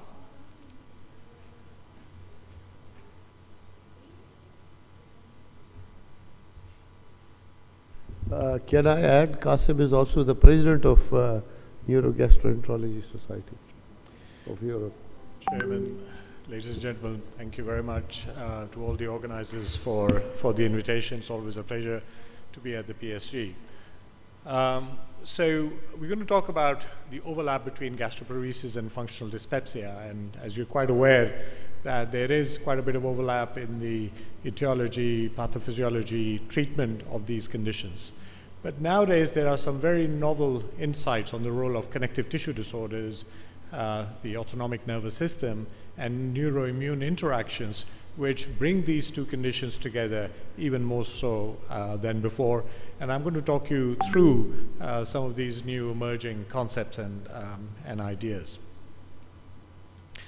So the clinical presentation of functional dyspepsia and gastroparesis is very similar. So functional dyspeptic patients and gastroparetic patients, they complain of epigastric pain, burning, postprandial fullness, early satiety, nausea, bloating. And in functional dyspepsia, there may or may not be disordered gastric emptying, whereas in gastroparesis, you will have, by definition, delayed gastric emptying. And in addition, you may get vomiting, whereas functional dyspeptics usually do not vomit. But the other important thing to remember about functional dyspepsia is that gastric emptying can vary from actually rapid gastric emptying to normal gastric emptying, mildly delayed gastric emptying, or severely delayed gastric emptying. There is no correlation between symptoms and the delay in gastric emptying, either in functional dyspepsia or in patients with gastroparesis. Even severe patients with gastroparesis sometimes have quite mild symptoms. When we look at the pathophysiology of these two conditions, there is clearly some factors which are independent. In gastroparesis, for instance, there is considered to be antroduodenal dysfunction, pylorospasm, neuroimmune interactions with macrophage dysfunction, The pacemaker activity in the gut is disrupted in the stomach due to dysarrhythmias and so on. And in functional dyspepsia, duodenal inflammation, altered central processing in the brain due to changes in brain-gut interaction, gastric and bile acid hypersensitivity. But there are common mechanisms as well, such as delayed gastric emptying, impaired gastric accommodation, abnormal duodenal feedback, visceral hypersensitivity. So both independent and overlapping pathophysiology. But when we look at the cause, the etiology of these two conditions, again, there is quite a lot of commonality, but also differences as well. But what I think, rather than going through each one of those factors which you are well aware of, I just want to highlight the fact that in terms of etiology, connective tissue disorders are well described in the pathophysiology of gastroparesis. For instance, patients with scleroderma or lupus can get delayed gastric emptying, and they have gastroparesis. This is well recognized. But the association of functional dyspepsia with connective tissue diseases is less well established.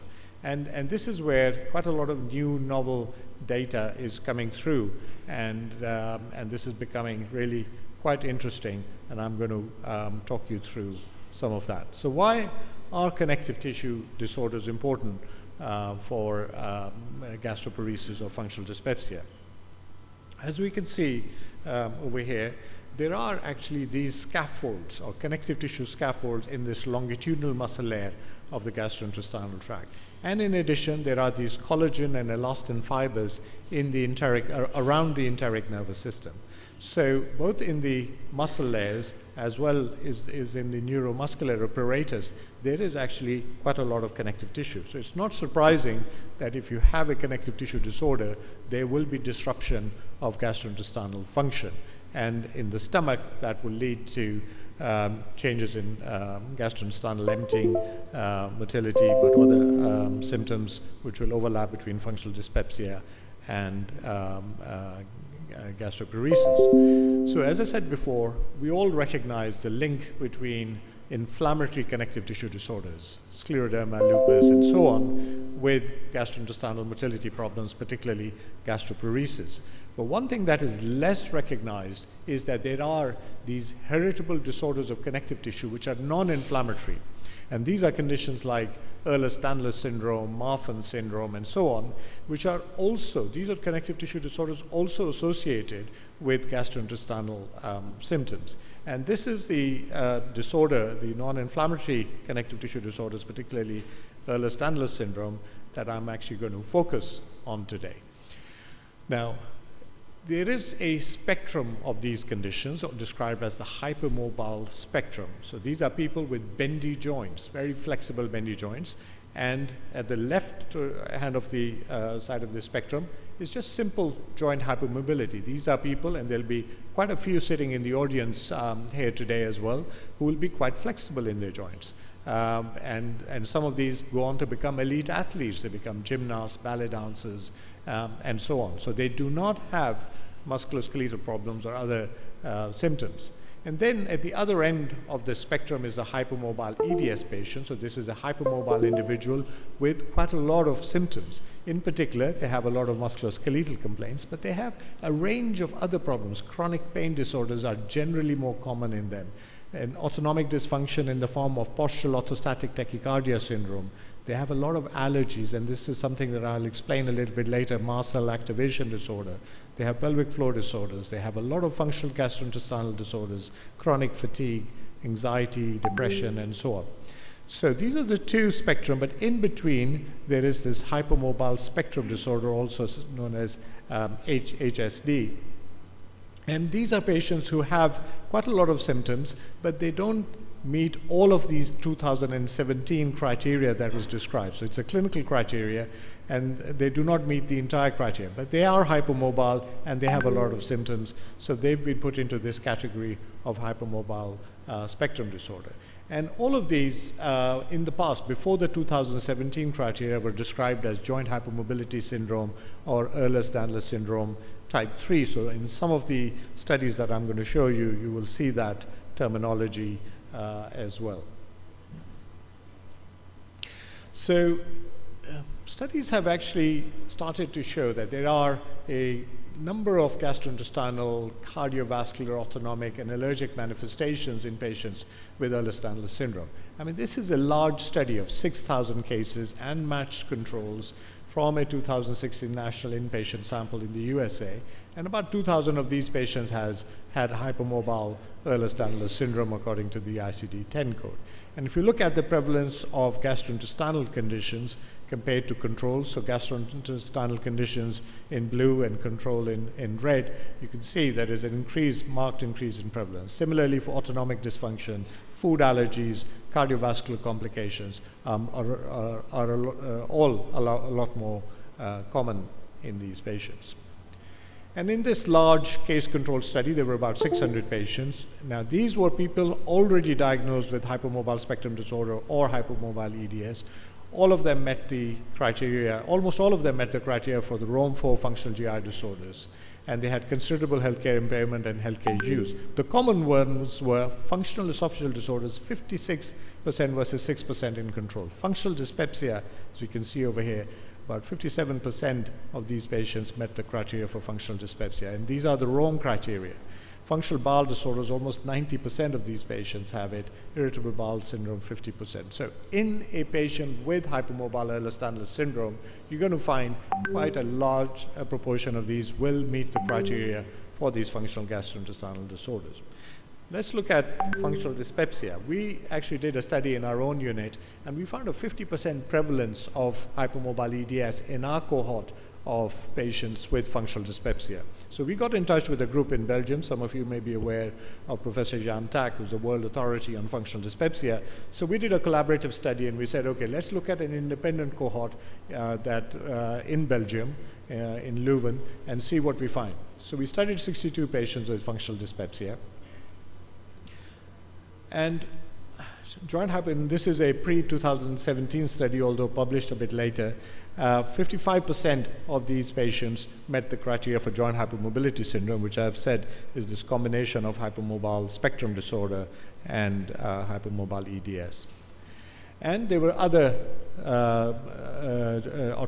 these connective tissue disorders also identified: lupus, ankylosing spondylitis, and rheumatoid arthritis. So 61% of a patient had a connective tissue disorder, and only 39% of these patients, these are unselected functional dyspeptic patients who did not actually have any connective tissue conditions. So this is something that we must not miss in our patients with functional dyspepsia. We went on to look at gastric compliance, so we did pressure volume, looked at the pressure volume relationship in the fundus. There was no difference in those who were hypermobile versus those who weren't. We looked at the sensitivity scores in the gastric fundus using a barostat. There were no differences. And then we looked at accommodation. We looked at the relaxation of the fundus in response to a meal, to a standardized meal challenge, and there was no difference. But when you look at gastric emptying, even though statistically there was no difference between the joint hypermobility syndrome and the non-joint hypermobility syndrome, but 32% of those who were hypermobile had gastroparesis compared to 16%. And I think this was a error because the numbers were really quite small who went on to have the gastric emptying study. So people have started looking at the prevalence and predictors of gastrointestinal dysmotility in patients with hypermobile EDS. In this study of about 218 patients, 62.3% of the patients had at least one gastrointestinal symptom at the time of diagnosis. And when motility tests were done on a smaller number, about 42 of these patients, I'm particularly interested to demonstrate here that 42%, 43% had gastroparesis. So not only is functional dyspepsia more prevalent in these patients, they also have gastroparesis. And in univariate analysis, patients who had who are more likely to be diagnosed with gastrointestinal dysmotility had postural orthostatic tachycardia syndrome, which I'll explain in a little bit more detail, with an odds ratio of about 8.8. Fibromyalgia, irritable bowel syndrome, all of those factors increase the risk of gastrointestinal motility. But in multivariate analysis, only postural orthostatic tachycardia syndrome was significantly associated with increased likelihood of gastrointestinal dysmotility. So it seems that POTS, which is a dysfunction where you have dysautonomia linked with hypomobile EDS, seems to make a difference to the development of gastrointestinal dysmotility. So what is POTS? Postural tachycardia syndrome is basically a condition where people have orthostatic intolerance within 10 minutes of assuming an upright posture.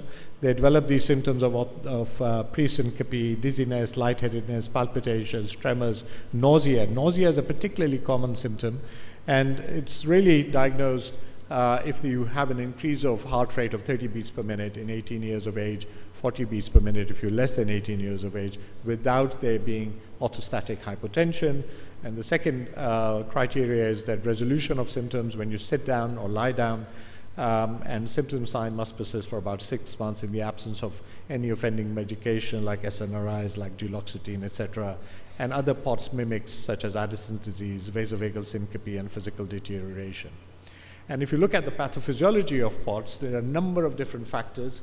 Hyperadrenergic activation causing sinus tachycardia, which basically means that there is sympathetic hyperactivity in these patients. They have cardiac receptor activating autoantibodies. They have vascular receptor blocking autoantibodies. But because their blood vessels are also more elastic and stretchy, they get vasodilatation in the lower limbs, which causes a bit of hypovolemia and reflex tachycardia. And there is also vasodilation in the splanchnic circulation over here. So these patients can develop symptoms of exactly dizziness, and they can sometimes almost faint. And you may have seen some patients who say, I can't eat when I'm actually upright. I have to actually lie down or incline, or immediately after eating I have to lie down because I get very dizzy, I get tachycardia, I get palpitations, and so on. So these are the patients that are more likely to have postural tachycardia syndrome. And they have gastrointestinal, these gastrointestinal symptoms are associated with dysmotility. There is some evidence of abnormal gastric electrical activity, mast cell activation disorders, hypomobile EDS, hypovolemia. And another interesting factor is that there is an inverse relationship between your hypermobility score, described as the Baton score. So you score these joints out of 9, and if you score very high on the hypermobility score, your vagal efficiency, which is basically your cardiac vagal tone, the motor tone in the heart, that is actually much lower in people who are more hypermobile. So they have this dysautonomia, which is linked with the amount of hypermobility that they have in their joints. And as we know, vagus is very important for improving, or it is pro-motility in the gut, but it actually slows the heart down.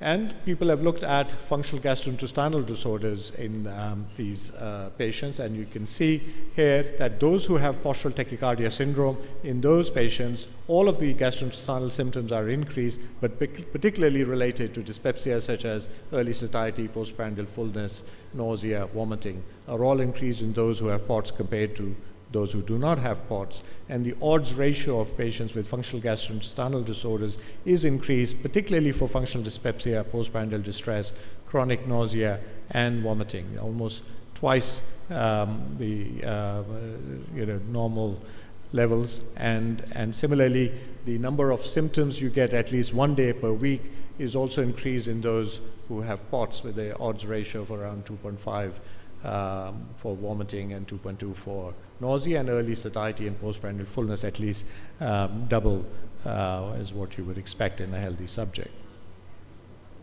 We did a study where we looked at a very large group of patients, about 1,000 patients, and we used a cluster analysis using machine learning in these people, and to see what was the prevalence of these different functional gastrointestinal disorders in these patients. And we came up with this 4-cluster solution within that. And we had a cluster here which basically had these hypermobile patients who had IBS and functional dyspepsia, and a number of other foregut functional gastrointestinal disorders. We had this healthy group which didn't have EDS, and they just had a little bit of IBS and functional dyspepsia. And then we have this group over here that almost all of them are hypermobile EDS patients, but very little in the way of functional gastrointestinal disorders. disorders, and a group here where they are hypermobile and they have IBS. So predominantly an IBS group and an IBS plus functional dyspepsia group. And we looked at the prevalence of somatization using a PHQ-12 questionnaire. And you can see all these patients who had IBS and functional dyspepsia had much greater symptoms of somatization across the entire body, particularly chest pain, dizziness, fainting spells. All these autonomic symptoms were significantly increased in those who had the combination of IBS and functional dyspepsia compared to only IBS or without IBS and functional dyspepsia. And they had poorer quality of life in all the domains, and they had more depression, anxiety, presence of POTS, chronic fatigue syndrome, fibromyalgia. So it seems that combination of functional dyspepsia with IBS will produce a more severe phenotype.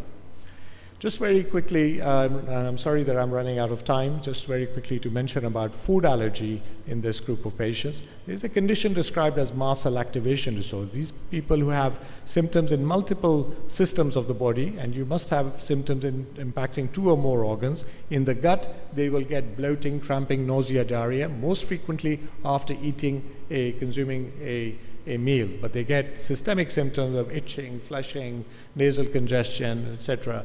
After a meal. They get better when they're treated with mast cell stabilizers, and they must have some degree of evidence that mast cell activity is increased. For instance, increase in serum tryptase can be present in these patients as well. And as we know that mast cells are particularly relevant in the gastrointestinal tract. They're present in the subepithelial layers. And if you have a leaky gut or increase in permeability, which can be due a number of reasons through stress, inflammation, and injury, these mast cells get activated. They release a number of mediators, particularly histamine. And histamine can circulate all the way around the body and create some of the symptoms that I've just described to you. So we know that there is an overlap between these two conditions, and there's an overlap in the treatment as well. But now the new players on the block are really this treatment of POTS, because treating POTS with increase in fluid and salt intake, beta blockers, fludrocortisone, ivabradine, pyridostigmine, clonidine, etc. All of these medications, when the POTS is improved, their gastrointestinal symptoms improve as well.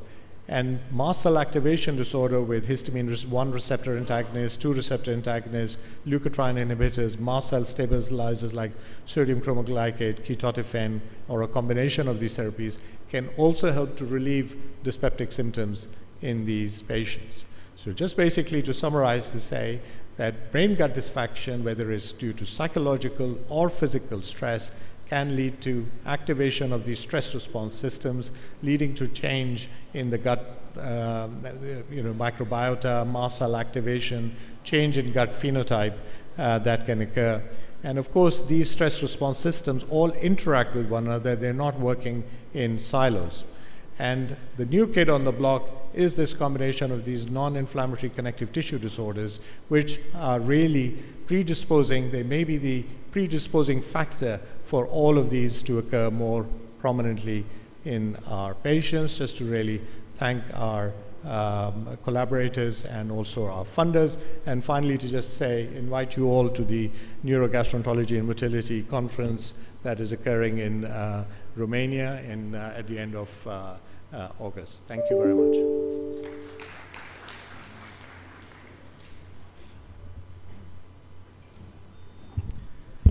For our next talk, I would like to call Professor Dr. Shahab Abid.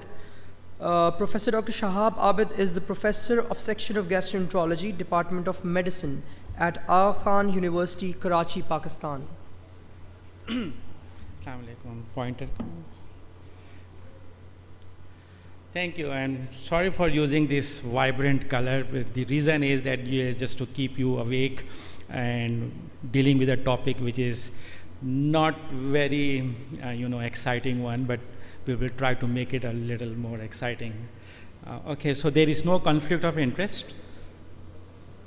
Let's go for the prevalence, that how much is the functional bowel disorder in our setup. We do not have much studies available as far as the prevalence of the irritable bowel syndrome is concerned, but there is one which is showing that it's fairly high. More than 20% of us is having some kind of the functional bowel disorder.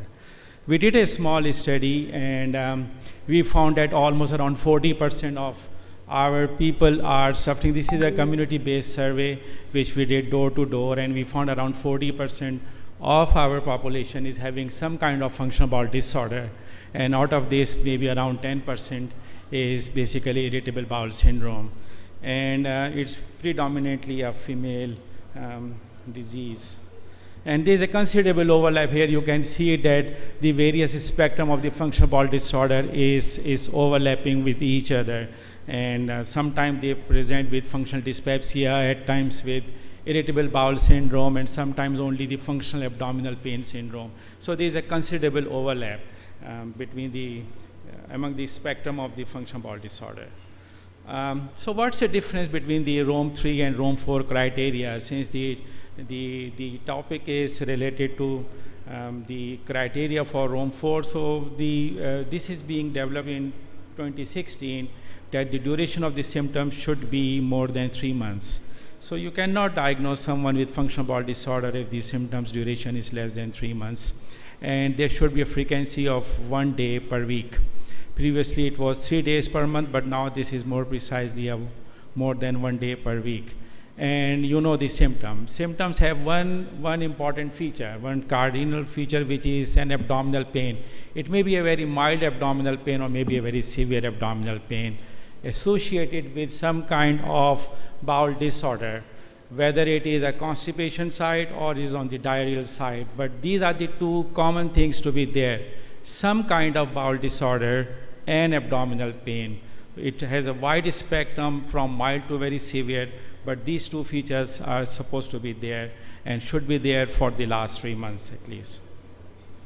So these are the few alarm features which we are all aware of. We need to evaluate and investigate in history from the patient whenever he is coming to us with the functional bowel disorder, that we need to rule out, especially the weight loss and bleeding per rectum. These are the two important things which we should ask from each individual, whether they do have these symptoms or not. If they do not have alarm features, only then we can go towards the positive diagnosis of irritable bowel syndrome. And there's a long list of the differential diagnoses. Most of them we can discuss later, but there are some varieties of functional bowel disorder, which is being spectrum is based upon the stool consistency, whether it is a constipation predominant or is it diarrheal predominant. And sometimes when there is a mix of constipation and diarrhea, then it is a mixed variety. So in constipation predominant, they have hard and lumpy stools of more than 25% time. And if diarrheal predominant, they are loose and watery stool of more than 25% times. So this is a big spectrum ranging from 1 to 7, and this is the Bristol stool score, which we usually use in order to categorize our patient into whether they are suffering with IBS-C, IBS-D, or a mixed variety. And this is a long list of the differential diagnoses. Most of them are being evaluated on the basis of the history, and at times you need to investigate and to differentiate from IBD, because there is a overlap between IBS symptoms and the IBD symptoms, but abdominal pain, diarrhea and cramp are common for both. But bleeding per rectum, fever and weight loss are likely with IBD, and they are not present in IBS. This is a new thing, relatively. It's presented last in the WGO Congress in Dubai by Giovanni, and they have collected a data of COVID patient, and they come to know that there is a significant increase in the association of COVID with the IBS symptoms. So COVID-19 is being thought to be associated with increased risk of long-term GI symptoms, including post-infectious IBS. So previously we were saying about the post-infectious IBS is related to certain bacterial infection, especially in our setup is the Salmonella infection or Salmonella gastroenteritis. But now this is something which is a COVID-19 at the global level, and increase the new onset disorders of gut-brain interaction should be expected due to COVID-19. So maybe is a post-COVID era, and with the modification of the virus, so maybe a new something new in the dimension of in the spectrum of irritable bowel syndrome related to COVID may be upcoming in the next couple of years' time. So what causes IBS? It's pathophysiological mechanism. So it is a multifactorial disease, and as you know, there is an interaction of psychosocial factors. There are certain environmental factors, and then there is changes in the gut physiology. So all these three things together and resulting in the development of the symptoms of IBS. And this IBS is associated with considerable morbidity, but may not be with mortality.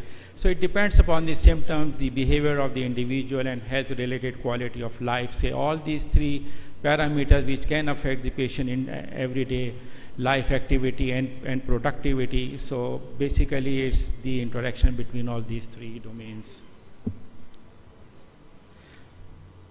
So on the one side, there is an interaction between the peripheral gut and the central brain, the psychosocial factors, GI infections, microbiota, and immune activation. And all these things will result in the bile acid malabsorption, altered motility, visceral hypersensitivity, and stress hormone. I will focus a little more on these pathophysiological mechanisms because the new era of the development of Rome 4 towards Rome 5 is basically related to the better understanding of the pathophysiological mechanism under the generation of symptoms related to IBS. So one important agent as far as the symptoms generation is concerned is 5-HT. As you know that the 5-HT is one of the molecule which our psychiatrists play around well. All the psychiatry is basically geared towards the manipulation of 5-HT. And you see that it's only 3% that the 5-HT is present in the brain. It's 95% it is in the GI tract and 3% elsewhere. So it's a basic molecule which is involved in the pathogenesis of the symptoms related to IBS. As Dr. Qasim already evaluated to a great extent the role of 5-HT and about the mast cell, which we will see in the next couple of slides, that based upon the chemical, mechanical, and neural stimuli, there is a release of the 5-HT, and if it is an increased release of the 5-HT, it may result in the pathogenesis and causing IBS-D-like symptoms. And if it is a reduced release of the 5-HT4 receptors and alpha-adrenergic receptors activity, so will cause a decrease in the contraction and may be associated with IBS-C. And so this is a wide spectrum from diarrhea to constipation and basically governed by 5-HT. This is the mast cells on the basis of neurotransmitter, stress, food, bacterial products, and cytokines. There are certain amines which are released from the mast cells granules, which affects our nerves, smooth muscles, the epithelial cells, and the immune system, where they set a chronic inflammatory activity in the submucosal areas of the GI tract. So the histamine and the mast cells basically the key player as far as the pathogenesis is concerned. So there is some recent evidence in terms of the gut dysbiosis and the pathogenesis of IBS. Last year, a paper published is a meta-analysis which comprised of the 23 studies, and they found that compared to normal individual, those who are suffering with the IBS, they are having less amount of lactobacillus and bifidobacteria. Likewise, bacteroids and enterococci are equivocal, and Escherichia and enterococci are more in those who are suffering with the functional bowel disorders. Especially in those who have IBS-D, lactobacillus and bifidobacteria are significantly less in amount, they are more in the control. Likewise, in IBS-C, lactobacillus and bifidobacteria and enterobacteria are less in those who have IBS-C. So there is a fairly clear evidence now that the gut dysbiosis may play a significant role in the overall pathogenesis of IBS. So the IBS is characterized by gut microbial dysbiosis. Food and dysbiosis interaction, this is paper published by Leuven Belgium group, where they identified that the dietary histidine, which is present in the high FODMAP diet, interact with the Klebsiella and other organisms, and they will result in the increased amount of the luminal histamine. And this luminal histamine will act over the neuron and contribute in the pathogenesis. If you have lactobacillus, then it will reduce the luminal pH, and it prevents this particular interaction, and hence that it will reduce the amount of the luminal histamine and the pathogenesis of the IBS symptoms. So there is some new evidence as far as the mechanism of visceral pain is concerned. And this is a new player is the enteric glial cells. Based upon the inflammation, there is a regulation of the release of the pro-inflammatory cells, and they will act through this nerve and through the peripheral neuroglial cells over the central nervous system, and there is a glial activation through stress. So an interaction between the peripheral and enteric glial cells and the centrally placed glial cells to have particular sort of an interaction, and which results in the pathogenesis of pain. So this is a classical way of describing the abdominal pain, which is an immune activation and neuroplasticity. These are the two key mechanisms, but now there is an interplay with this, that an increased glial activity is characterized of all forms of pain, and glia contribute to the tension and acute to chronic pain through interaction with neurons and alter neurotransmitters. So we do have the evidence that the food play a role. There is the evidence of gut dysbiosis and interaction between the gut dysbiosis and the high FODMAP diet. And then there is a new player, which is the glial cells involved in the pathogenesis of abdominal pain. So to a great extent now we have the very clear idea that how and what are the therapeutic targets for the management of patient with IBS. So luminal and mucosal interplayers together and resulting in the interaction with the higher mental functions, resulting in IBS symptoms.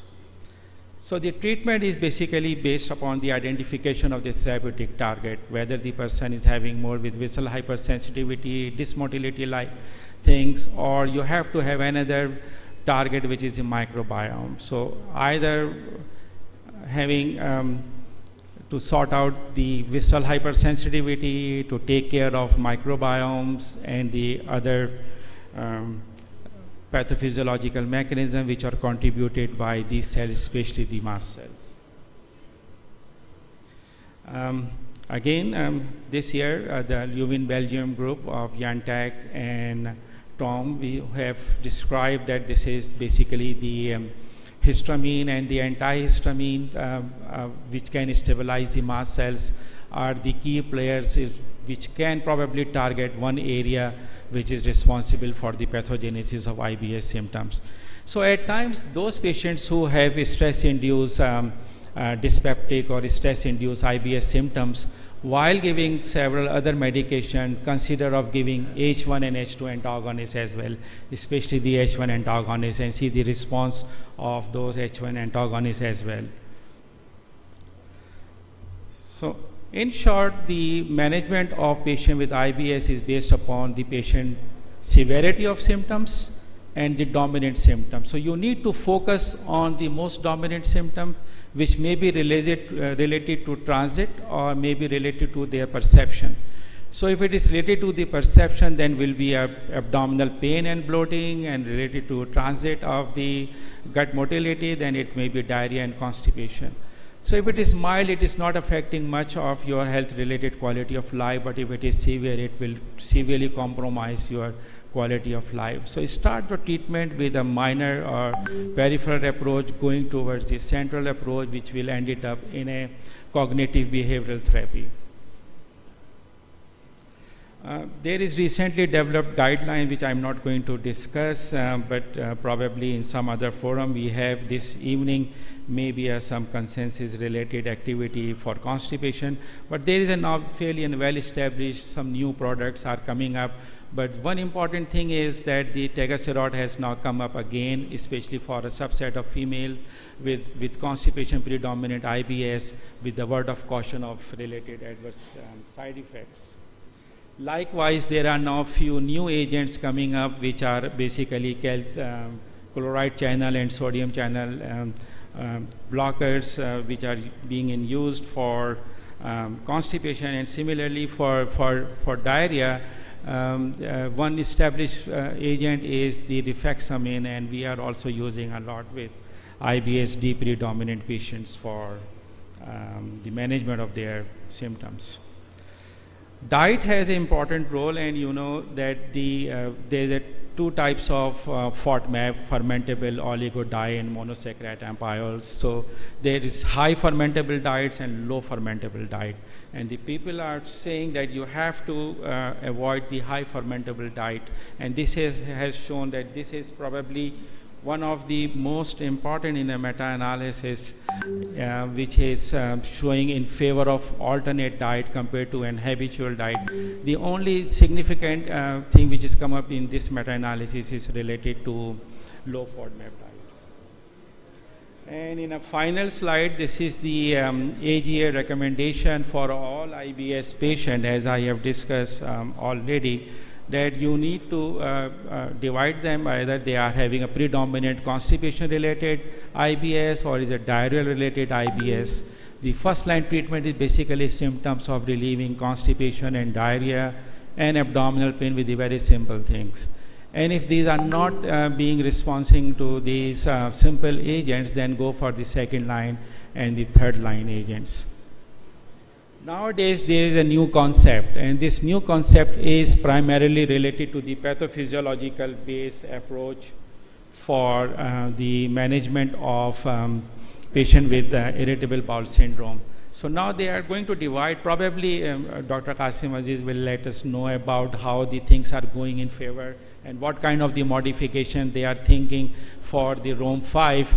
But they are now being divided into evacuation disorder, abnormal transit, bile acid diarrhea, disaccharide deficiency, restriction to food, hypersensitivity and hypervigilance, and microbiome. So one of these mechanisms may be responsible for the pathogenesis of an individual person. So this is the last slide. So on the basis of this, one can make a precision-made, tailor-made, individualized approach for the management of patient with irritable bowel syndrome. And I would like to stop here with the notion that in Rome 4, which is under development, and maybe by the end of 25 or in 2026, we will have now with the new approach for the irritable bowel syndrome based upon the underlying predominant pathophysiological mechanism. And finally, I would like to thank PSD for inviting me, and just to highlight the fact of this particular individual whose name is Professor Nazir Chaudhary. Some of you must know him. He is the founding principal of Sindh Medical College, and he is the one who has the first, authentic scientific documentation with true love, published in 1962, an account of 130 cases of irritable colon syndrome. So this was the first publication related to IBS. Thank you very much.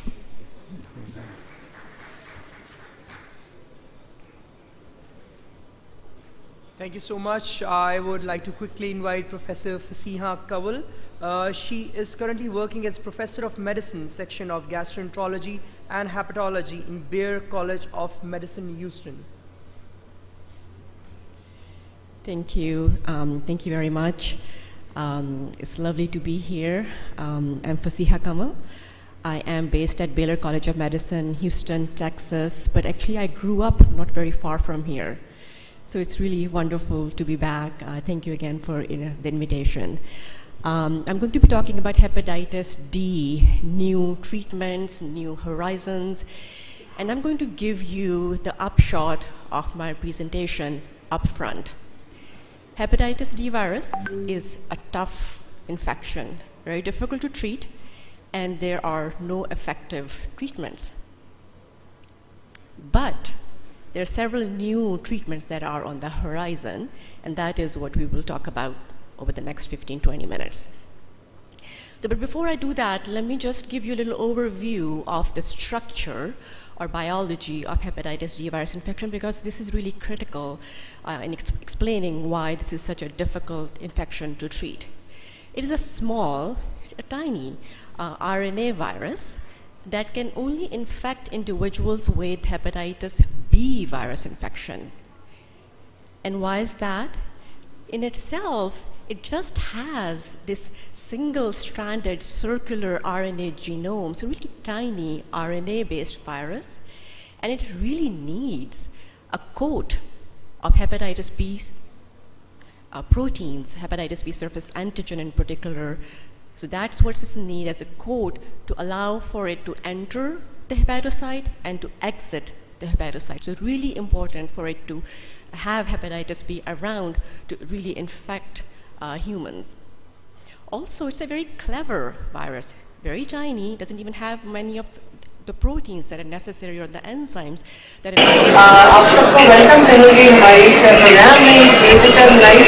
hepatocyte factory machinery for replication.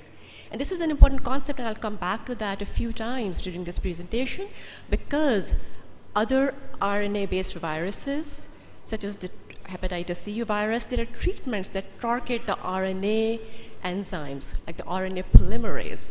But here, we don't really have that for this virus, because it's relying on what? On human hepatocyte machinery. So that is why it is so difficult to really target and treat. And again, as I said, I will come back to that in a minute.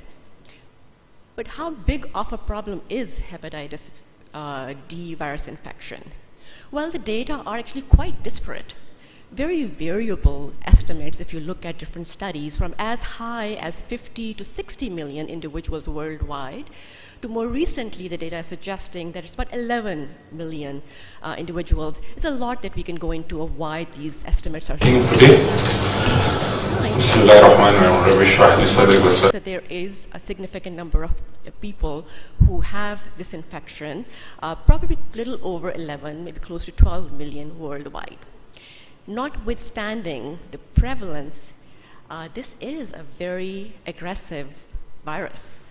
It's one of the most aggressive forms of viral hepatitis, with some studies suggesting that 60% of individuals with this infection would die of this infection within 10 years. So really one of the most dangerous infections, viral infections or viral hepatitis that we deal with. What also makes it hard is the fact that there are no... Thank all the members of Central Council and welcome the new President and General Secretary. Again, this is, much of that lies in the fact of its structure and its biology.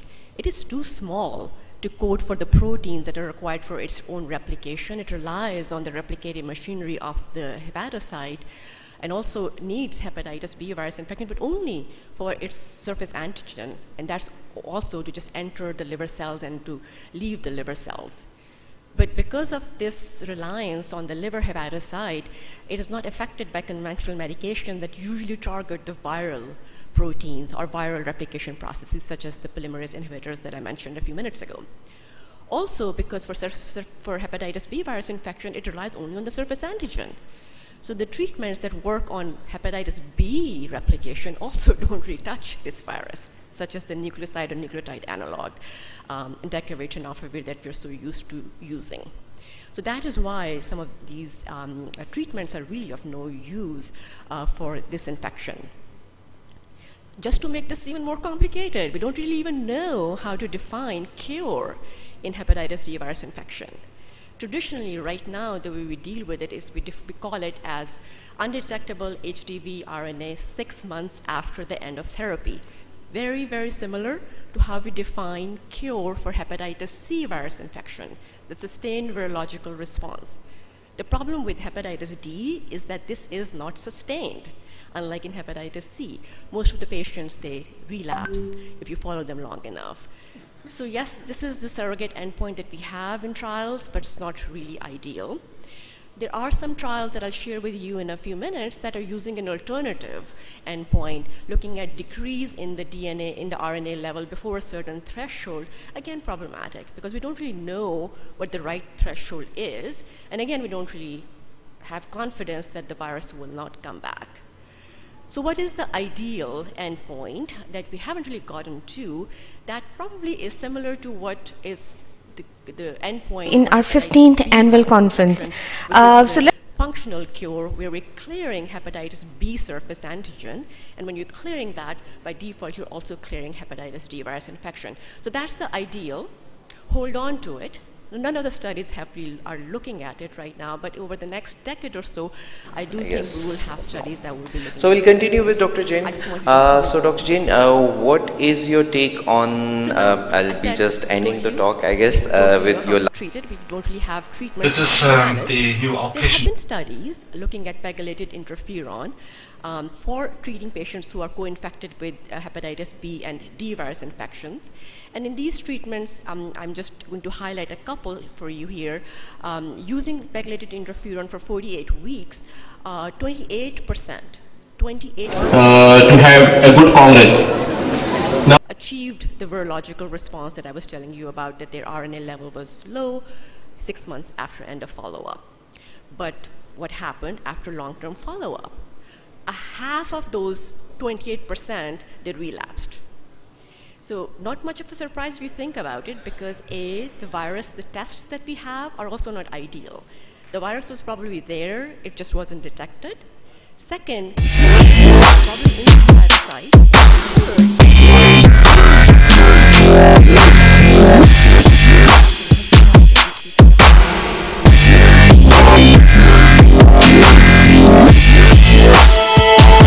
That you do this extended and enhanced treatment and see if that would help. So what do I mean by that? You extend the pegylated interferon, and then you enhance it by adding something else, like tenofovir. And this has been and examined recently in a study that came out a few years ago, where they extended pegylated interferon for 96 weeks total, and also added tenofovir in addition to that. It's a randomized controlled trial, about 60 patients in each arm, and they received this treatment for 96 weeks, and then followed for months after to look for a response. And what did the study find? So compared to baseline, yes, there was a decline in the HDV RNA level at 48 weeks, as showed by these arrows. But there was really not much difference as you extended the treatment from 48 weeks to 96 weeks. It was pretty flat. And once patients were followed off treatment, the HDV RNA relapsed. And this occurred in about a third of patients, despite being on prolonged therapy. So the same story that I shared with you with pegylated interferon shorter treatment is being told here again with extended and enhanced treatment. Also, one other key element here in this study was that adding tenofovir Dr. Mohammed Abdullah. Much, both arms. So today's session is interventional radiology. So where does that leave us? I would like to introduce really need our treatment chairperson for today's session, Dr. Khurram. But the good news is that there are several such treatments that are under evaluation. And as you can imagine, what they're targeting two things that are necessary for this virus to replicate and propagate. One, they're targeting the hepatitis B surface antigen, which it needs for coating. And second, they're targeting the liver hepatocyte replication machinery. So I'm going to walk you through this little cartoon to share with you 3 such treatments that are under evaluation, and then I will share some data with you on these 3 agents. So the hepatitis D virus infection, when it enters the hepatocyte, it uses this membrane receptor called the endoscopy. Mania are factors which increase the risk of depression further. For example, so delirium should be. We could define it as a state of acute distress, uncomfortable. In Europe, that blocks that membrane receptor. It docks at that membrane receptor. So it's an entry inhibitor. We'll talk about that in a minute. Then the virus enters the cell, it sheds off the coat and enters the nucleus. In the nucleus, again, hepatocyte machinery is used to allow the replication of the virus. The RNA, it then leaves the nucleus, and that is when it needs to be coated by hepatitis B surface antigen. The assembly is happening in the cytoplasm. For that step to happen, there's one other thing that needs to happen. There are hepatitis D, the only antigen is called this large antigen. It needs to work with लिए crust है, ठीक है, और ये patient की 12th rib है. Is modification of that antigen through a prenylation process. If you can give me the image. Let again handled by Can I have a two? Okay. For therapy. Okay.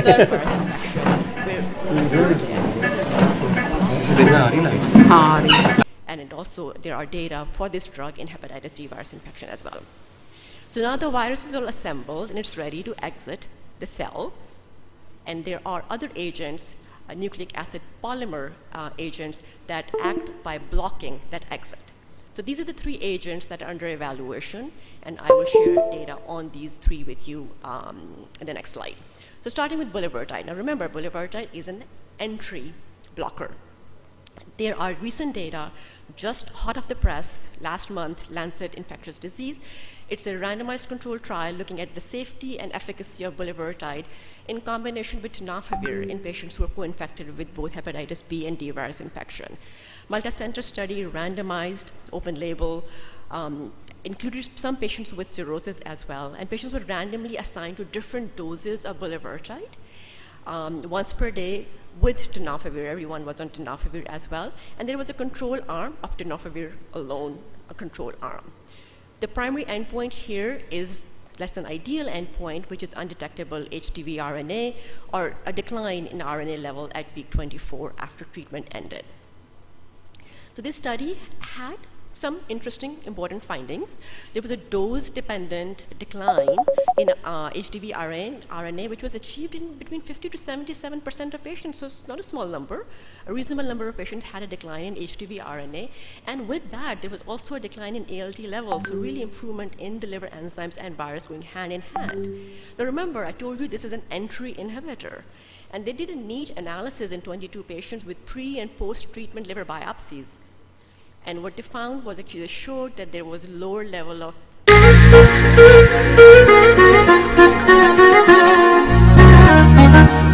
this blocks the entry, and that is how it works. But it's the same story. Once the treatment was stopped, the virus came back. In more than 90% of patients, there was a relapse of RNA level right after the treatment was stopped. So promising data really show that there are going to be more information needed for long-term safety, long-term efficacy, and also probably this treatment needs to be continued for a longer period of time than just 6 months as tested in this study.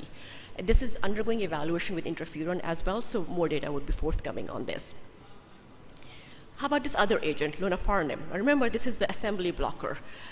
This has been evaluated. This is again a large randomized controlled trial just presented as an abstract EASL last year, where 4-arm study, lonafarnib was used with ritonavir so that it can allow the dose to be reduced and effect to be maximized to dual oral combination with these two drugs plus pegylated interferon, then with an active control arm of interferon, pegylated interferon, and a placebo arm. So 4-arm study. For 48 weeks, reasonable sized study, and follow-up of 6 months afterwards. And these are the data. Compared to placebo, where there was the response rate was 2%, really dismal, all the active treatment arms had higher response rate. But look at the numbers. 10% for oral combination, 10% for pegylated interferon, and when you added them together, it's double the effect, so close to 20%, but still 20%. So a big room for improvement still left. Still, positive data, promising data. Lonafarnib was associated with lots of side effects, GI side effects, so I don't really think this will really pan out, but we will have to wait for more data to emerge. The last drug that seems very promising, but again, very small study. This is the NAPs, the nucleic acid polymers used in combination with pegylated interferon. It's a very small study from a few years ago. Only 12 patients who were enrolled in this study, and they started with this agent. It still doesn't have a name, followed by combining that with pegylated interferon and extended pegylated interferon therapy. But what's so dramatic about this is this rapid decline in the DNA level, in the RNA level. But not just that, it's the sustainability and stability of that decline after follow-up. So really, I think, interesting data, potent antiviral effect, but also the fact that it actually persisted for as long as a year after in these few patients that were included in this study. And just recently, there is an extended follow-up of the same patients over 3 years, again showing that there was persistence of that response with this combination treatment. So again, looks exciting, looks promising. We'll have to wait for more data. So I'm going to wrap up. Very difficult to treat, but several treatments are there. Bulevirtide is promising, has approval from in Europe, but I think we will need more information on how to use it, how long to use it, using it alone or in combination with other agents. We have some other treatments also. Lonafarnib seems also promising, but really I think side effects could be a problem with that. And I shared some exciting data about the NAPs, nucleic acid polymer. We'll also have to wait for more data for that. But really going forward, I remain optimistic. I think there could be 2 different scenarios that might pan out. One could be this finite therapy with a combination of either of these agents with pegylated interferon. And I think that could be one way to look at, which could lead to functional cure, including loss of hepatitis B surface antigen. Or we could do what we do right now for hepatitis B, but this is long-term maintenance therapy that we can keep going for long periods of time. In that case, bulevirtide seems promising. Other targets are being explored and examined, but I remain optimistic. This is for the very first time in a very long time that we're just seeing promising data for hepatitis D virus infection. So it's very plausible that we might actually see cure in our lifetimes or hopefully soon. Well, thank you very much for your attention. I can take any questions afterwards. Thank you so much, Professor Fasiha. Now I would like the panel of experts to say a few words on the presentations. साहब word मत कहलवाएं लोग पिटाई कर देंगे. I just really want to thank the world-class speakers who spoke, Mohsin, Qasim, Shadab and Fasih, and I think in the interest of time, the lectures were very well presented and self-explanatory, so we'll thank them and end the session. Thank you. With that, we conclude our session. Thank you so much for joining us.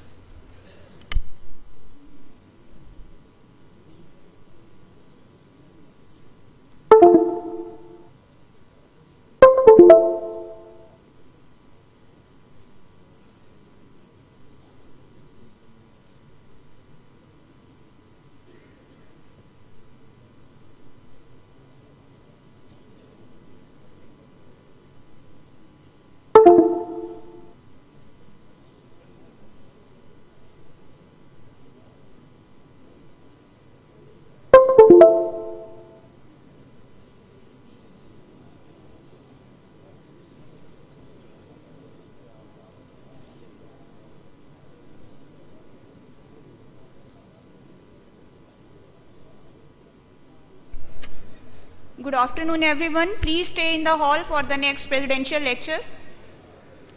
I would like to request everyone, please be seated.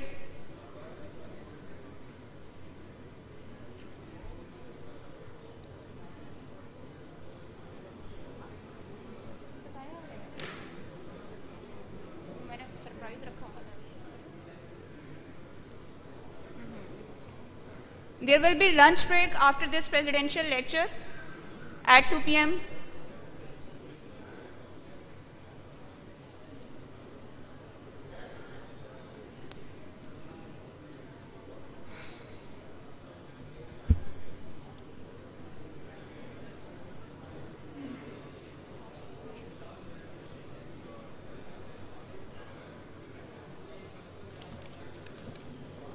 Start good.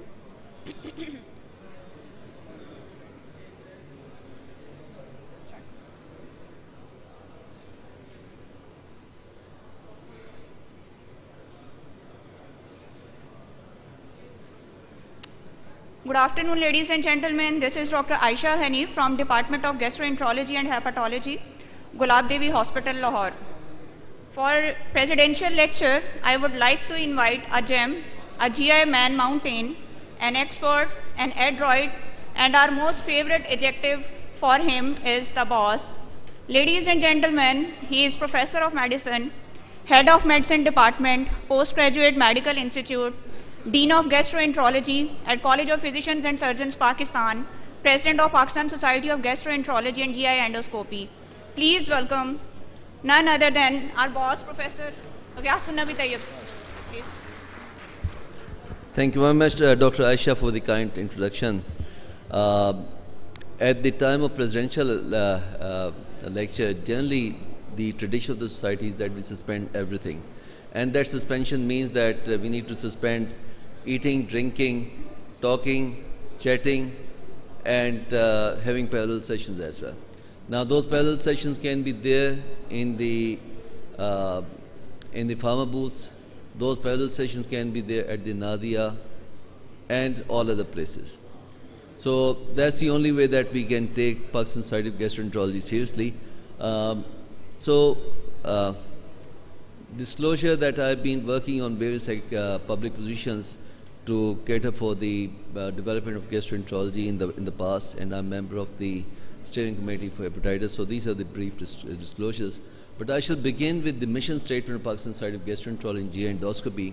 I'm sure you all familiar with this mission statement, that Pakistan Society of Gastroenterology and GI Endoscopy is a platform dedicated for teaching, training, and generating research on GI and liver disorders in Pakistan. So if this is the mission statement of Pakistan Society of Gastroenterology, are we meeting that mission which was given to us in 1983 by our senior colleagues, Professor Khwaja Sadiq Hasan, Dr. Sarwarjan Zubairi, and all others who were there at the helm of affairs at that time. Amongst the founder members, I can see Professor Anwar Khan is here. Possibly he's the one, and then Professor Said Khokar, Professor Siddur Hussain. They were the ones who were there in the meeting when Pakistan Society of Gastroenterology was created. So I was given the charge of Pakistan Society of Gastroenterology from 2021 to 2023 as a president. We had one mission, quest for the best, looking for whatever is possible to achieve in the best possible fashion. And in the teaching, you all know that we have been able to arrange two annual congresses. One was held in Karachi, an excellent conference, where we had the endoscopy workshop as well as so many other parallel sessions, and it was very well attended. And then there have been so many regional conferences. From the liver side, we had Hepatitis Day and awareness. From refractory side is HRS, management of end-stage liver disease, and so on and so forth. And on the liminal side, IBD was the focus for us. On the IBD side, we have been having quite a few sessions, and then on the reflux side, again, we were having quite a few sessions. Helicobacter pylori remains a challenge for management in our country. So management guidelines were discussed in the various meetings of the Pakistan Society of Gastroenterology. Training, the second important mission of Pakistan Society of Gastroenterology. And I must say, alhamdulillah, I, along with my cabinet, we have been working hard, we have been striving hard to provide teaching and training on the endoscopy side. We conducted quite a few hands-on colonoscopy course, on upper GI endoscopy course, hands-on US course, and I'm thankful to Asian Endoscopic Ultrasound Group for co-sponsoring us, and they are the ones who helped us start endoscopic ultrasound way back in 2013. It's a 10 years journey that we have achieved to this level that we are comfortable in doing most of the endoscopic ultrasound guided procedures. Performing a better ERCP, avoiding complication ERCP, colonoscopy workshop, and management of pancreatic structure. These are various workshops that have been held. Now, if we look at our working pattern, we divide our working into the chapter wise. So in Punjab side, we conducted in just past one year, we conducted 8 academic activities. In Sindh, we conducted about 4 because of the change of the computer, I think there's something, the format has gone disturbed. So in Punjab we conducted 8, in Sindh we conducted 4 academic activities, in Federal Chapter we conducted 1 academic activity, in KPK we conducted 9 activities, in Balochistan we conducted 4 activities. So all the chapters have been pretty much active in imparting teaching training to the students. Now these are the various pictures you can look at from various centers, the activities which we have done, and webinar series that I started during the COVID period that continued till mid-2021, in which we were able to cover majority of the topics pertaining to the US and ERCP, and that was well taken by a majority of our members. Obesity is becoming a major challenge in our society. We conducted a workshop in Karachi as well as Lahore. It was a big seminar. It was attended by people overseas as well. Then hepatitis E and utility of vaccine, that remains an important thing. And PSG League, that is a hitter. This is the second consecutive year that PSG League is being conducted. Basically, the idea is to involve the young students, generate brainstorming in them, make them come up with case scenarios, have a match, and after that match, everybody is a winner. Although in the match, one team is winner, but towards the end of the day, science is a winner, the whole community is a winner, and Alhamdulillah, this is the second consecutive year that it has been completed successfully, and possibly today or maybe tomorrow they're going to have the final show where one team is going to win and they're going to be awarded.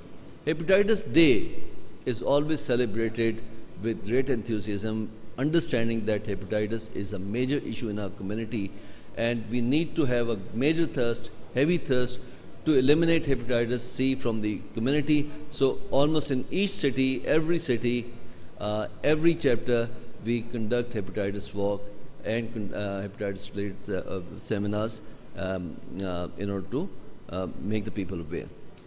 Reflux, again we had a session with International Esophagus Society, and Professor Lars was a guest speaker in that. Then we concentrated on the mock examination as well, and not just in this one, the cartoon that you're showing on the screen, rather in every city, every major center, in collaboration with Pakistan Society of Gastroenterology, the mock examinations were conducted, and then obviously clinical case studies for the benefit of the students was conducted. Once again, Asian Endoscopic Ultrasound has been a major partner in imparting teaching and training on endoscopic ultrasound. They have been helping us in Karachi. Dr. Saad Niaz is the key person in Karachi, and in Lahore I've been the focal person, and we have been conducting workshops under the banner of Asian Endoscopic Ultrasound. And last year we conducted 2 workshops. One was conducted in February last year, and the second was conducted in December last year. So 2 workshops which were very well attended. It's a hands-on format. 6 people are asked to do the endoscopic ultrasound procedures under supervision, and by the end of the endoscopic ultrasound course, we expect that they will be able to perform the endoscopic ultrasound procedures back when they go to the work. Now coming to this conference, PSG Con, you have attended it up till now. Those who have joined us late, just to reiterate what have we achieved and what are we basically looking at. On the 2-day workshop, we had plenty of cases. There were a few novel cases not done previously in Pakistan, for example, PPG measurement, gastropexy, or US-guided gastric vesicle coil embolization. But then otherwise, most of the other procedures were done, were already being done by us, and a few of the procedures were done by our national faculty, while others were done by a masterly expert faculty which has been invited from outside. I'm sure you must have enjoyed their skills, and you must have learned a lot from them. We're going through tough economic situations, and we are realizing that we need to have in-house solutions. Anything which is imported from outside with our dollar parity and worsening rates, we need to have industry and industry support from within the country. And in order to that, for the first time, we have focused that we have invited the industry people, we have invited the government people, and we are going to sit down together to deliberate on how to make the endoscopic accessories within the country so that it may be brought cost effective, and the session is going to start immediately afterwards in the ballroom. And once we are done with that, although it is going to be lunchtime, but I shall request that if you have time, please do visit the ballroom D and attend this symposium, Endoscopy Accessories Made in Pakistan. This is the caption, and we want the endoscopic accessories to be made in Pakistan so that we may become self-sufficient in the days to come, in the years to come. Women in endoscopy has been a big thing in rest of the world, and we understand that women are just as capable, rather more capable as compared to women in the other part, as compared to the rest of the world. And we need to promote them, we need to support them, we need to give them enough space so that they may be able to have better role to play in the society and better role to play as physicians for the management of the diseases. And this session was very well attended, very well received by the members of the Pakistan Society of Gastroenterology. And then the important sessions, the breakfast session, that was a big seller. I'd never expected that so early in the morning, at breakfast time, 7:45, in the hall where we were expecting 25 to 30 people, there will be 150 plus people at all sessions. ERCP, US, bleeding issues, there are challenges in our day-to-day life. And alhamdulillah, in these sessions, all of our colleagues, they benefited, the experts were there. These were real case scenarios, the case scenarios that we had come across and we have been coming across in our own unit, and my team worked very hard to build them up for presentation to the audience. And then on the other hall, the managing refractory GERD was again discussed. Tomorrow we are going to have a very important session on hepatocellular carcinoma, and then there's going to be a session on neurogastromotility. Research is always a focus, and this time we had received 127 abstracts. They were all quality abstracts. Few of the abstracts have been selected to be presented orally, but majority of them have been presented electronically. The judges are going to judge them. Whosoever comes first, they're going to be given the prizes and honorarium for coming here. Unless a good technician and nurse is there on your back, you cannot perform. Gone are the days when the emphasis was on the endoscopist training only. We have to invest heavily, and we need to invest heavily on our technicians and on our nurses. Only then we'll be able to improve our quality. Only then we'll be able to improve the kind of skills that we want to transfer to the patient if our technicians and trainers are properly trained. And for this reason, we have a workshop tomorrow in the same hotel. So if you have your technicians who want to be trained, who want to attend, please do call them. I know it's a very short notice, but this poster had gone out much earlier. I think it's circulating on the social media and in your departments for the past 3 months. We have a very heavy focus on disinfection. I must emphasize that health commissions of various provinces, they are laying heavy emphasis on infection control policies. You have infection control committees in each and every hospital. And God forbid, if some deficiency is found in your system, you are likely to be penalized. So it is very important that you need to improve your infection control policies. Endoscopic cleansing is very important, and you men should know the anatomy of endoscope and maintaining the health of the endoscope just like you maintain your own health. So where are we at the present? We need to think of mentoring, training and trainees, and in future as well we need to keep thinking about mentoring, training and trainees. That's the only way that this society is likely to grow, and the purpose of this society is to improve the gastrointestinal practices in our country, and the possibility is by giving them better mentoring. We have seen excellent mentoring. Dr. Fazal Khwaja Sahab is here in the hall, Dr. Asim is here, so many other eminent people who have come from outside. they are in the hall, and then the national faculty is there. I can see Professor Anwar Khan, the founder member of Pakistan Society of Gastroenterology, Professor Saeed Khoka, founding member of the Pakistan Society of Gastroenterology, and so many senior members of the fraternity who are sitting in the hall. They have been mentoring the students, and just as the way they have been, the upcoming specialists, the upcoming professors, and the new generation of professors, they need to keep mentoring the young fellows and the young students. On the national side, we have the universities where we have the professors and the various hospitals which are doing an excellent work. But on the international side, there's so many avenues which we need to understand. Asia Pacific, Japan Society of Gastroenterology. On the Europe side, I know quite a few students who have gone there. In UK, quite a few students who have gone on travel grants, who have gone on research grants, and who have gone on international collaboration. And similarly, in the United States as well, if you have done the USMLE, you can go there and have a good experience over there. And let me tell you, if you are eager to learn, in the rest of the world as well, people go to South America, and now Middle East is also opening up. And I must suggest that those who are keen to continue to learn, it's a continuous process, it's a lifelong experience. You must go to various places for learning new skills of endoscopy. The technology as well as tricks, they are shifting to the Asia Pacific region.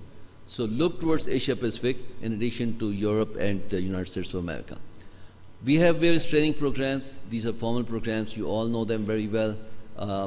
Degree program, diploma programs. On the informal side, there are apprenticeship, workshops, conferences, web-based, and PMC-approved CME programs.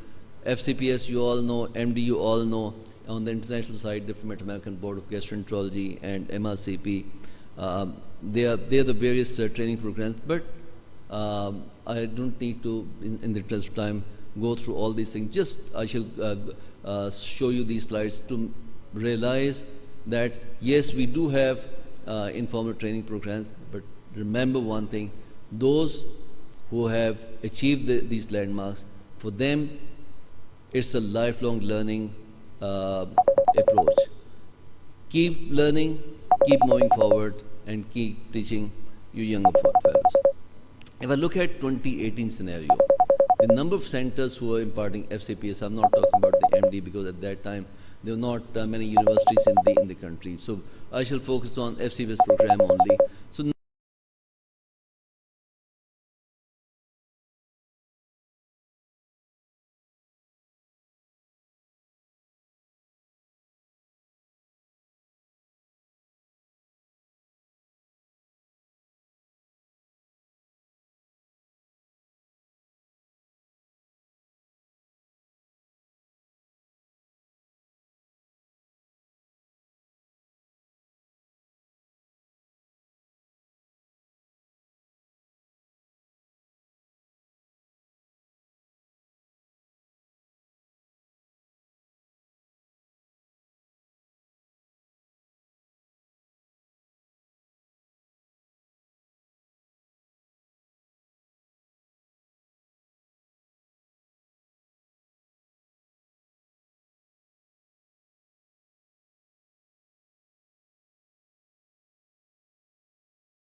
President PST chapter in Balochistan.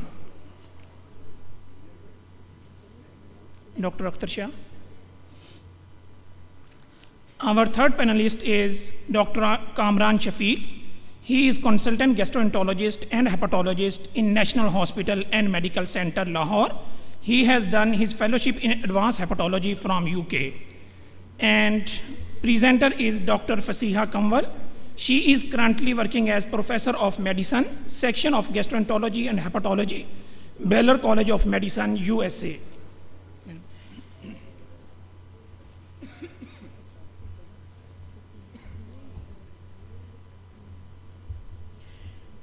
Assalamu alaikum. Good to see everyone again. I'm Fasiha Kamal. I will be talking about approaching hepatitis B virus infection, how to approach hepatitis B virus infection. And I would say we approach it with optimism and commitment. Optimism for cure and commitment for eradication.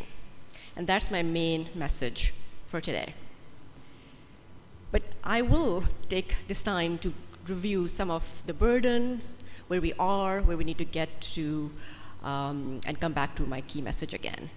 Hepatitis B virus infection, you all know, I'm not going to be the first to tell you, it is a common problem, it's a burdensome problem, and unfortunately, it disproportionately affects low and middle income countries with limited resources. As is seen in red, much of Africa, parts of Asia, they're disproportionately burdened by hepatitis B virus infection as of today.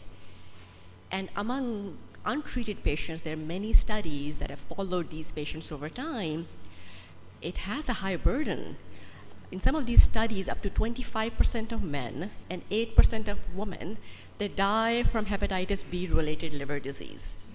It remains one of the most common risk factors for liver cancer. Again, the risk is a little different based upon what stage or phase of hepatitis B we talk about, but it is a known risk factor for liver cancer. Given this burden, again, I'm not the first one to tell you, WHO, it set the goals for reduction of hepatitis-related mortality, both viral hepatitis C and hepatitis B, with the goal to do that by 2030. The last time I checked, it's 2023 right now. We're only 7 years from that goal, but we have way, way much work to do. As we stand right now, most of people with hepatitis B virus infection, they remain undiagnosed, they remain untreated. It's a very small fraction that is diagnosed and treated. And based upon WHO's number, 90% of people with hepatitis B virus infection, they need to be diagnosed. And of those 80%, those who need treatment, they need to be treated for us to really reach the WHO elimination goals. So really a long way to go. And that's really my first message that I think we need to keep an eye towards elimination. And there are many reasons that really we won't have the time to go into about why are we so lagging behind. Lack of effective testing policies, lack of national guidelines, I'll come back to that in a minute, complex diagnostic platforms, limited facilities, limited services, poor lab capacity, quality assurance systems, they all continue to lack and block progress. But what I'm going to focus on two things that we might have some influence on, which is the screening guidelines. I do think screening guidelines have failed. So these are the hepatitis B screening guidelines for the US. My clinical practice is liver disease, and I should know the screening guidelines by heart. I can never remember these guidelines. There are 20-some bullet points in these screening guidelines. They're utterly complicated and complex. Compared to that, and that's why I think they failed. That's one of the reasons they failed. Compared to that, if you look at hepatitis C, we've come a long way. It's simple, one bullet point, all adults, they need to be tested, screened for hepatitis C virus infection. So that's, I think, where we need to go to. In Pakistan, where the prevalence is fairly high, depending on which part you look at, again, most everyone needs to be screened for hepatitis B virus infection, in my opinion. And that's where things are moving in the US. CDC, which is the main agency in the US, it is really considering right now one-time screening for hepatitis B, at least in the US. So I think it's a really way forward, having simple screening guidelines, relaying that message clearly and consistently really is an important task, important step in order to move towards this goal of elimination. Also, unfortunately, treatment guidelines also are complicated. Complicated for general internists, complicated for general practitioners to really follow, and these patients, they need to be managed and treated in community settings. So just by looking at hepatitis B guidelines, there are a total of 6 factors that one has to keep in mind as we think of who should be treated with and how. So it's the cirrhosis status, hepatitis B E antigen, 2nd, ALT, 3, DNA level, 4, age, 5, and histological staging in some patients, 6 factors. It really gets to the point where it really reaches beyond mostly the cognitive capacity to handle and manage these factors. So really it remains complicated. Just I will review some of these guidelines because that's not my focus. I want to actually talk more about what's really coming down the pike. For right now, the treatment guidelines for patients with hepatitis E antigen positive without cirrhosis, treatment is indicated for individuals with the ALT, which is 2 times upper limit of normal, or the DNA is more than 20,000 IUs per ml. That's like a little purple box on your left-hand side. That's for E antigen positive patients. Now look at the other side of the slide. On your right-hand side, look for that purple box again. E antigen negative, no cirrhosis, ALT still more than 2 times the upper limit of normal, and the DNA level cutoff is 20 IUs per ml. So that's for our trainees here. These are the guidelines for when patients need to be recommended for treatment. There are lots of white boxes here, which really means that patients have inactive disease, do not need to get treated. But what the problem is, those gray boxes. And that's where the treatment guidelines are failing us. Close to 30% of patients with hepatitis B virus infection, they fall into these gray zones where we do not have clear treatment recommendations as of yet. If you look at the treatment guidelines, they want you to really use judgment in treating these patients, and they also give an option, watchful waiting. Watch these patients, let them declare themselves. The problem is they do not always declare themselves. So this is a very interesting study that came out within the last few years that followed over 3,000 patients, untreated patients without cirrhosis. They were seen in 5 US cities and 7 cities in areas in Taiwan. And they followed them over time. Of these over 3,000 patients, 39%, close to 40%, they were in this indeterminate phase at baseline where the recommendations are just follow them, let them declare themselves. But over this 10 years of follow-up, more than half of these patients, they didn't declare themselves, they stayed in the indeterminate phase. And these people had a higher risk of having suboptimal outcomes. Risk of liver cancer, which is the most fearsome complication of hepatitis B virus infection, the risk was 14-fold higher in patients who stayed in the indeterminate phase with this long-term follow-up compared to patients with inactive cirrhosis, inactive hepatitis B. So clearly, it's not a low-risk group, and also with time, it's not going to evolve or declare itself. So it is a gap in the guidelines. Also, more interestingly and very, very recently, there are data presented in an abstract form in the last AASLD meeting from the similar group, with the same group, but now with more patients over time.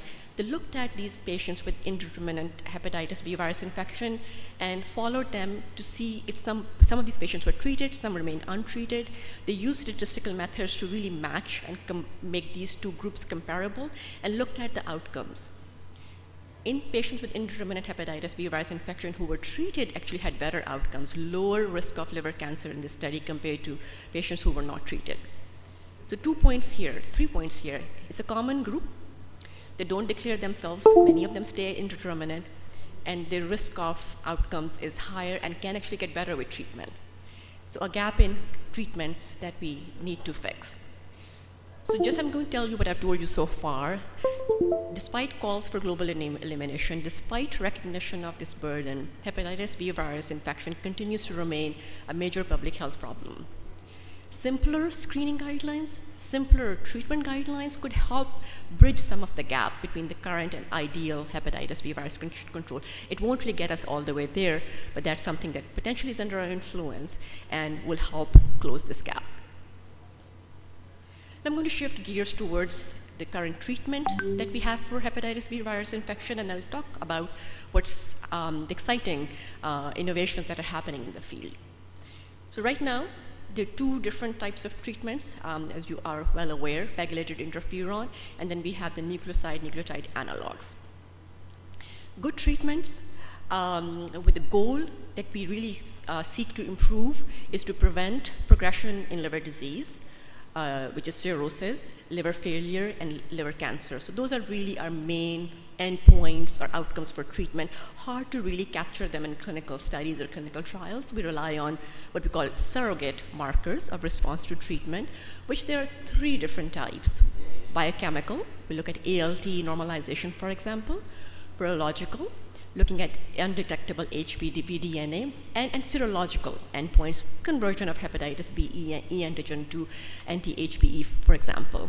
And they're good endpoints. For example, many studies now show that virological response is associated with a reduction in liver inflammation. It decreases risk of progression in cirrhosis, reduces risk of HCC. So these are reasonably good surrogate endpoints. But we're really pushing the envelope. What studies have also shown that yes, viral suppression is good, but the surface antigen clearance is better.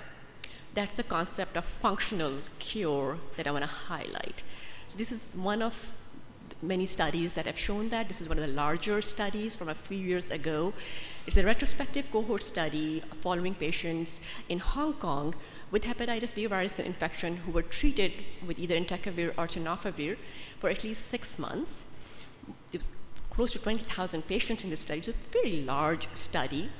Most of the patients, as we know in our clinical practice, were in viral suppression. In a small group, only 2%, they achieved surface antigen seroclearance.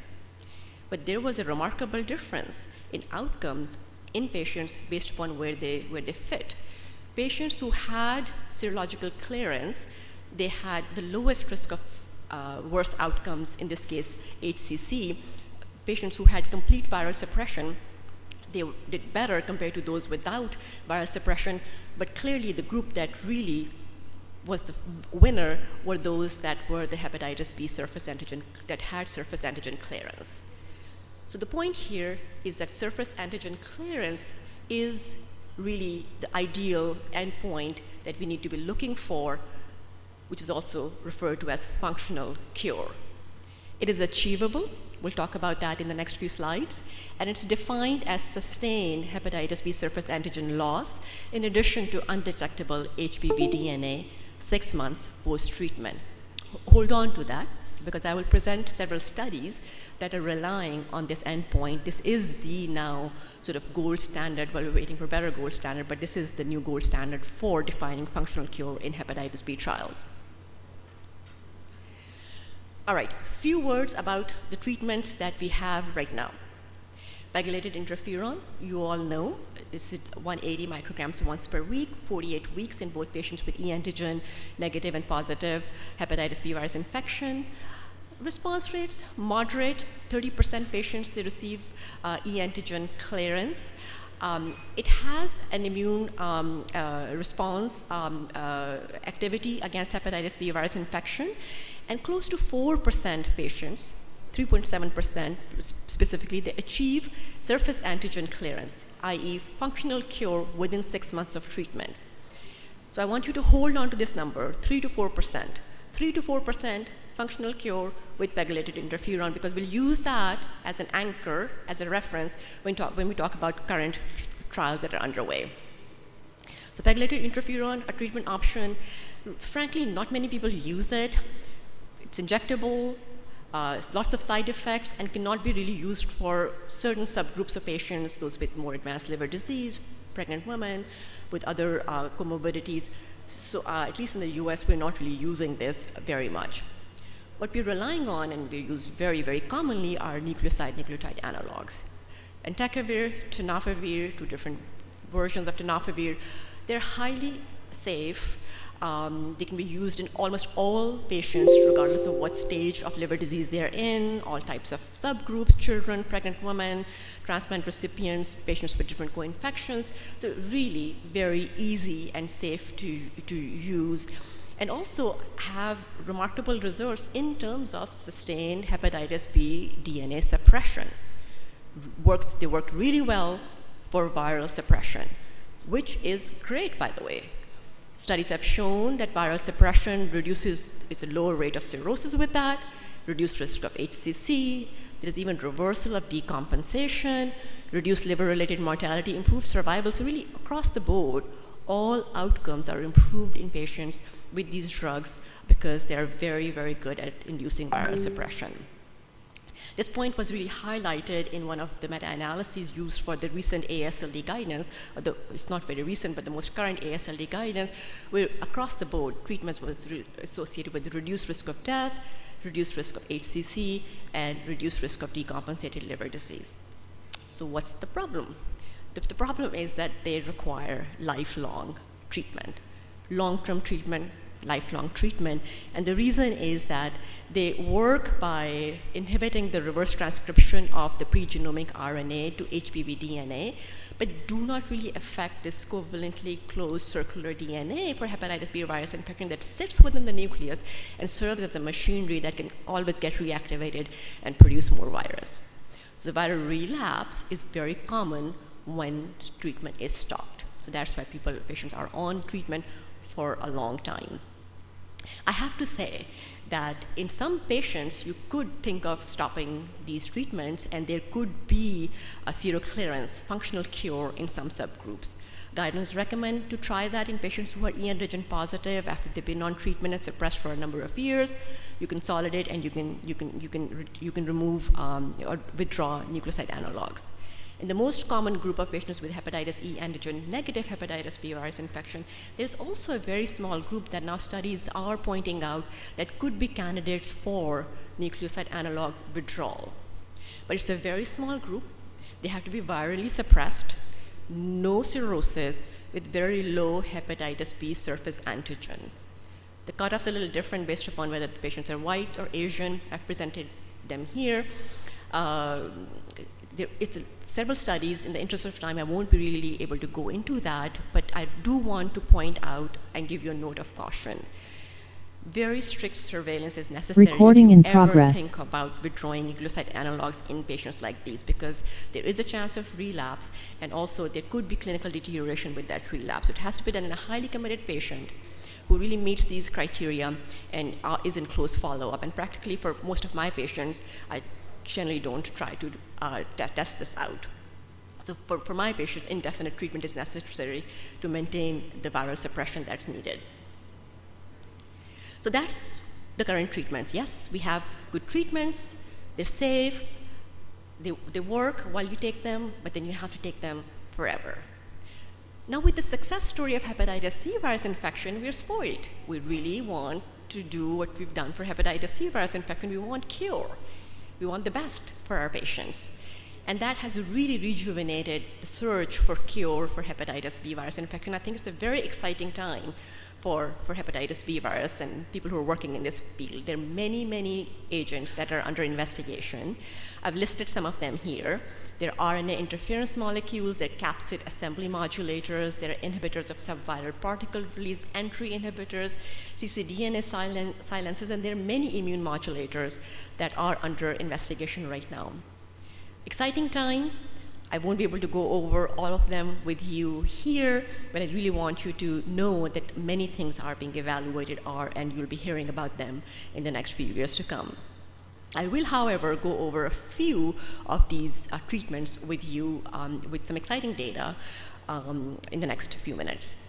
So the very first one is this study that came, I was at New England Journal of Medicine not too long ago, looking at this, treatment that works at the RNA levels, the RNA interference molecule, bepirovirsen, and this study included patients. It's a large study, close to almost 500 patients. included both patients who were receiving previous nucleoside analogs and those who were previously untreated with nucleoside analog. And 4 groups all received bepirovirsen in different combinations with different doses with or without placebo. But the point is, the study in 24 weeks of bepirovirsen was administered to most patients in this study, and then patients were followed up for another 24 weeks after end of study.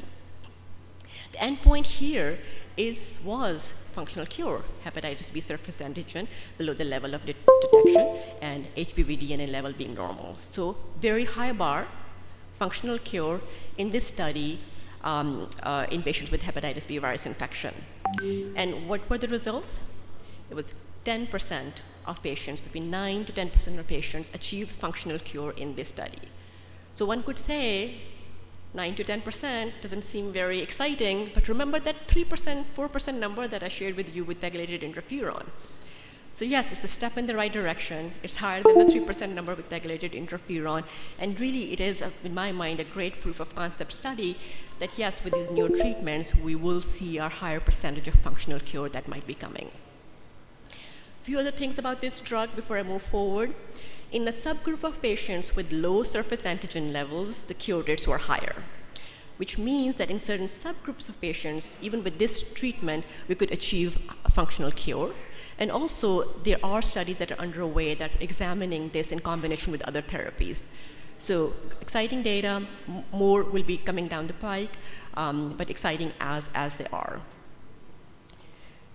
This is also another study that, to my knowledge, has already been presented as an abstract in EASL last year, which used now a combination of the RNA interference molecules and a capsid assembly modulator.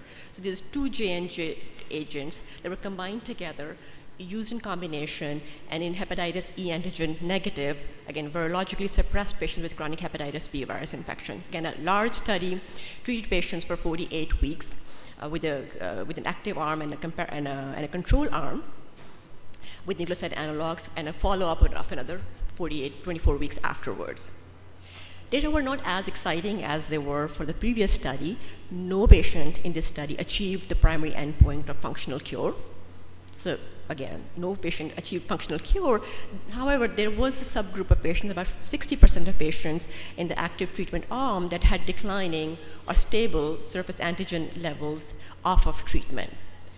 So interesting data, not as promising as the one before, but again, you can see the activity and the movement in the field. And also you're seeing agents that are working at different levels of the hepatitis B replication cycle combined together in combination treatments. And that's the theme that we'll be getting to know more about in the next slide and also at the end. So there is another class of drugs that is being investigated. These are the nucleic acid polymers. What this agent does, it blocks the release of hepatitis B subviral particles outside of the hepatocyte. So this diagram shows that. And this study was in Gastroenterology from a few years ago that looked at the safety and efficacy of using these agents in combination with tenofovir and pegylated interferon, so sort of a triple therapy in patients with chronic hepatitis B virus infection. And in this study, again, patients were treated for about 48 weeks in different combinations. What was remarkable and exciting about this was a very high rate of seroclearance. So in this study, about 50% of patients achieved hepatitis B surface antigen reduction with the functional cure of as high as 50%, and that is the highest that at least I have come across in the literature so far. But again, very promising, because remember the number of 3 to 4%, and now we're talking about 50%. A big difference, a big improvement. We'll of course have to wait for larger studies, more data to see if these results are borne out, but exciting nonetheless. So summarizing what I told you is that currently the treatment options, which we have reasonable options, they include pegylated interferon and nucleoside analogs. Pegylated interferon has modest antiviral activity, but the good thing is that it can enhance the degradation of cccDNA that hides within the nucleus and has immune response against hepatitis B virus infection. Nucleoside analogs, good drugs, they inhibit reverse transcription of the pregenomic RNA to DNA, but they do not work on that cccDNA that's hiding in the nucleus. As a result, virus relapse is almost universal when treatment is stopped. So that's the downside of these treatments. They are very effective in suppressing hepatitis B virus replication, very effective in decreasing liver inflammation, fibrosis, reducing the risk of cirrhosis and HCC, but surface antigen loss rarely occurs in patients who are on nucleoside analogs, and HCC risk remains, albeit at a lower risk. So those are the downsides or the caveats that we have with the current treatments. But again, exciting stuff is going to be happening. It is already here. We'll see more and more of these. They are going to be possible. They will include combination therapies, which will act on multiple different steps in the hepatitis B replication. It could be replication inhibition. It would be with antigen reduction, with immune stimulation, really a combination regimens that we will be using. Many of these agents are under evaluation. I just talked to you about just 3 of them. There's several more. We didn't really talk much about immunomodulators at all. But these data are promising and very encouraging. And really, one theme that's common across all these studies is that they're all trying to achieve functional cure. Gone are the days when they were happy with viral suppression. The goal for these treatments now is to achieve functional cure and to do it with finite courses of treatment, much like hepatitis C virus infection. So that's really the goal of treatments. And I do think that the next decade is going to be very exciting for hepatitis B virus infection. We will see the paradigm shift, and it could evolve towards cure in the next decade.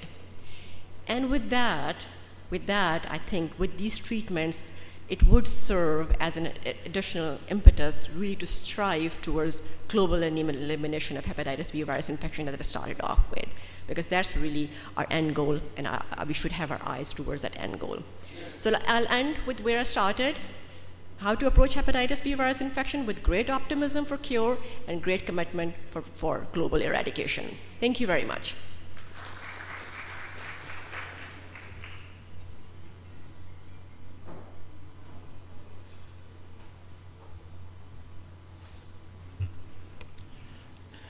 Thank you so much, Dr. Fasiha, for a very comprehensive and state-of-the-art presentation. Panelists and respected seniors are with us just to answer our queries and help us in managing the patient in day-to-day practice. Any question from the audience?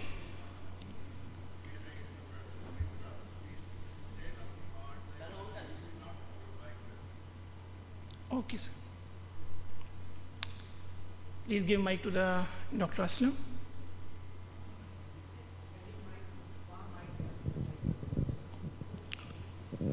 Come forward on the mic.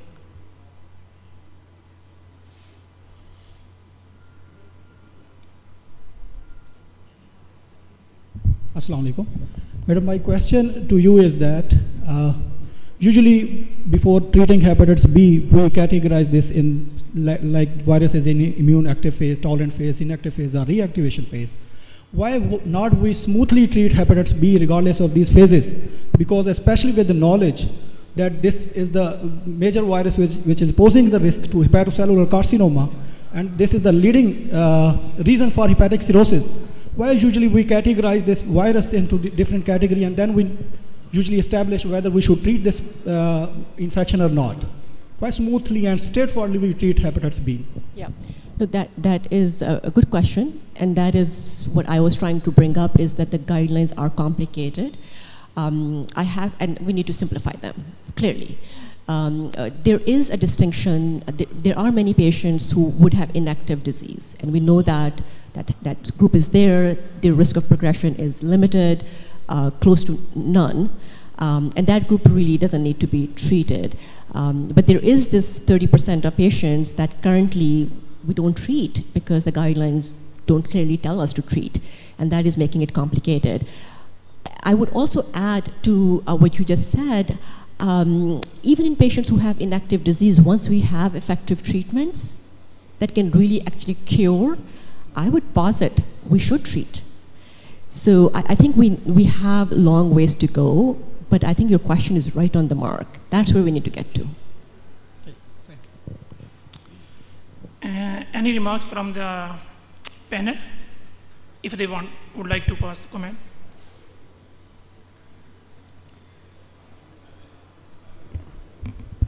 First of all, thank you, Fasiha, for an excellent talk, fantastic summary of HPV treatment. And I think it's very complicated. It's very, very challenging for all of us when we see these patients, whom to treat, whom not to treat. You can identify 28% really we're not treating them. The risk of HCC, in a lot of studies have said that it's there. I think Dr. Aslam is my trainee, really asked you the right question, that should we treat all of them. So I think treating all of them, I don't think probably we have resources. I'm not sure about the drugs. At least in UK, we have very expensive drugs, and I think we can't give like a Smartie to everyone. So I think my comment would be really that identifying larger number of people whom we can treat. Absolutely, I think there is such a huge challenge, and yes, we could think of the best ideal case scenario. I don't know when we will get there. It's a lot of work that needs to get done, and you're right, the highest risk people, we have to find a way to identify them and link them to care and treat them. That clearly is the first charge, but even getting to that, there's many challenges. Dr. Bilal? Thank you very much. So I'm Dr. Bilal bin Mukhtar. I'm a gastroenterologist at National Hospital, Defense. First of all, I want to thank you, Dr. Fasiha, for a very comprehensive, very nice talk. So I appreciate you coming and doing that. I had a very quick question. I used to see a lot of patients in the past who were treated with lamivudine. Do you still see in your practice people who have been exposed to lamivudine in the past? And would that have an impact on your selection of treatment, whether in entecavir versus tenofovir? It's getting fewer patients. But yes, many years ago there were patients on lamivudine, and generally the treatment that I use for those patients is entecavir. But both agents, they work really well. Tenofovir, I have lots of experience with that as well. It works really well, and most of these patients, they respond nicely. There is a small group of patients that also have difficulties and inability to control the virus even with these treatments. But that's a very, very small subgroup. And that, again, in my experience also in most of the studies, compliance to the drug actually is the biggest factor. So having a way to figure out if they really are taking the drugs is probably the most important point. Thank you so much, everyone. Now I would like to request panelists and the speaker to come on the left side of the stage and have a picture, please. Thank you.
Bismillahirrahmanirrahim.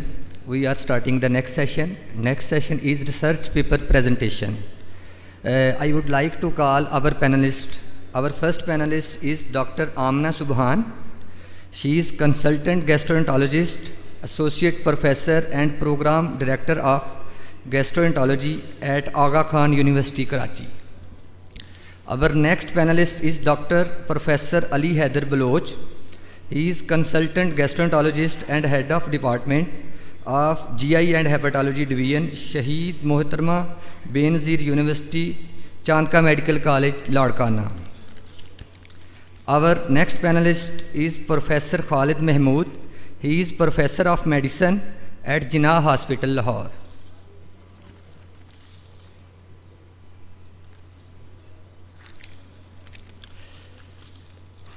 Now I would like to call our first presenter. Our first presenter is Dr. S.N. Farouk. He is currently working as Senior Registrar in the Department of Gastroenterology at Lahore General Hospital.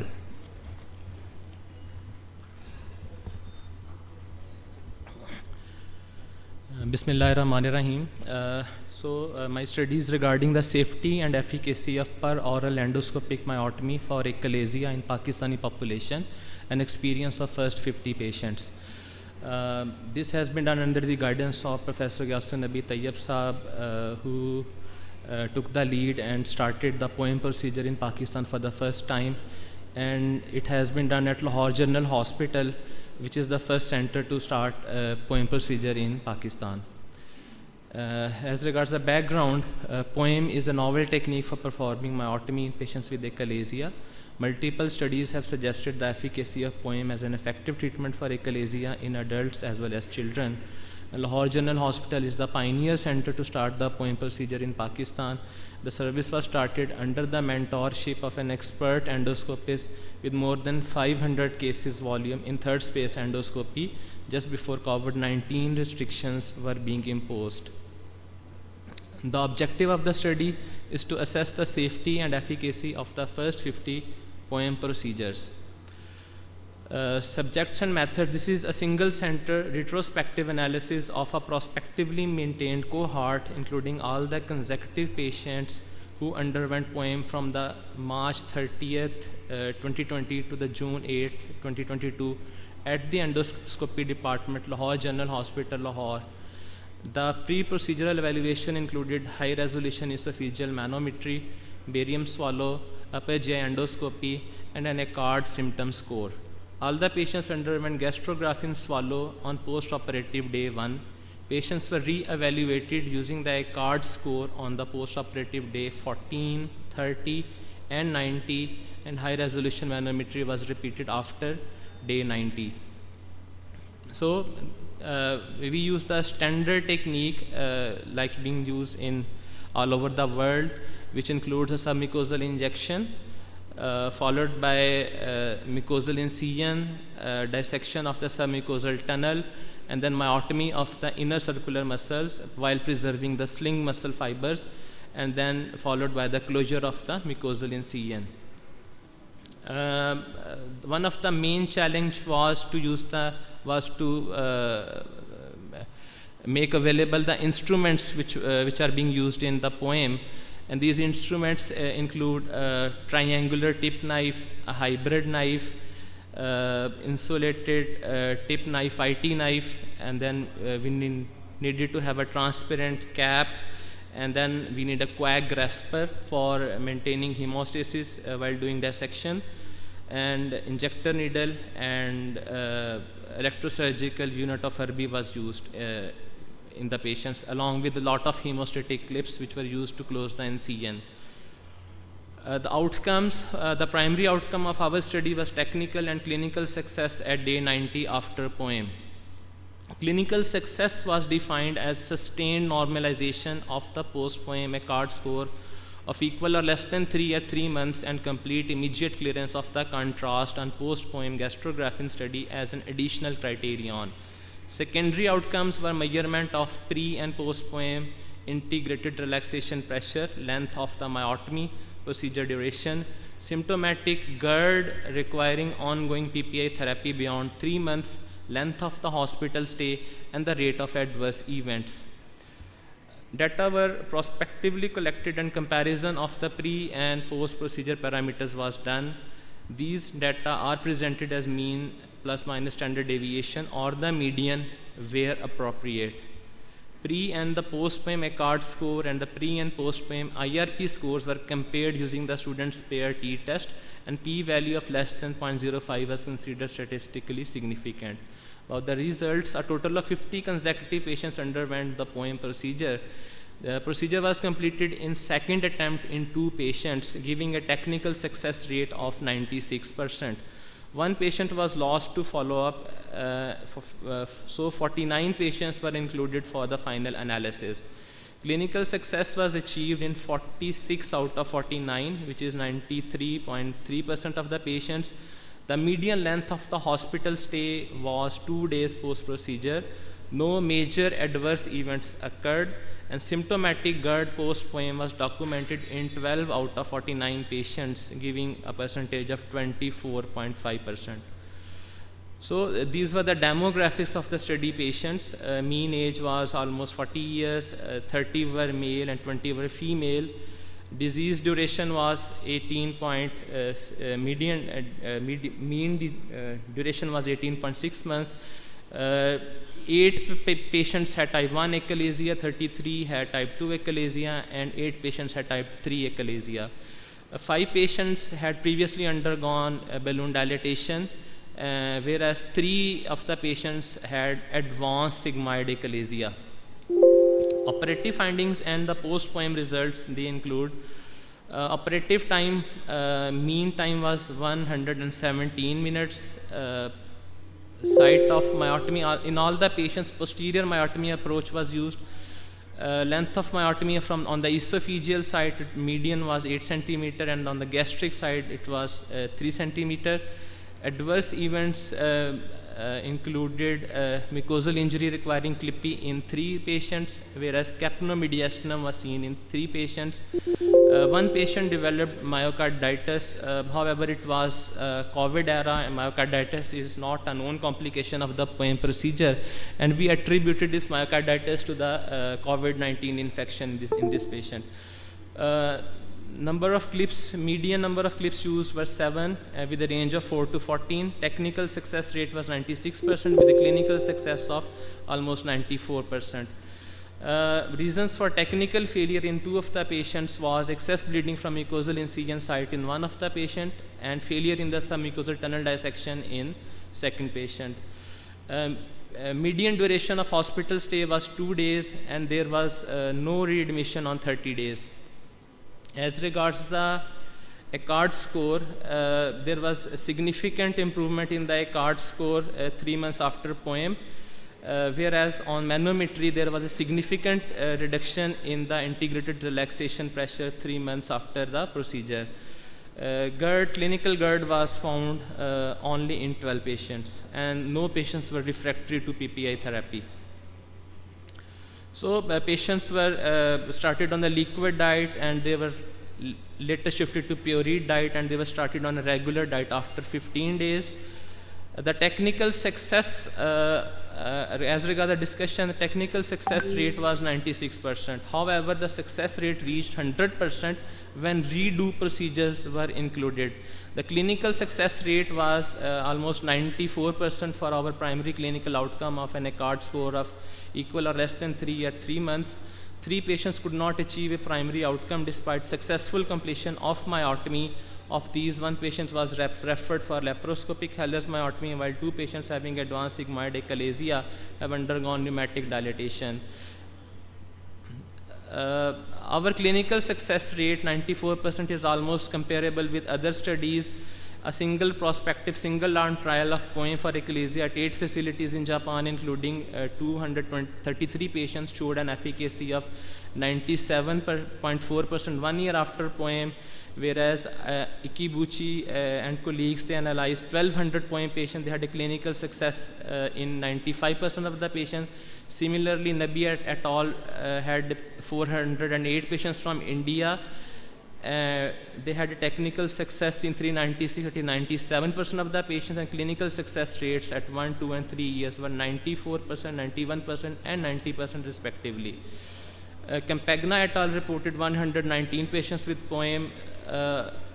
Clinical follow-up for 100 patients were greater than 4 years post-operatively, which is the greatest duration of the follow-up, with a mean follow-up of 55 months, and overall clinical success was 88%. Our study showed symptomatic GERD in 24.49% of the patients, while the rate of objective GERD was 33% in the study performed by Campagna. The mean decrease in the post-POEM IRP in our study was 21.83 millimeters of mercury, while Campagna reported improved esophageal physiology with a decrease of 22 millimeters of mercury in median IRP, which is comparable to our study. So the limitations of our study include a small sample size and a relatively short follow-up period. However, these patients are in our continuous follow-up, and inshallah we will be reporting their long-term outcomes as well.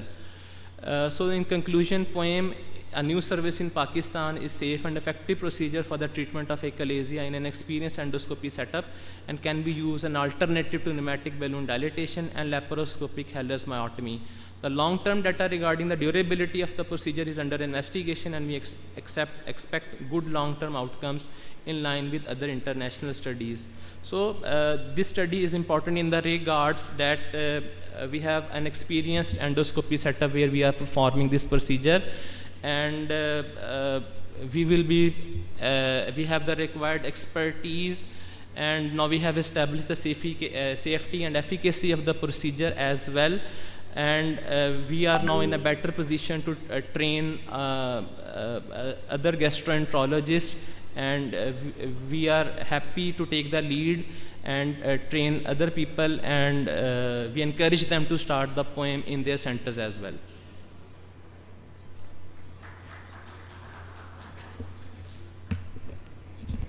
All right.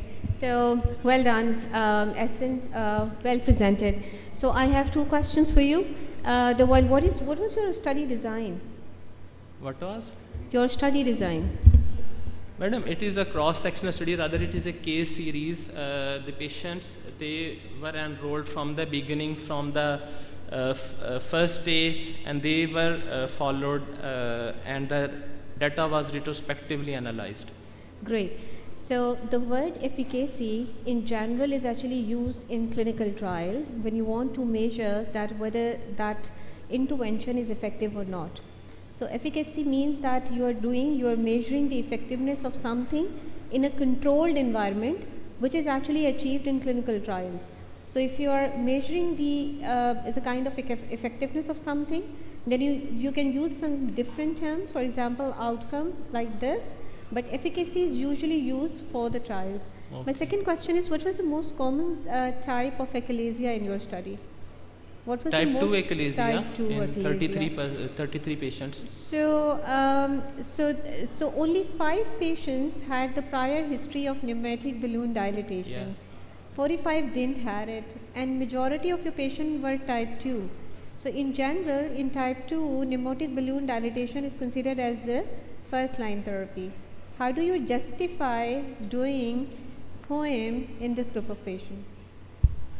Madam, POEM is now an established treatment for all types of achalasia, including type 1, type 2, and type 3. And the long-term outcomes of the POEM, they are better as compared to pneumatic dilatation, as it has been proven in other studies. Thank you. Very nice presentation.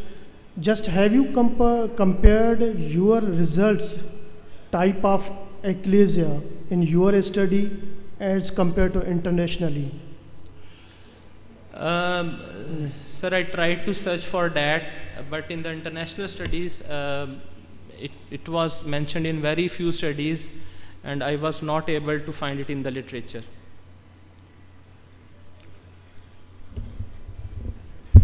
Assalamu alaikum.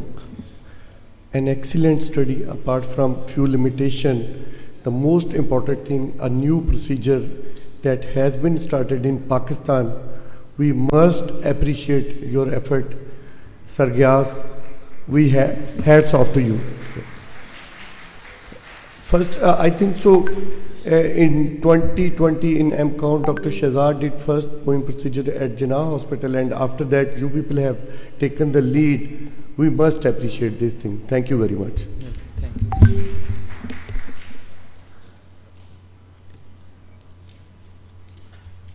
Thank you, Dr. Hassan.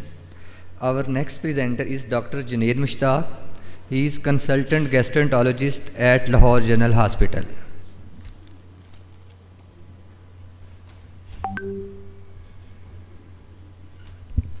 Thank you very much. My topic for today is clinical safety and efficacy of subcutaneous infliximab as a treatment of patients with Crohn's disease and ulcerative colitis for induction and maintenance in the patients. This was a study that is a single center, open labeled, single arm interventional study. So background is intravenous infliximab is a well-established therapy for the moderate to severe inflammatory bowel disease. Remsima is the first subcutaneous form of the infliximab that is approved for the management of IBD. There is a lack of real-world data supporting the safety and the efficacy of its use in the Crohn's and ulcerative colitis. We evaluated the clinical outcomes in IBD patients when given direct subcutaneous treatment for the induction and the maintenance, and the patients without prior biological exposure to this agent. So objective was to assess the induction and the maintenance of the clinical response and safety of the subcutaneous infliximab among the patients with inflammatory bowel disease. We have so far enrolled 92 patients of the Crohn's and ulcerative colitis presenting to Lahore General Hospital in this open label, prospective, non-randomized and uncontrolled clinical trial. 40 patients out of the 92 have completed a total time period of 22 weeks. Convenient sampling technique was used, and the patients aging from 18 to 75 years having an active disease that was measured by Harvey-Bradshaw index in the Crohn's disease patients and partial Mayo score in the ulcerative colitis patients were enrolled. Simple clinical colitis score index in ulcerative colitis patients and inflammatory markers were also recorded. All the patients went through the pre-biological workup was done, including the active or the latent tuberculosis, active or the chronic hepatitis, any infections like HIV or cytomegalovirus. All the patients were given Remsima at 120 milligrams subcutaneously. Those who were below 80 and kilogram kg, and those who are above twice the dose was given at 1 week apart for 5 weeks as an induction, and then 4 weekly as a maintenance therapy. Additional dose of subcutaneous infliximab was given depending upon the loss of response and lower trough levels. So primary endpoint was defined as Harvey-Bradshaw score index of less than or equal to 3 in Crohn's disease and partial Mayo score of less than or equal to 1 at 22 weeks of the treatment. Infliximab drug levels were monitored regularly at week 6 after the induction and 22 weeks at the end of the clinical response. Adverse events were noted at every visit. CBC, CRP, ESR, fecal calprotectin levels were done at every 4 weekly or when necessary. At the end of the 22 weeks, data was analyzed using SPSS version 25. This is the Harvey score, and this is the partial Mayo score that used to analyze the patient's symptoms and response. Data was prospectively collected and comparison for the pre, during, and the post infliximab parameters were recorded. Data is presented in the terms of the mean and median where appropriate, and HBI score and the partial Mayo score evaluation was done at the start, during, at the end of the treatment to compare the response in the Crohn's disease and ulcerative colitis. So here the results. We have included 38 patients, with 27 of them are of ulcerative colitis and 11 of them of the Crohn's disease. 38 of them were between the age of 18 and 40 years of age, and male to the female distribution is 21 and 17. None of the patients enrolled in this trial was previously exposed with infliximab or any immunomodulator therapy before the enrollment. 35 out of the 38 were experiencing the symptoms of greater than 2 years. Improvement in the disease activity score was accompanied by the reduction in the inflammatory markers, and at 22nd week, 27 out of 38 patients, they have a CRP levels of less than 5, while 29 had a ESR of less than 15 as an indicator of the clinical response. 28 with a fecal calprotectin of less than 100 as also an indicator of the clinical response. So the mean CRP levels were significantly reduced at the 22 weeks compared to the baseline, as in the Crohn's disease that was 4.7 compared to the baseline that was 22.5, and in ulcerative colitis that was 9.6 versus the baseline was 36.8.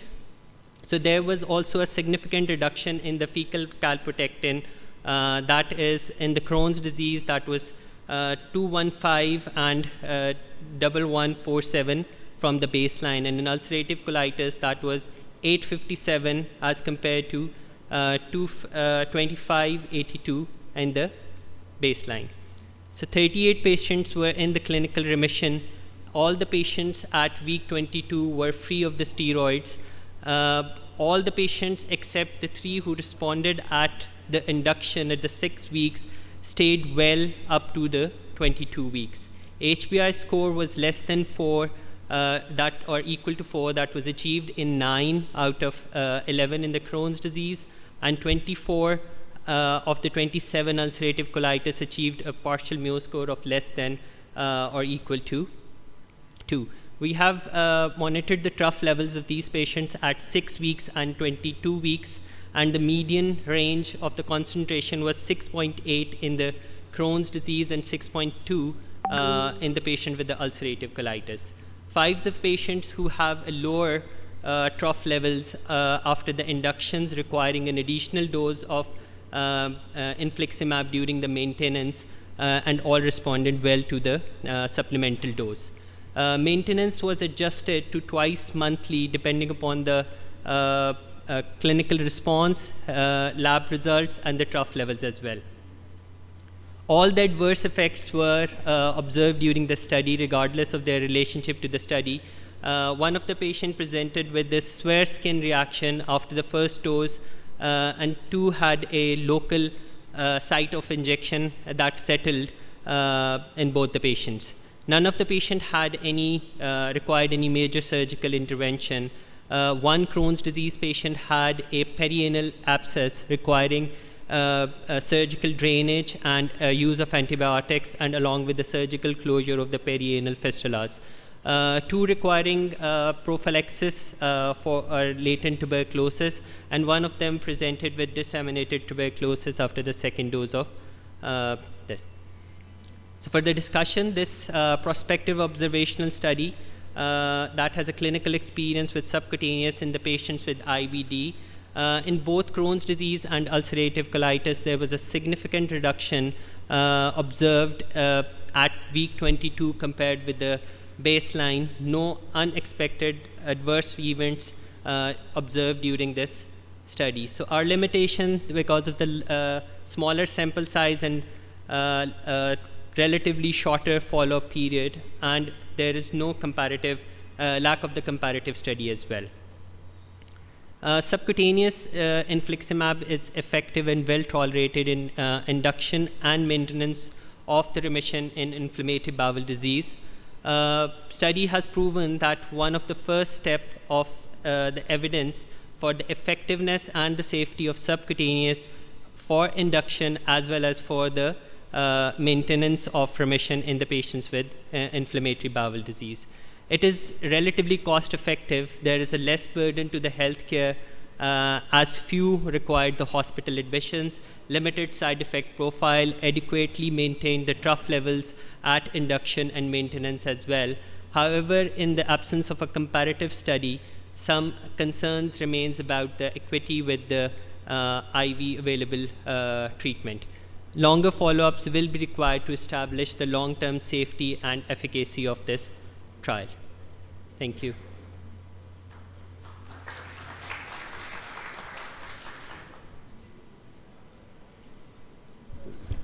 Ji, very excellent. Just I want to know if I missed, have you same criteria for induction of ulcerative colitis as well as of Crohn's disease to give infliximab in this study? Yes, sir. Both the categories, including the ulcerative colitis and Crohn's disease, were treated on the similar parameters, and we actually use the other clinical parameters like clinical response and the CBC, CRP, and ESR, and the trough levels to maintain the dose of these patients. So when this study was done? We started this around 8 months or 9 months back, and we managed to conclude till 40 patients till now. So I think at that time tofacitinib was available. So can one compare it with that?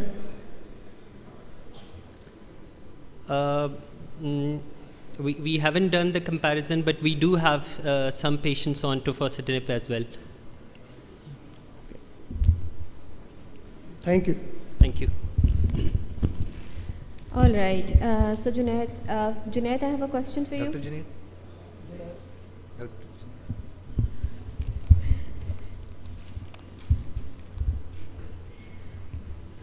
I'm sorry. No problem. Thank you. Well presented. So Junaid, who bear the cost of the medication for the patient? The patient themselves, or was it coming from some other sources? No, we had this donation available for the patients right now. Yeah. All right. So I'm not aware of the cost at the moment. So, but all of the cost was bared by that donation cell? Yeah. Good. I think you just think about your study design, because at some point in time you mentioned that this is an observational study, which is like really acceptable. But at some point the reflection was coming like you're trying to label it as a single arm trial, which doesn't look like a single arm trial. So reflect on it and choose one study design. And number two, when you will be writing it up it further, then in a statistical analysis section, you need to mention the type of the test which has been used to evaluate your outcome. Most probably ANOVA has been used, but you can confirm from your statistician. If you will include this information, your statistical description will be complete. Okay. Thank you. Okay. Thank you. Okay. Thank you very much. Thank you, Dr. Junaid. Our next presenter is Dr. Fatma Ibrar. She is resident of gastroenterology at Shifa International Hospital, Islamabad.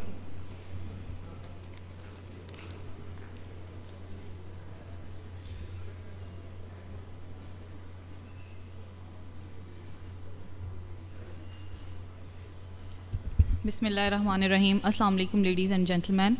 First of all, I would like to thank Pakistan Society of Gastroenterology for giving me this opportunity to present my study in this conference. So the topic of my study is the histological spectrum of colorectal cancer in Pakistan, a tertiary care center experience. Colorectal cancer is the third most common cancer type worldwide, and in 2020, almost 2 million cases were diagnosed worldwide. Colorectal cancer is the second most common cause of cancer death, leading to almost 1 million deaths per year. Epidemiology of colorectal cancer in Pakistan, there is the paucity of data regarding colorectal cancer in Pakistan. However, one meta-analysis has shown the prevalence of colorectal cancer in Pakistan ranges from 4 to 6%, with overall prevalence of about 5%. High incidence of colorectal cancer in Pakistan along multi-ethnic lines can be explained by dietary factors like consumption of red meat and fat, and especially the incidence of colorectal cancer is very high in northern and southwestern Pakistan due to consumption of smoked meat. One meta-analysis is done, which was published in World Journal of Surgical Oncology in 2018, and in this the forest plot is showing the overall prevalence of colorectal cancer of 5%, which means that 1 in 20% can develop colorectal cancer. And now the histological variants of colorectal cancer neoplasm according to WHO classification. We divide the colorectal cancer neoplasms into 3 main categories, that is malignant epithelial neoplasm, malignant and benign epithelial neoplasm. Now the malignant epithelial neoplasm, they are further subclassified into adenocarcinoma, neuroendocrine tumors and neuroendocrine carcinoma. And the adenocarcinoma is of 3 types, that is adenoma like adenocarcinoma, mucinous and signet ring cell carcinoma. This is the histological diagram, and it's showing the neoplastic cribriform glands, which are lined by atypical, that is hyperchromatic nuclei, hyperchromatic cells with high nuclear to cytoplasmic ratio. In this slide, we can all see that there is a high amount of mucin outside the cell. So this is the histological picture of mucinous carcinoma. And here the arrows are showing intracellular mucin, and the nucleus is pushed to one side, which is consistent with signet ring cell carcinoma. So the objective of this study was to determine the histological spectrum of colorectal cancer in Pakistan. So this is a retrospective study, and data were collected from Tumor Registry Shifa International Hospital from December 2018 to January 2020. We have total of 422 patients, and those patients who were histologically proven colorectal cancer between the ages 13 and 99 years, they were included in this study. And the patients who have other tumors like lymphoma, GIST and neuroendocrine tumors, they were excluded from this study. So what were the results of this study? When we look at the demographics, we have the most of the patients which were affected from colorectal cancer, they were males, which comprises 61%, and females were 39%. And when we compared the histological types, the most common type in our study was adenocarcinoma, that is 79%, followed by mucinous carcinoma 14%, and signet ring cell carcinoma 7%. And when we look at the grades of the tumor, majority of cases of our study, they were belong to grade 2, that is 51.1%, 22.4% with grade 3, and only 3.3% with grade 1. And depending upon the stage, a majority, that is 38.8%, were in stage 3, 32.6% stage 4, 18% in stage 2, and only 3.3% were in stage 1. And when we see that total cases of mucinous carcinoma, we had 39 total cases, and among them 15 were poorly differentiated. And in adenoma like adenocarcinoma, we have 50 cases were poorly differentiated out of 234. And in signet ring cell carcinoma, 22 out of 23 cases were poorly differentiated. So when we look at the age of presentation, and when we compared signet, mucinous and adenocarcinoma, we found out that the patients with signet ring cell carcinoma, they were younger at the age when they were presented as compared to mucinous and adenocarcinoma. When we compared the mucinous and adenocarcinoma, we found out that the mucinous carcinoma was more poorly differentiated as compared to adeno, with a significant p-value. And when we compared mucinous with signet ring cell carcinoma, the signet ring cell CA was more poorly differentiated. And when we compared adeno with signet, we again found out that signet ring was more poorly differentiated. So the limitations of our study, this is a retrospective study, and therefore a lot of data was missing, and it's a single institution based study. What are the future perspective? Patients who have a positive family history, like in our case, most of the patients, they present at the younger age and at advanced stages. So when we take their history, if they have positive family history, we can look into their genetic testing, and we can put them on the screening list so that they can be earlier diagnosis and prompt treatment can be given. And also, as there is very limited data on colorectal cancer in Pakistan, so there is a need for collaborative multi-center effort to estimate a more accurate prevalence of colorectal cancer in Pakistan. So the conclusion of my study is the most patients with colonic malignancy, they were male, and adenocarcinoma was the most common carcinoma identified in this study, and patients with signet ring cell carcinoma were more likely to be younger as compared to patients with mucinous and adenocarcinoma, and patients with mucinous carcinoma were more likely to have aggressive behavior when compared to patients with adenocarcinoma. That's all. Any questions?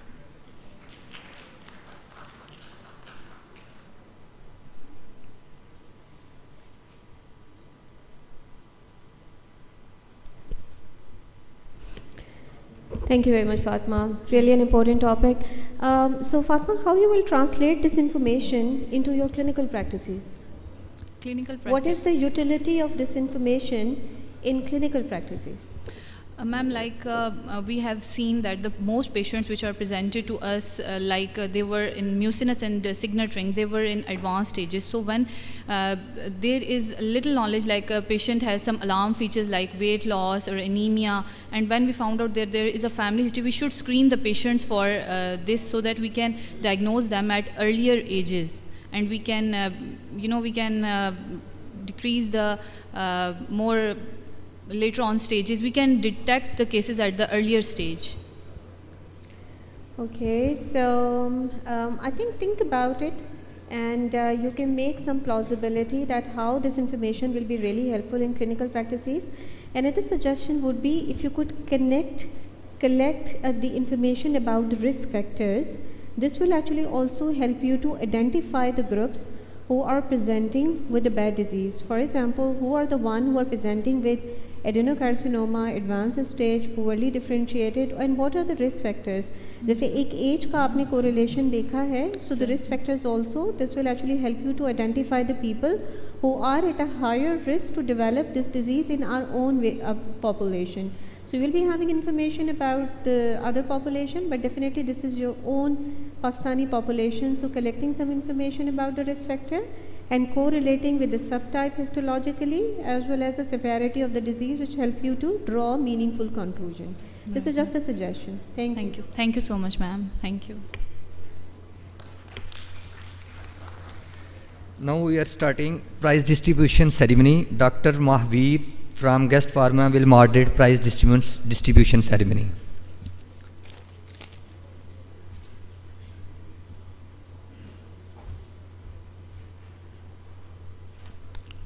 Assalamualaikum everyone. Myself, Dr. Mahveer, and I am medical advisor at Guest Pharma. Today we are here to present some research awards to the young aspirants who have presented their posters and the oral presentations in today's 39th annual PhD conference. So before we start, I would like to thank to the PhD management for giving us this opportunity to organize this poster presentation competition in collaboration with the Health Research and Advisory Board. Starting with, I would also like to thank to the jury members who assessed the posters, and they took their time from their busy schedule, and we received around 113 posters from all over Pakistan, and out of which 80 posters were presented today in this 39th annual PhD conference, and 3 were shortlisted for the oral presentation. So this is the aim of the Guest Pharma, to develop the research ecosystem in Pakistan so that the young researchers learn something from the seniors, that how to conduct a research, how to present a paper in the international conferences. And this was about today's event. Now we are starting our post-award ceremony, and we will be starting from the first oral presentation. Before we start, I would like to request the Chief and Patron, Professor Gastroenterology Tayyab Saab, to please welcome us and join us on stage. Followed by, I would like to request Professor Dr. Srar Rakhtoor Saab to please join us on stage. I would also like to request our Director, Business Marketing and Sales, to please, Rizwan Saab, to please join us on stage. I would also like to request Rahil Siddiqui Saab, our Deputy Director, Market Unit and Sales, to please join us on stage at the center. Professor Srar Rakhtoor Saab, please, if you can join on the center of the stage. Please, sir. I would also like to request Professor Dr. Zakiuddin Ahmed Saab, he is the General Secretary, Health Research and Advisory Board, to please join us on stage. Followed by, I would also like to request the jury members, Professor Dr. Asif Gul, to join us on stage. If he is here, you are requested to please join us on stage. Professor Dr. Khalid Mahmood Saab, you are requested to please join us on stage. I would like to request Professor Mohammad Akif Dilshad to please join us on stage. I would also request Professor Dr. Shumail Zafar to join us on stage. I would also like to request Professor Dr. Badr Fayaz Zubairi to join us on stage.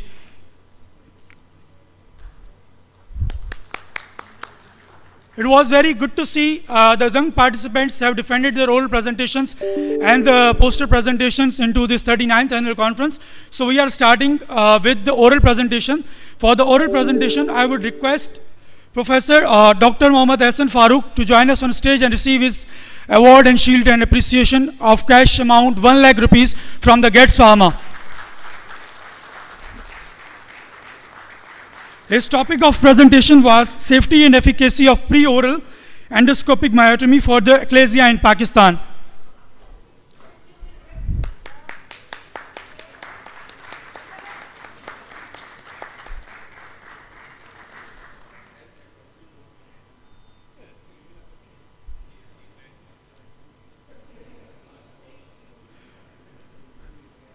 I would request Dr. Fatma Ibrar to please join us on stage to receive her shield and token of appreciation and 1 lakh cash prize from Getz Pharma and Health Research Advisory Board. Her topic of presentation was histological spectrum of colorectal cancer in Pakistan, a tertiary center experience.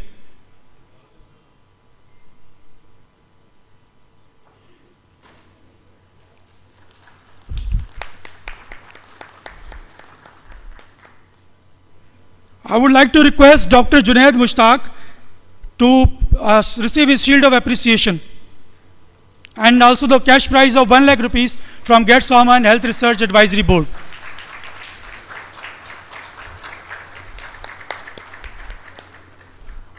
It is the commitment of Getz Pharma to develop research ecosystem along with the Health Research and Advisory Board, and this is the thing that we are doing in all the international and national conferences.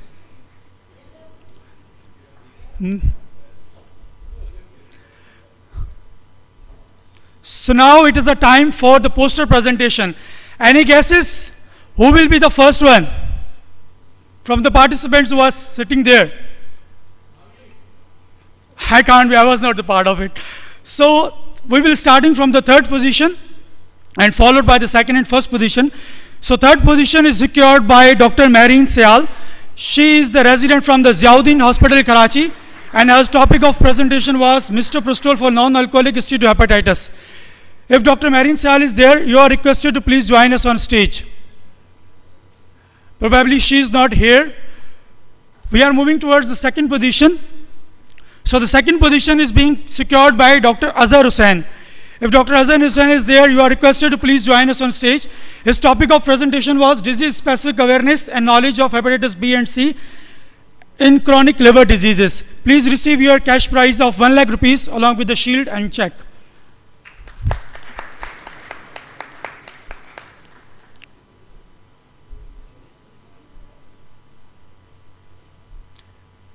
Any guesses who is the first position? Any random guess? Dear participants, the first position and the topic was endoscopic management of post-cholecystectomy duct injury, and the winner is Dr. Hina Ismail. You are requested to please join us on stage and receive his cash prize, shield and the check.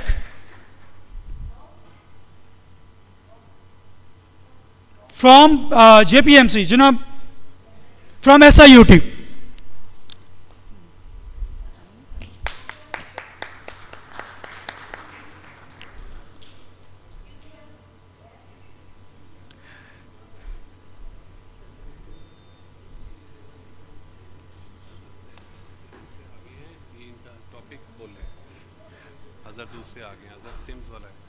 So the second position is Dr. Azhar Hussain. His topic of presentation was disease-specific awareness and knowledge of hepatitis B and C in chronic liver diseases.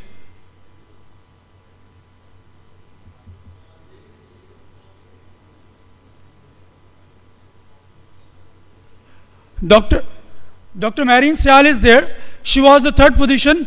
Her topic of presentation was misoprostol for non-alcoholic steatohepatitis randomized control trial. She is there. I would also request Shahrawaz Saab, our Director, Marketing and Sales, to please join us on stage.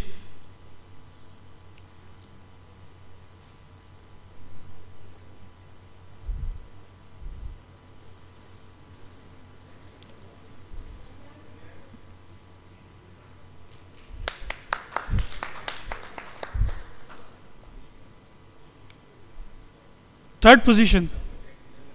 Here's our third position.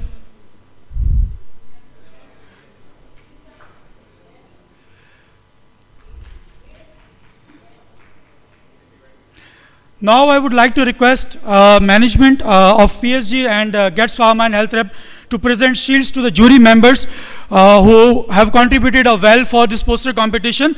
So I would like to request Professor Dr. Asif Gul, as he is not here. So I would request Dr. Khalid Mahmood to receive his shield of appreciation from Professor Gastroenterology Tayyab Saab.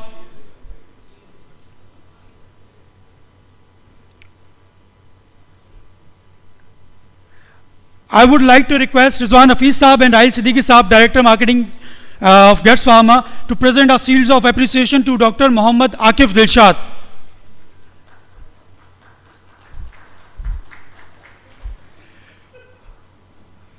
I would like to request Shahnawaz Saab, our Director Marketing and Sales, to present shield to Dr. Shumail Zafar.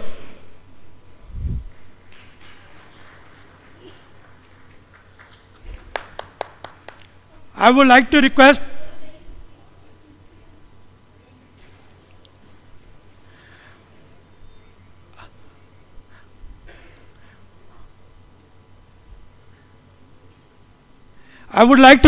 Professor Dr. Gastroenterology Tayyab Saab and Dr. Asrar Toor Saab to present a shield to Dr. Zakiuddin Ahmed, General Secretary, Health Research and Advisory Board.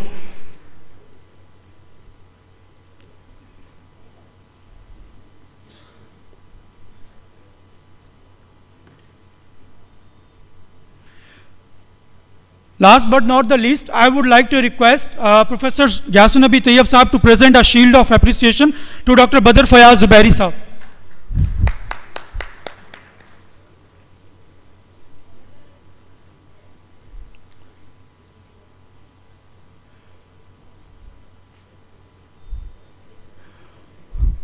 We are really much thankful to the PSG management, especially Professor Dr. Gastroenterology Tayyab Saab, Dr. Asrar Toor Saab, and to all the juries, and of course the Health Research and Advisory Board for their valuable contribution for arranging the scientific poster collaboration in collaboration with the Gets Pharma. Thank you so much everyone for joining us today. Thank you. Over to Dr. Yasser.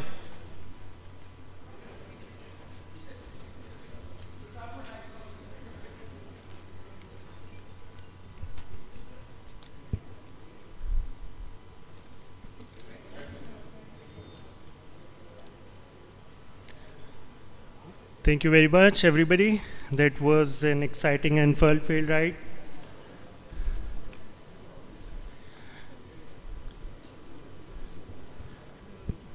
So that brings us on to the next session for the day. I'm your host, Dr. Eliasad, and we'll be looking at GI cancers through this session. First off, I will request everybody to please switch off your mobile phones or put them on the silent mode. We'll be taking your questions at the end of the session, and let me remind you again, there's a prize for the best question of the session. I'll be requesting our panel of experts to please take their seats on the stage. First up, we have Professor Zagham Abbas.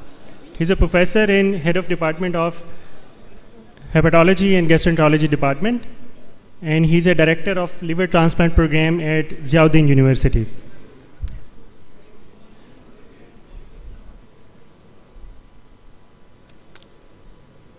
Next, we have Dr. Bilal bin Mukhtar. He's a consultant gastroenterologist at National Defense Hospital.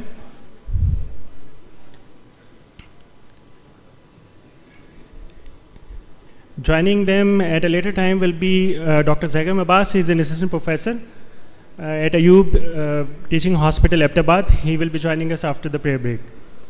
So our first speaker for the day is Dr. Amjad Salamat. He is a consultant gastroenterologist and hepatologist, and is currently serving as a head of department at GI and Hepatology Department. He is director of liver transplant program at Quaid-e-Azam International Hospital, Islamabad. He'll be discussing early detection of upper GI cancers from an Eastern perspective.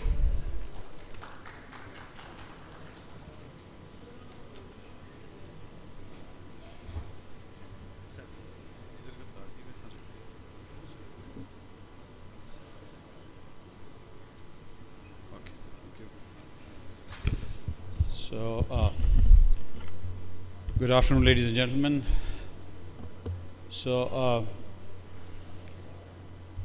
thank you to the organizing committee for inviting me to deliver this talk.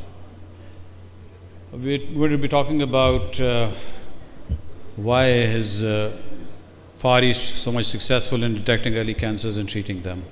So what can we learn from them? So why is it important? Because it's a very high mortality cancer. Once you have it, the prognosis is not very good. And as you can see, certain countries are very much prone to it. Pakistan, of course, comes in something like a low incidence area. However, the important thing is that throughout the world, this is estimated incidence ratio, or that is the number of cases, is rising, as you can see, as compared to the previous slide here. So the number is increasing. This prompted the European Society also to issue guidelines, and many of them were actually many of the formulations which they suggested were taken from the data which was generated in the East. So, as I said, what are the tools? How can we do it? We know the importance of it. So, this is how we define the very early gastric tumors. And we want to detect them early because we have a very effective method of taking care of these tumors and improving the prognosis.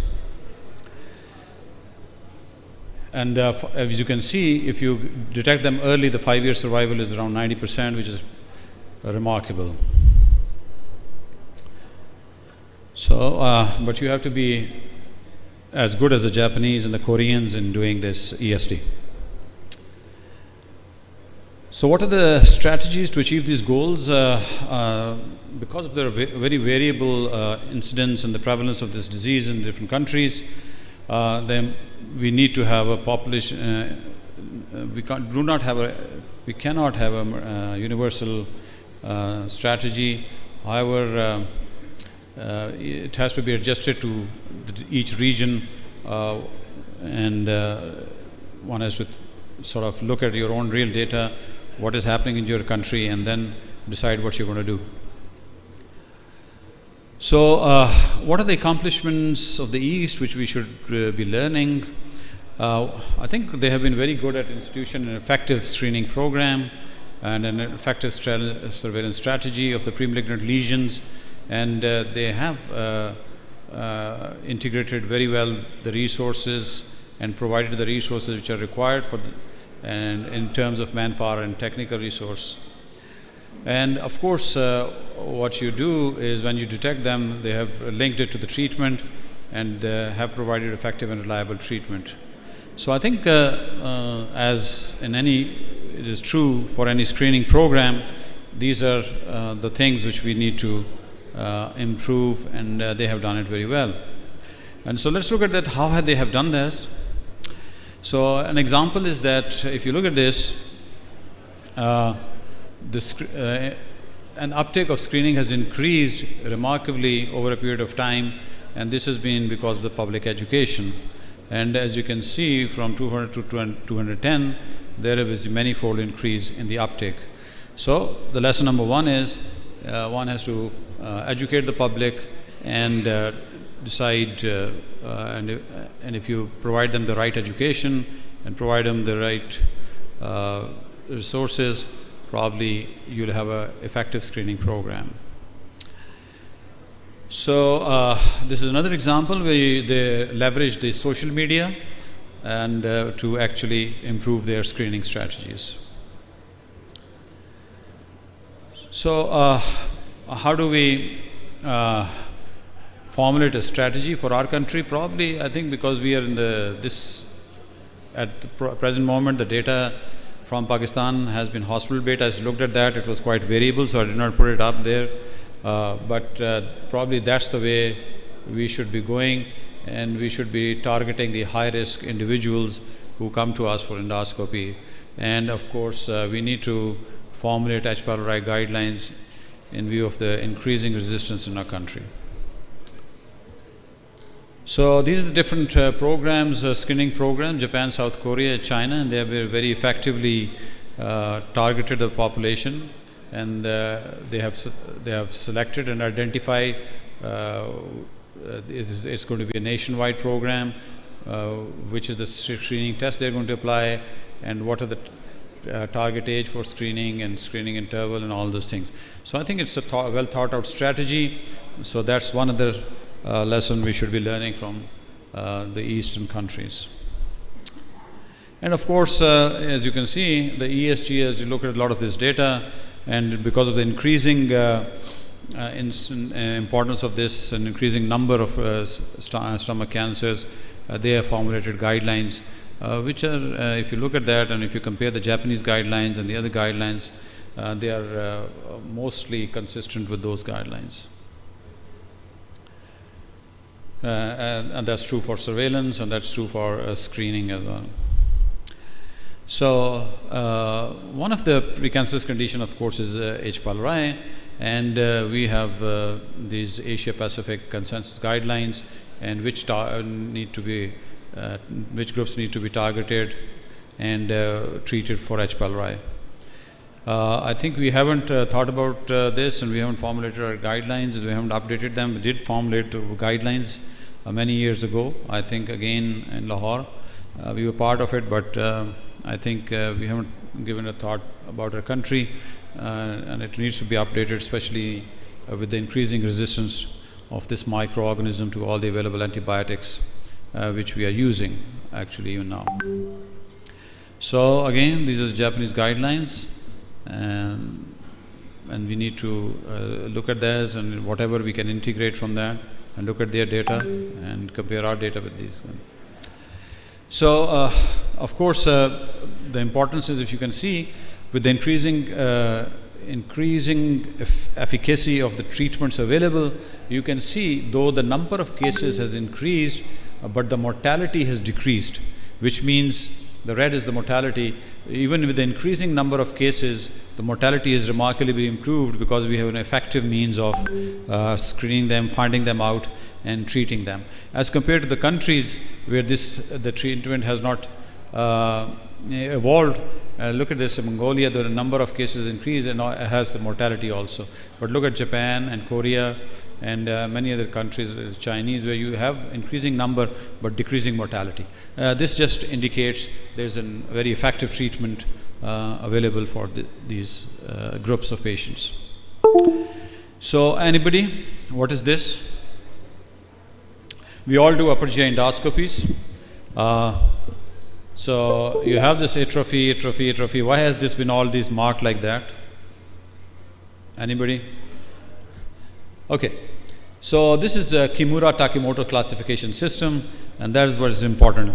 Look at the quality of the preparation and look at how you look at these things. So I think that one of the lessons is that you have to have this endoscopic system, proper classification and characterization, and of course intestinal metaplasia and atrophy are the pre-malignant conditions, and we need to look at them carefully, and so this is from the Japan, and you can see how they classify that.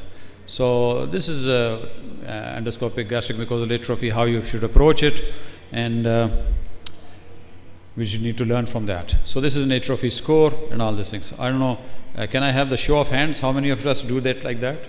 We don't. Oh, you do that? This classification? Really? Okay, great. So we have at least one gentleman doing that. So, all right. So what I was saying is accurate classification and characterization. Sorry about the mistake here, spelling mistake. And endoscopy for surveillance and treatment. So anybody, do you think this is this tumor? Again, show of hands. This tumor, this tumor, this tumor, or this is benign? So again, that as I said, we need to be educated about these appearances and these, and the Japanese and the Koreans are very good at it. So actually, they're all normal. This is all intestinal metaplasia, but it might look malignant, premalignant, right?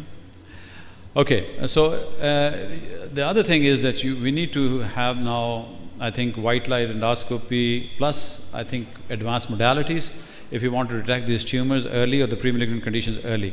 So the idea is, but how to do it well. So I think probably we should have the advanced scopes now that we are buying those. I think if we are using old scopes and low magnification and things like that, so we're going to miss a lot of lesions.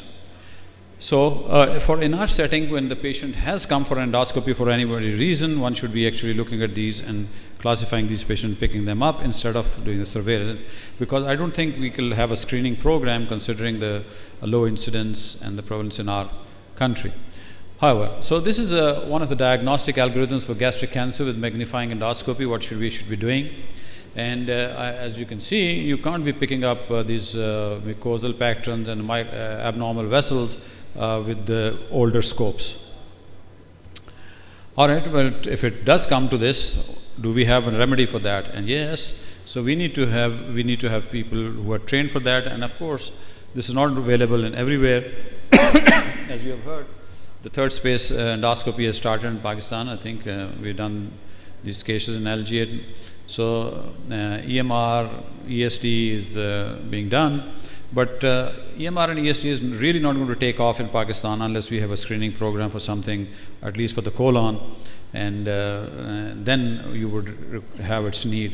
So unfortunately, the people who come to us with the tumors are advanced stage, and that's why I think ESD and EMR has not developed, especially for the gastric tumors and also for the colonic tumors. I think Dr. Wakar is going to talk about it. I haven't included the esophagus in it because Dr. Om Prakash is going to probably talk about that. Okay, so is it cost effective?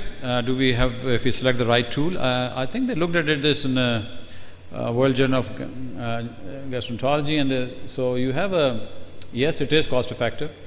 It is more costly to perform first time, but if you look at that, so barium of course is not there, so this is a study in dollars terms, but again I think it's true for our setting also, and especially if the government and public sector hospitals, probably endoscopic cost is not that much as compared to our private sector as well as compared to the Western countries.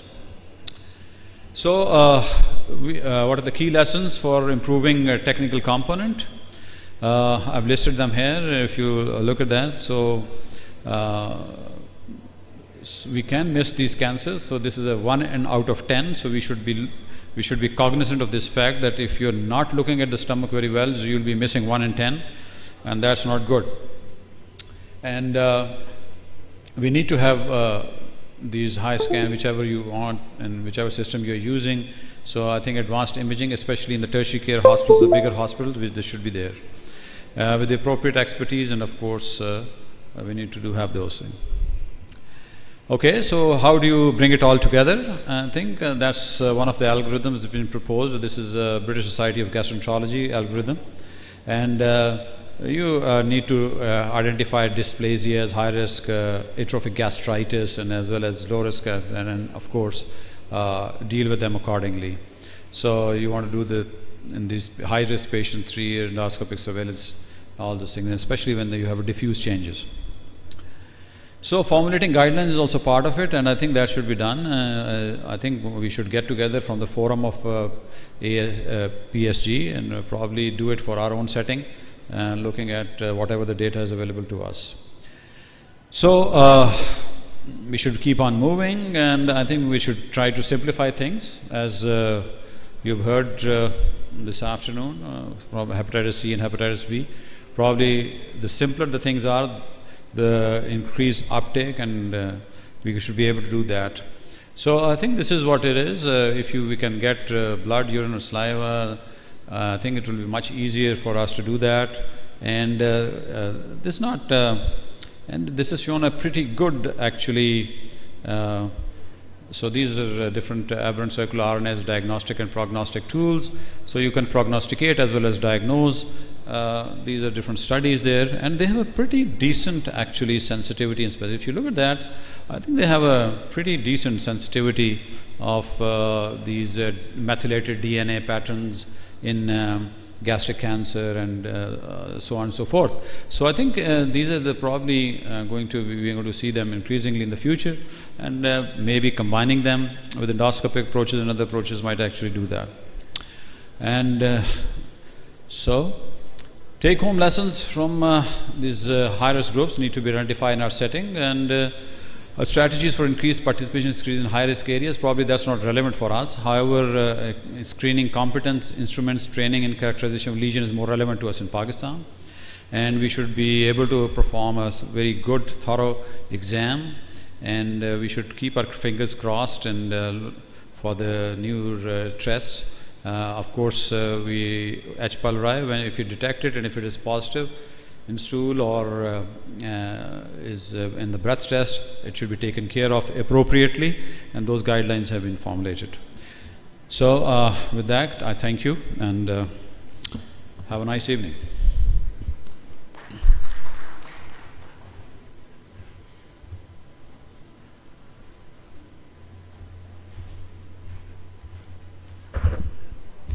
Thank you very much, sir. That was a wonderful presentation.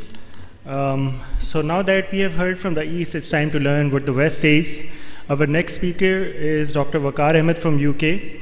He's a consultant physician and gastroenterologist working with NHS Trust, and he'll be talking about early detection of CA colon. Thank you very much for inviting me to the PSG meeting. It's always my pleasure to come back to Pakistan to participate in the academic activities over here. My talk is on early detection of colon cancer, what we can learn from the West. I'll quote mainly my experience from UK because that's where I work. And I think it's very important because there are lots of lessons to be learned, and one shouldn't be shy about one's own shortcomings. So colorectal cancer, as you all know, the incidence and rates have gone up in the developed region, especially in places like North America, Australia, and New Zealand, Western Europe, Japan. But worryingly, also in the less developed countries, the incidence is alarmingly high. As you can see, 45% of colorectal cancers in men and women occurred in the less developed regions of the world. And it represented about 9 to 10% of cancers in those regions. So it's not something which is limited to the developed world. It is also worryingly increasing in our setup as well. The occurrences are increasing in Asia-Pacific region, in East Europe, and there have been increasing deaths in the South American countries. So this is something these are countries which are not in the high income areas, and obviously we need to think about strategies of how to pick up cancers early with limited economic status. The disease burden in the West, as you all know, it's speculated that 5% of individuals will at some time in their life develop a colon cancer. And as the age increases, the risk of cancer increases as well. The main thing about colon cancer is if it is caught early, you have got a very good chance of a cure. So identify tumors early and adenomatous polyps, and you can prevent potential cancer or potential fatality. Colon cancer diagnosis and screening depends on a lot of modalities, whether it is screening with fecal occult blood testing, flexible sigmoidoscopy, colonoscopy alone, and whether the program will be directed towards high-risk groups like those with genetic tendencies to develop cancer or the general population. Interestingly, all this thing about colon cancer screening was going on, and at the time, the British, in the British circle, especially the BSG, thought about, they felt that they needed to test the waters. So they carried out an audit on the performance of our endoscopists in UK. And about over 9,000 colonoscopies were studied in various hospitals around the country. They looked at the data from the performance of the endoscopist. And it was about 95% of the colonoscopies were carried under sedation, and some of them were very heavily sedated. 2.2% patient did not have any venous access, 11% did not receive supplemental oxygen. It was really embarrassing if you look at these results. I mean, it's really pathetic. The cecal intubation was recorded in 76.9% cases, and actual cecal intubation was achieved in only 57% cases, which is really pathetic. I mean, almost half of the patients, they were not able to get to the cecum. And reasons for failing to reach the cecum were also, well, one was looping, but the other one was poor bowel prep, which is an easy escape. I mean, a lot of the time, even the bowel prep is not all that poor. People will give that as an excuse for not reaching it. So these were very poor performances. And their polyp detection was not too bad. It was 22.5%, followed by diverticular disease, and inflammatory bowel disease was recorded. So carcinoma was picked up in 3.8% cases, which is about average, which is not too bad. Now, the worrying thing was that there was an incidence of perforation in 1 in 769 cases, which is almost coming up to 2 in 1,000, well, 1.5 in 1,000. And colonoscopy was considered a possible factor in 6 deaths out of all those patients within 30 days. So that is a very high number of fatality for a diagnostic procedure. Now, if they were going to start screening with this type of results or performance of the endoscopist, we would have been doing hundreds of thousands of colonoscopies, and there would have been a significant number of fatalities just for a diagnostic screening colonoscopy. Almost half of the colonoscopies would not have been complete, and a lot of polyps would have been missed. So it would have defeated the whole objective. So obviously, this was a very worrying situation for the whole of BSG, and we felt that it could cause a serious harm to the general population with perforation, with killing of people, and with poor performance skills. And as you all know, the one of the main pillars of ethical framework is primum non nocere, first do no harm. The JAC, our Joint Advisory Group, was formed in 1994. It took on the task of looking at the performance of our endoscopists and also felt the need to improve our performances. It was felt that when there was a questionnaire which was circulated amongst the endoscopists,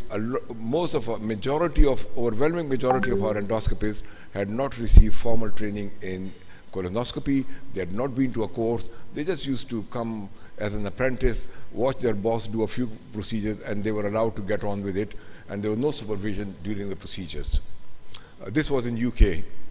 And in fact, I'm embarrassed to say that I went through the same training system. Since JAC took hold of the situation, they came down upon the gastroenterology world there like a ton of bricks. Everyone was asked to go to it was made mandatory for all the registrars to go to basic skills courses, which we also start here in Pakistan, the same syllabus, and also the more senior people were asked to go to upskilling courses, which you all had to attend. Now, they also introduced the key performance indicators, which look at the cecal intubation rate and other performance. So we were required to attain a cecal intubation rate of over 90%. That was, an inspirational rate was set at 95%. And that also included failed colonoscopies due to poor bowel prep or malignant strictures. So those were counted in failure as well, because a lot of the time people would make excuse of poor bowel prep. Now, photo documentation of cecal intubation was made mandatory, so you had to take pictures of landmarks like either ileal intubation, ileocecal valve, or the appendiceal orifice, because the consequence of an incomplete examination are misdiagnosis and failure to prevent interval cancer. Adenoma detection rate is extremely important because when you are examining the colon should be examined very meticulously, and as most of our examination takes place on the withdrawal, criteria were set for withdrawal time. So whenever you would reach cecum, we would start the stopwatch and start clocking the withdrawal rate.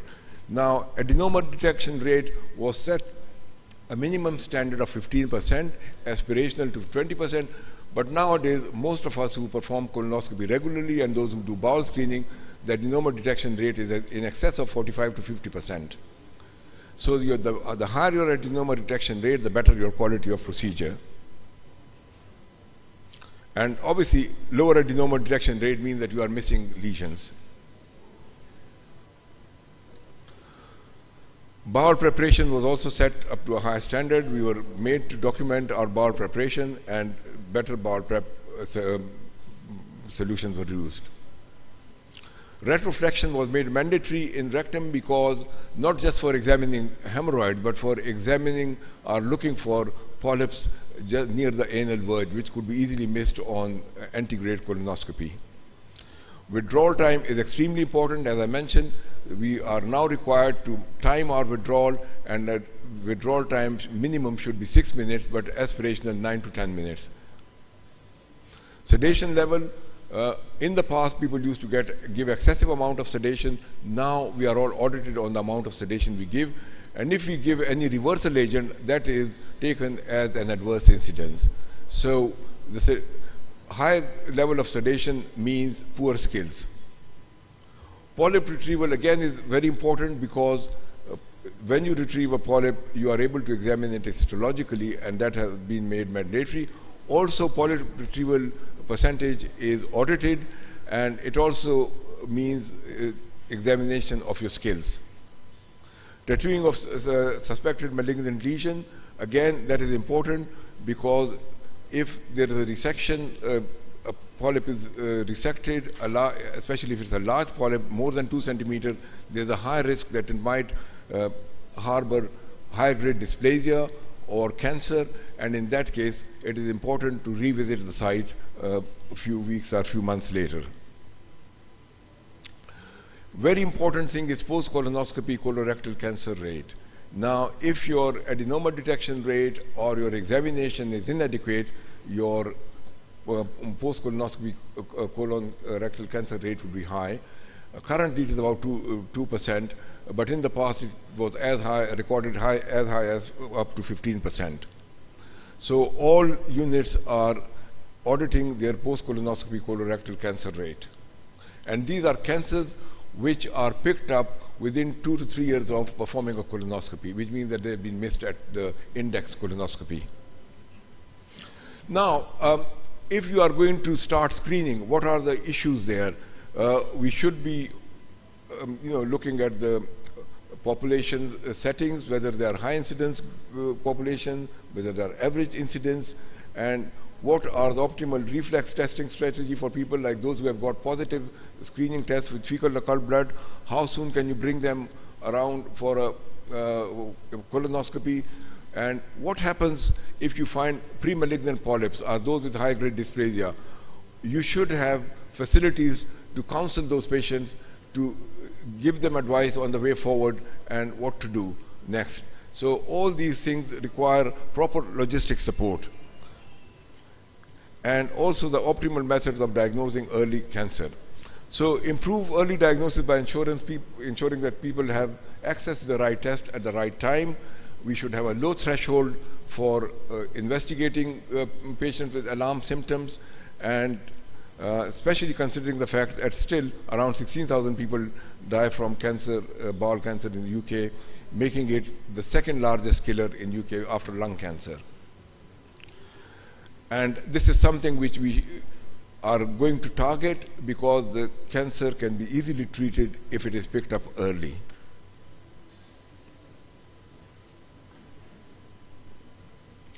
Now, for bowel cancer screening, patients are screened with the fecal occult blood testing. Those with positive tests are offered a colonoscopy. Sensitivity of colonoscopy for detecting abnormality is very high. It's the gold standard test at the moment. And following colonoscopy, then those patients will go for a CT, thorax, abdomen, and pelvis, or additionally an MR pelvis if it's a C rectum. Now, in the UK, at the time of this study, 2.27 million FOB tests were done, leading to 36,460 colonoscopies. So that's a massive number. And in those screening colonoscopies, amazingly, the cecal intubation rate was 95.2%, which had jumped up from just over 57%. So this is something which was very impressive, because when they did the original audit, early 2000s, the cecal intubation rate was only 50%, and well, just over 50%. So this is something which great lessons have been learned there, and they've done a massive effort at improving their performance. Mean withdrawal time was, average was around 9%, 9 minutes, which is really good, and the adenoma detection rate in the screening colonoscopy was around 46-47%, which is very impressive.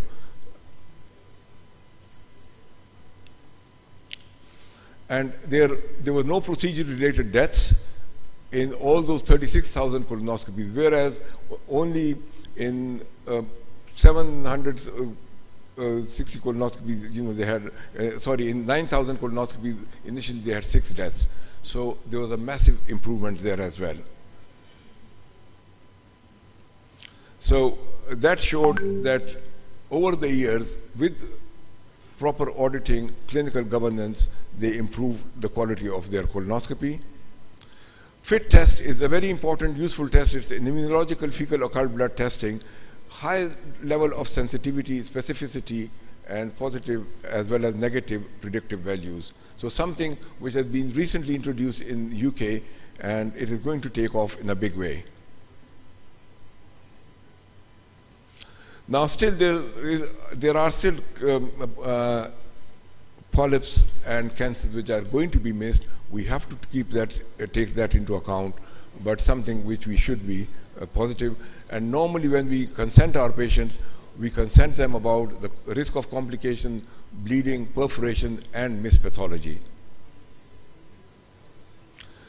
Colorectal cancer is a leading cause of cancer death in the US. The death rate there is increasing, and it was increasing in the past, but because of early detection rate, better colonoscopy, it has been controlled, and that is that they are finding colonic polyps at an early stage and removing them before they become cancers. Now, in conclusion, in colon cancer, as I said, it's one of the cancers which has a relatively good prognosis. The 5-year relative survival rate is about 90%, which is impressive, as opposed to upper GI cancers. However, still we are not quite there. Only 4 out of 10 colorectal cancers are found at an early stage. So that needs to get better. We need to improve there. And especially in the US population, because the medical treatment is not free, 1 in 3 people in the US who should get tested for colorectal cancers have never been screened. So that could be the cost, or they were not aware. So We need better diagnostic tests, easy and rapid access, more research needed, low threshold for referring, investigating patient, create awareness in the population, better marketing, and bring about better lifestyle changes to prevent cancer. Thank you very much for your kind attention.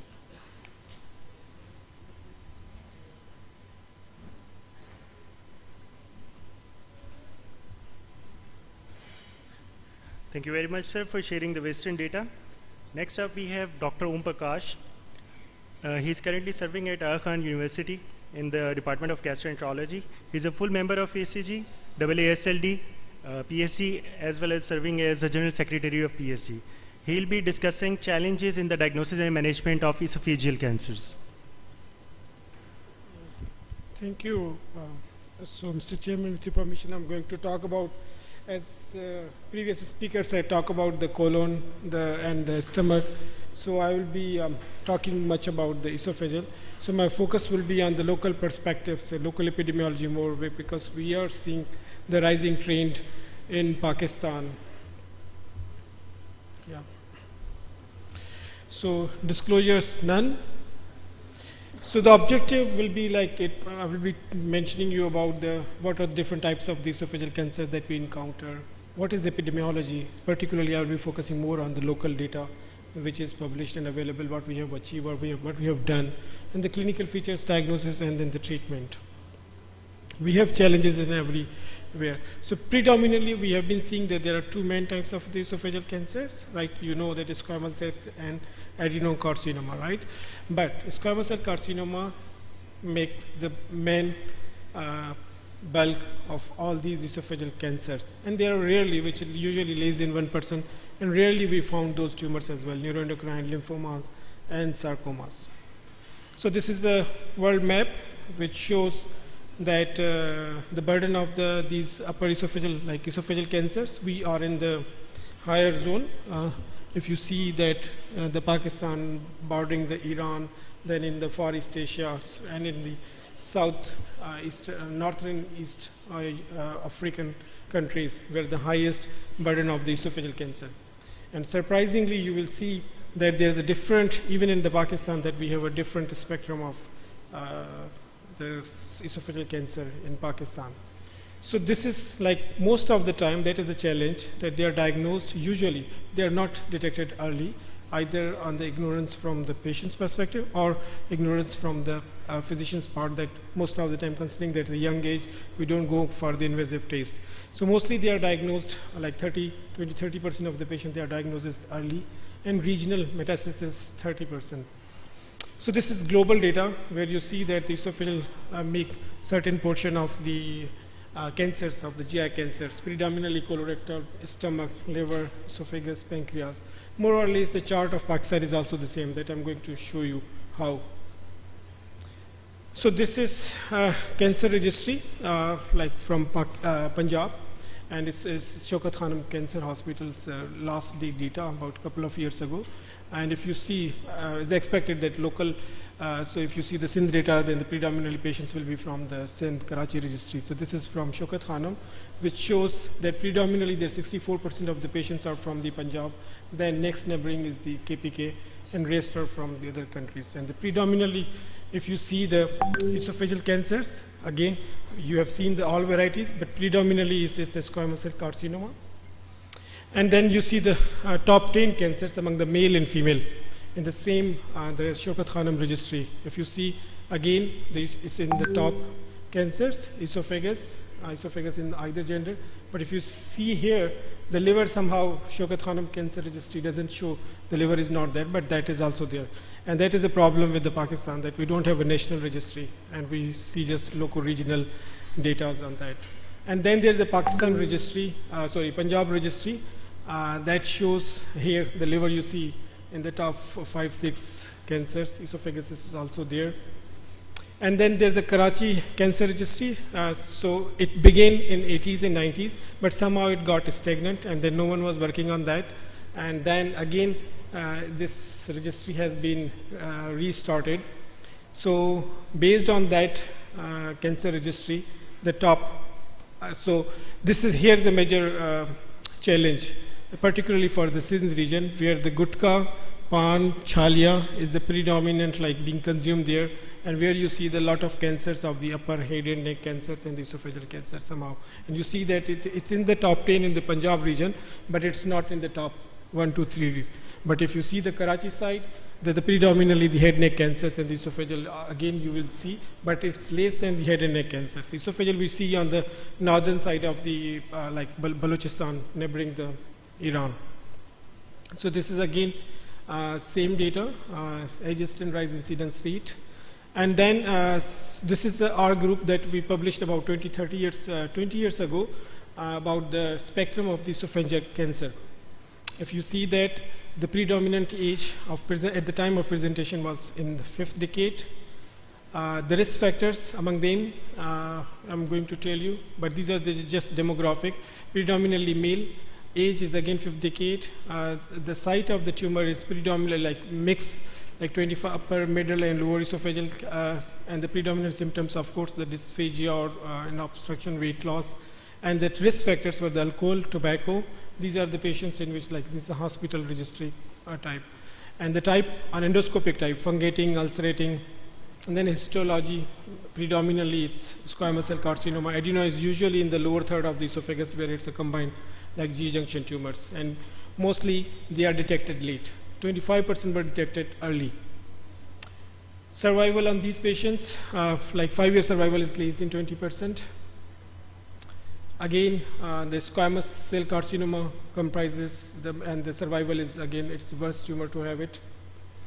So this is like latest, I just got the data from my HIMSS department about, before this talk, I got last week, that if you see the trend of the cancer, it's gradually rising, somehow that we don't have the 19 data, but yes, gradually these cancers are increasing.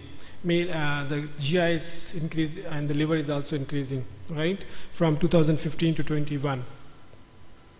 So among them, again, so as I mentioned earlier, in Karachi, we predominantly cover the Sindh region, so that is why predominantly people are coming from the Sindh region.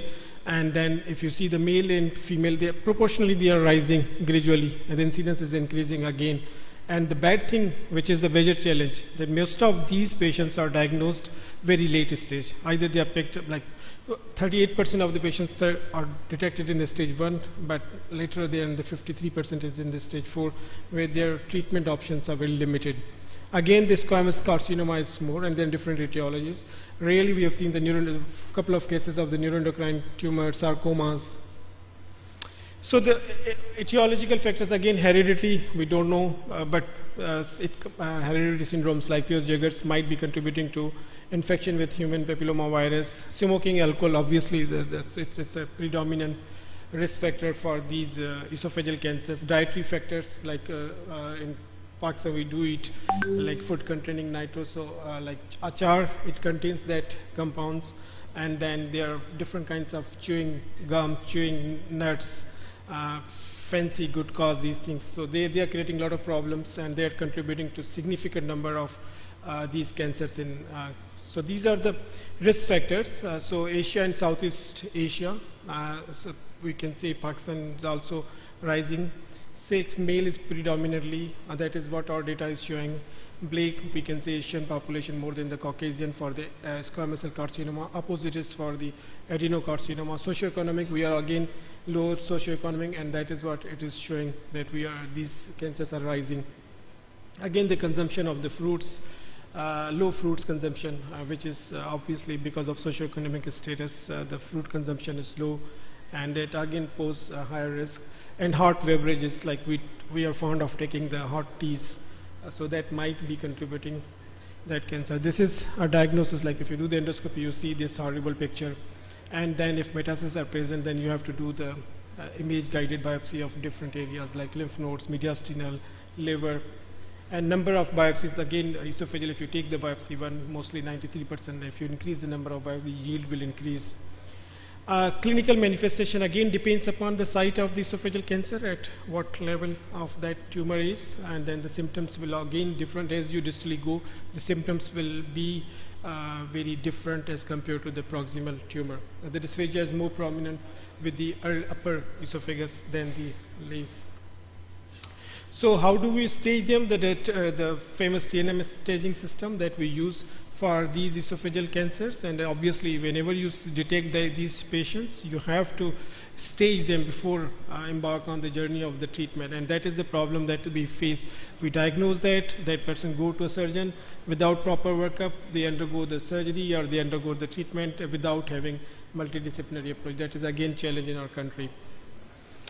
So pre-treatment staging evaluation is again very much important and crucial that we struggle in majority of the center, but that we from this forum we need to advocate our colleagues that it is very much important to have a multidisciplinary approach to these patients. Why? Because it will tell us the prognosis, it will select the appropriate treatment for the appropriate strategy, because strategies are different as the time is evolving, the treatment is coming up very differently and robust treatments are coming, so that the right selection for the right treatment is and right time is very much important. So because it has significant impact, so that shows the earlier this stage the prognosis can significantly changes, but overall 5-year survival is less than 20 to 25%. So the pre-treatment evaluation, again now as the diagnostic modalities are evolving and the US role, Dr. Khalid will tell us, and he is the expert on that, and you know that the US role is increasing significantly in the staging of these tumors. And then the laryngoscopy is again, we hardly refer these patients for these things. If we found some upper esophageal cancers, we definitely refer these patients to the ENT colleagues that they do the laryngoscopy and see that if it is a tumor in the upper esophagus or cervical esophagus. And then if you do the, of course you will go for the imaging, then you do this to rule out the distant metastasis by CT scan and then PET scans. And sometimes you need to do the diagnostic laparoscopy, but not necessarily in all cases, but sometimes you need it. So again, so these are the, the treatment wise depends upon the stage and the site of the tumor. So above the 2 centimeter above the junction, then it's predominantly like squamous. But if it is within the 2 centimeter, then you should think of that maybe it's coming from the stomach or it's an adenocarcinoma. Then your treatment strategy will be completely different. So underlying esophageal disorder does predispose to the people for the esophageal cancers like eclasia or caustic injury. Caustic injury is again very much common in Pakistan, that people do ingest the caustic and we do see those structure management. We had a lecture in the morning as well, and the long-term sequelae of these esophageal cancers. So how do we treatment? We have got variety of options available, depends upon the stage, like that includes surgery, that includes endoscopic, that Dr. Khalid is going to tell us about, and then the radiation, CRT and palliative treatment. So these all treatments can be, you can give them in combo, depends upon what stage you are dealing with, talking about. And then the surgery. Surgery is for squamous cell carcinoma is very much critical and crucial, right? Only 30 to 40% of the patients have potentially resectable disease, as we showed. That is international data, and the same is true for Pakistani data as well.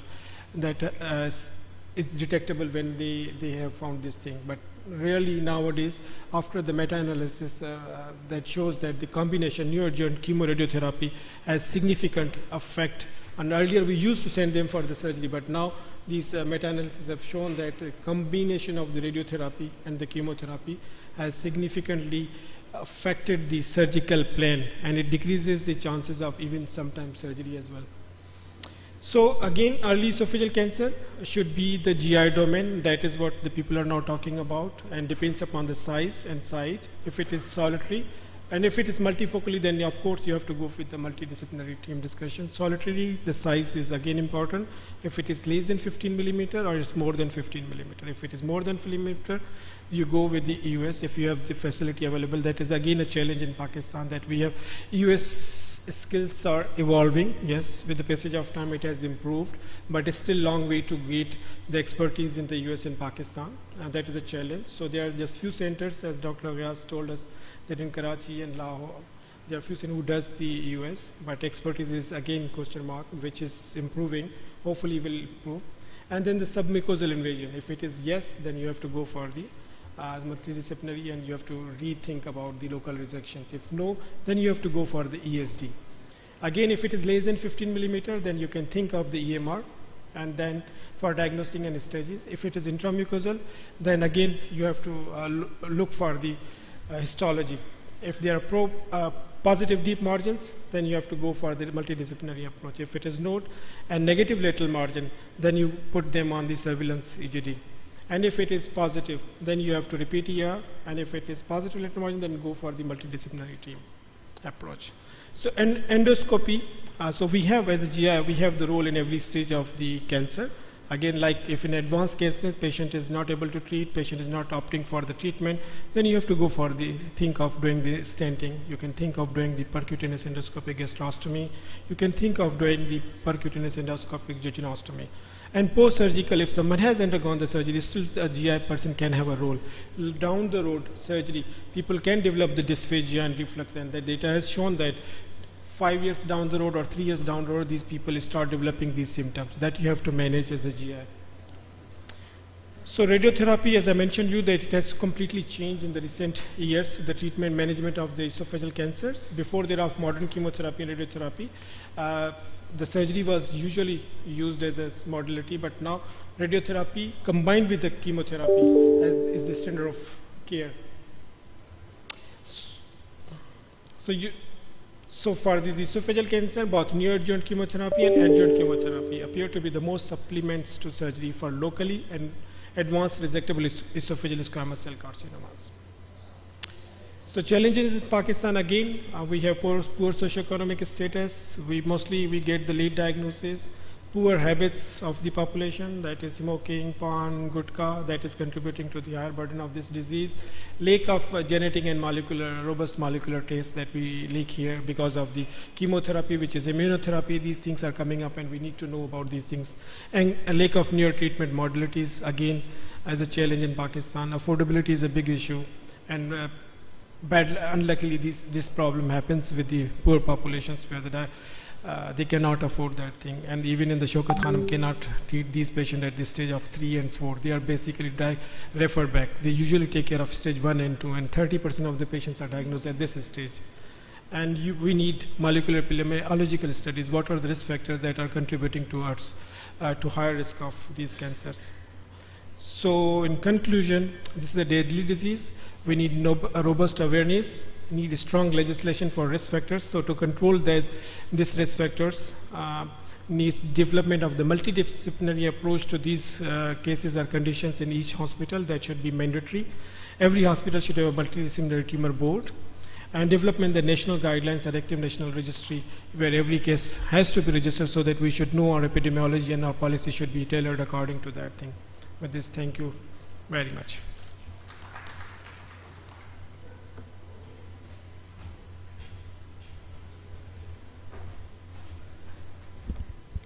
Thank you very much, sir, for giving us a comprehensive review of esophageal cancers. Now that brings us to the last speaker for the session. He's our very own Dr. Khalid Hassan. He's a professor of medicine at the University of Central Florida and serving as a medical director for Center of Interventional Endoscopy and Advent Health. He'll be talking about endoscopic management of biliary and gastric outlet obstruction in CA pancreas.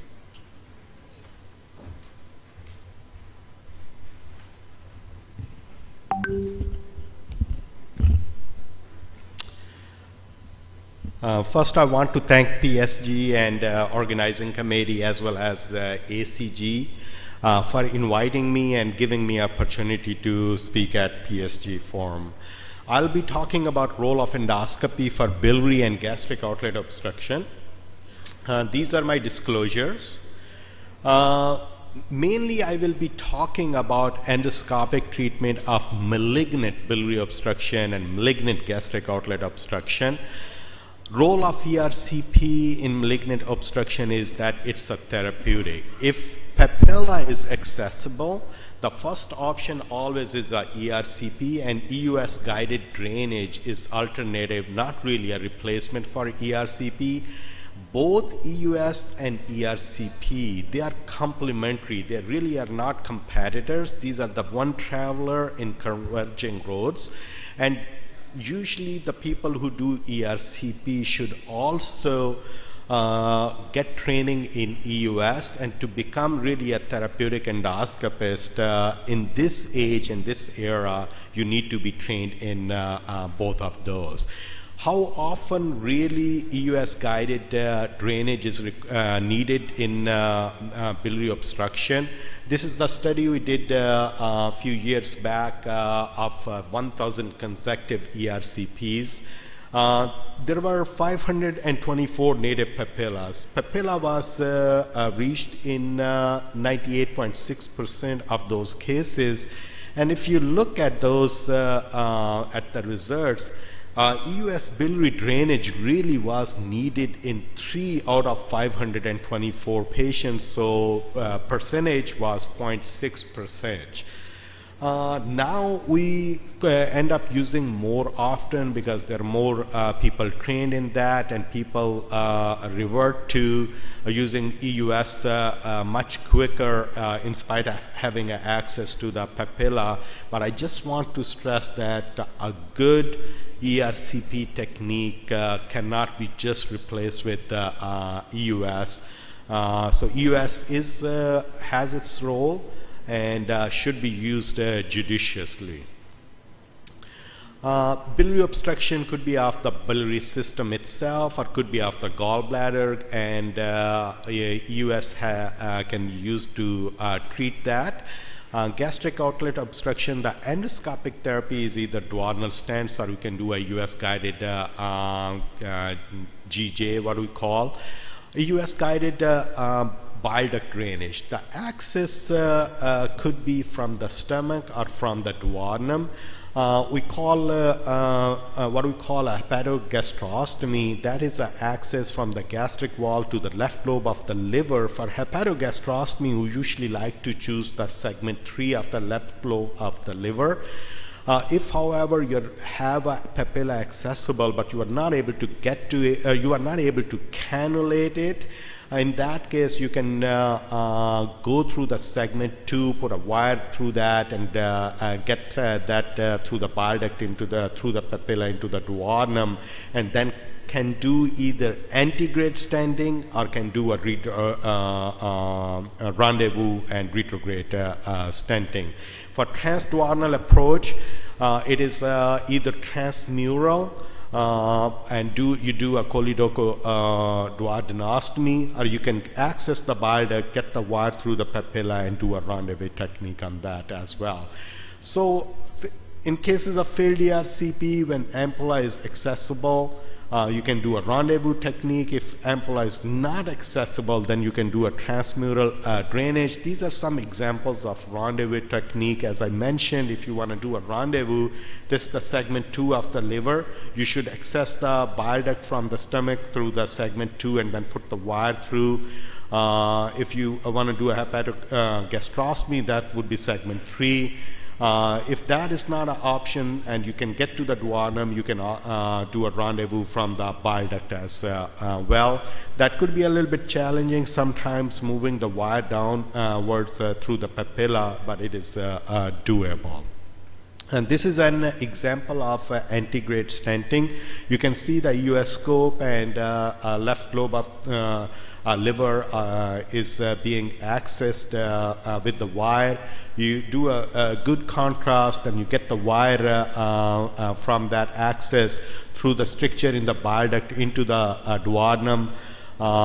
Then this is a stricture right here, and then you can place an antegrade stent across that stricture and into the bile duct. Now we have access to lumen opposing metal stents that have made our life a little bit easier. They come in different sizes, and they are mostly approved for pancreatic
Hello, hello.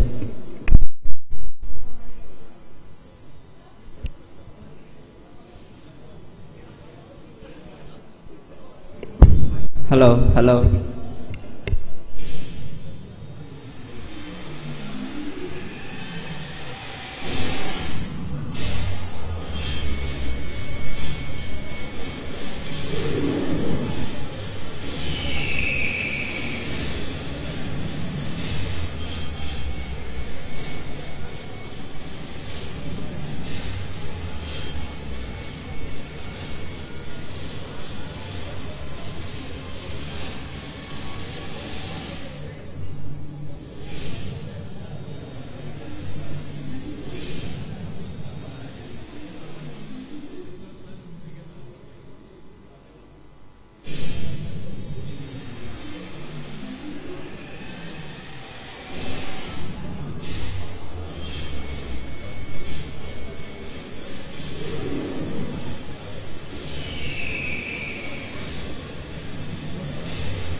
Assalamu alaikum ji. Let's make a start. Can we have both teams up on the podium?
Assalamu alaikum everyone.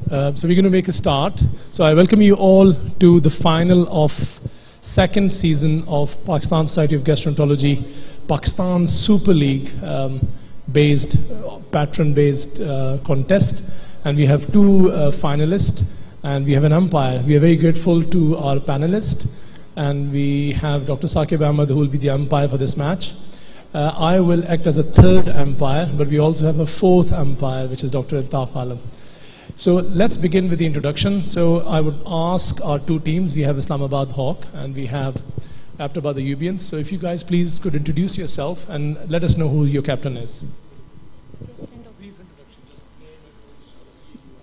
Dr. Samaria Rashid, postgraduate resident, Ayub Medical Complex, Aptabad.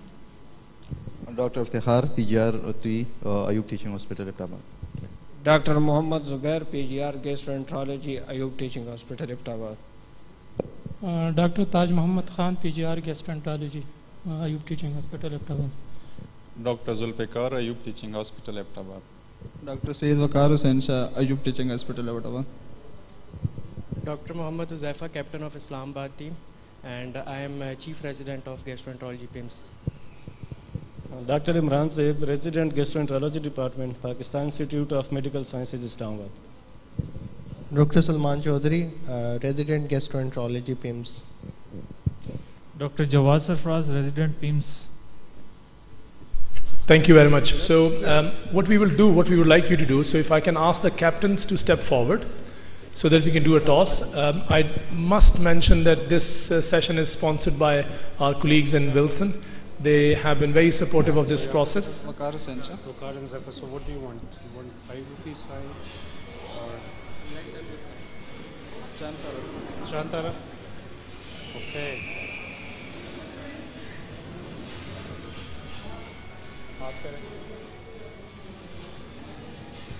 So, you lost the toss. Zafar, congratulations on winning the toss. What would you like to do? Sir, we will bowl first. You want to bowl first, so it means Aptabad team is going to answer your MCQs. So Aptabad team, आप उस पे आ जाएं. And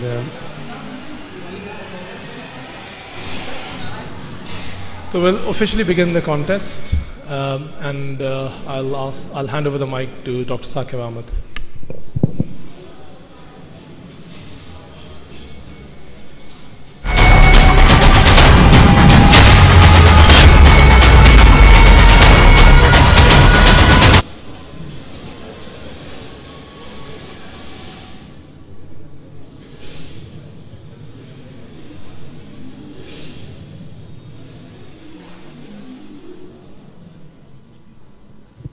so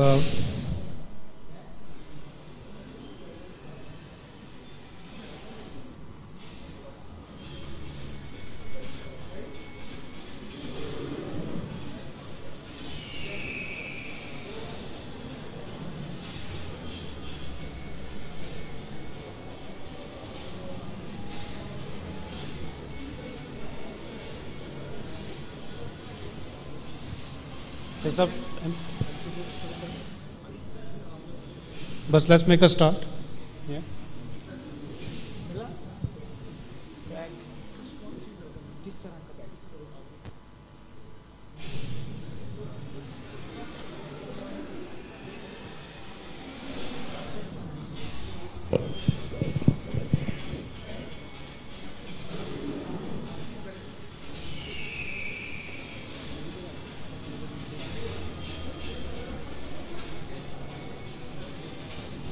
Okay, let's begin. Said Saab, please MCQs slides chalaiyega.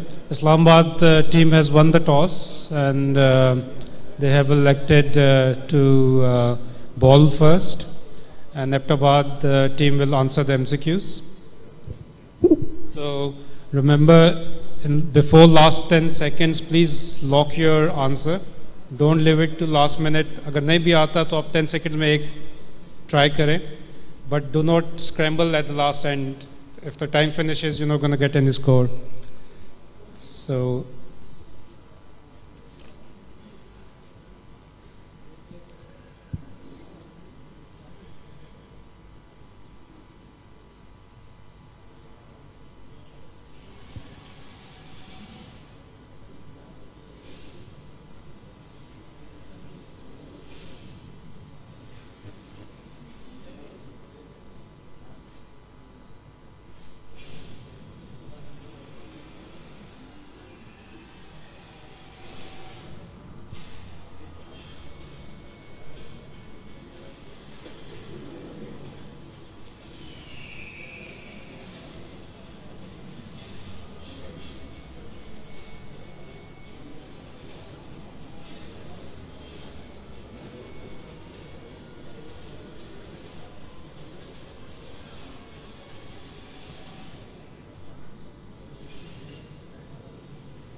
Do you want us to do it?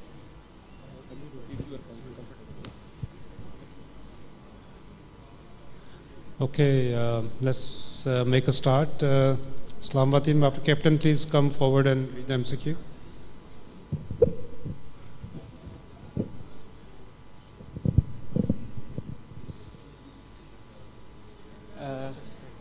We have 33-year-old lady who is a known case of rheumatoid arthritis but non-compliant with medications.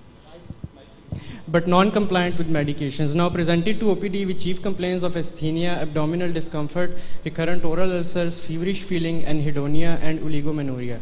She consumes around 2 glasses of red beer daily. On examination, guttering and uniformity hands and multiple aphthous ulcers in oral cavity. The rest of the systemic examination is normal. Next slide.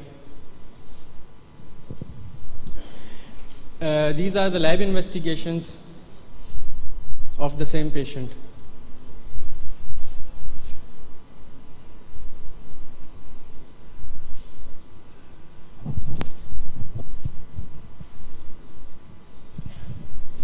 Sir, should I read it out?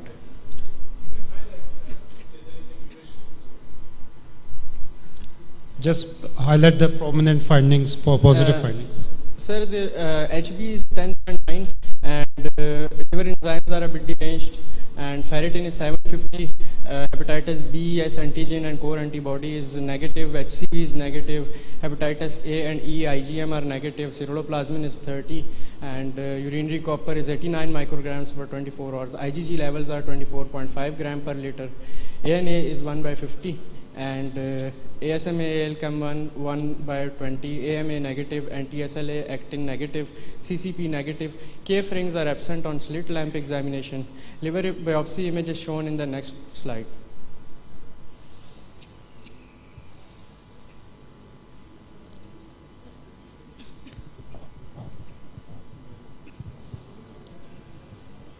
Considering the diagnosis, what is the pre-treatment diagnostic score of this patient? A10, B11, C12, D13, and E14.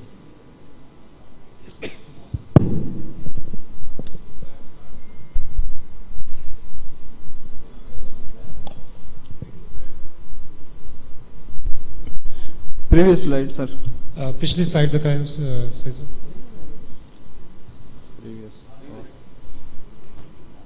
Previous, sir. First slide. 2 glasses. 2 glasses of red beer daily. Autoimmune hepatitis.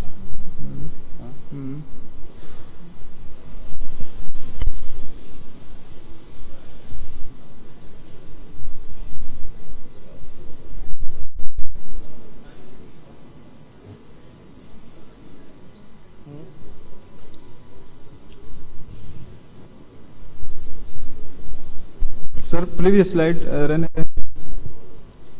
Previous. So she is mildly jaundiced. Her ALT is up. Ferritin is acute phase reactant, but is elevated as well. Significant negative finding is KF rings are absent. Positive ANA and ASMA in dilation of 1 in 20. And she's a female.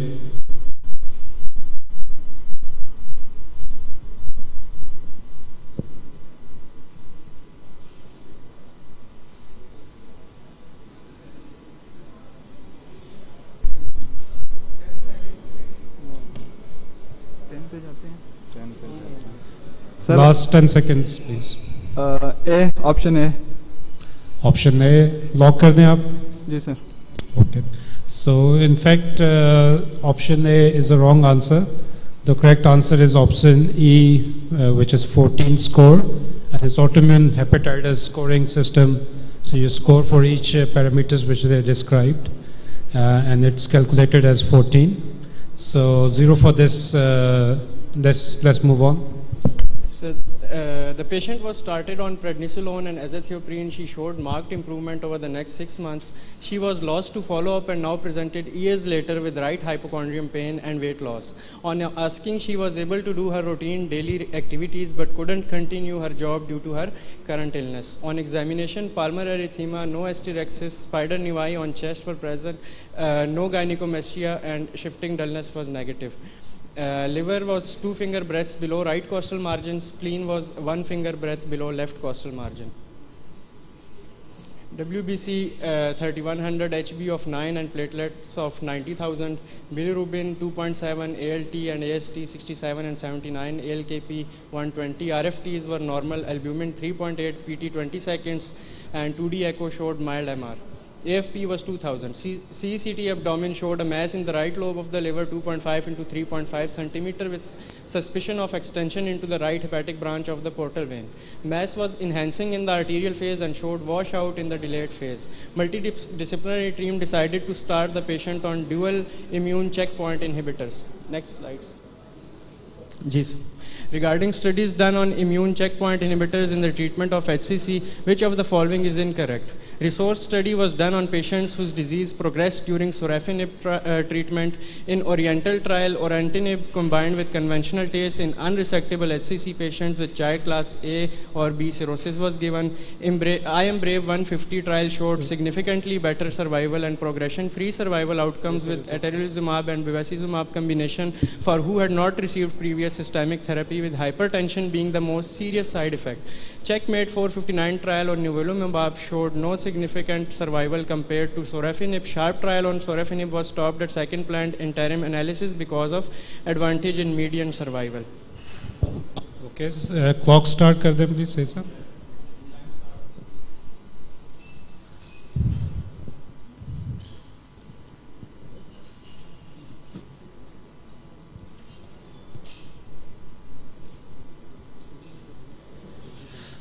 तो इसमें से एक answer गलत है, वो आपने choose करना है, बाकी स्टेटमेंट्स ठीक हैं.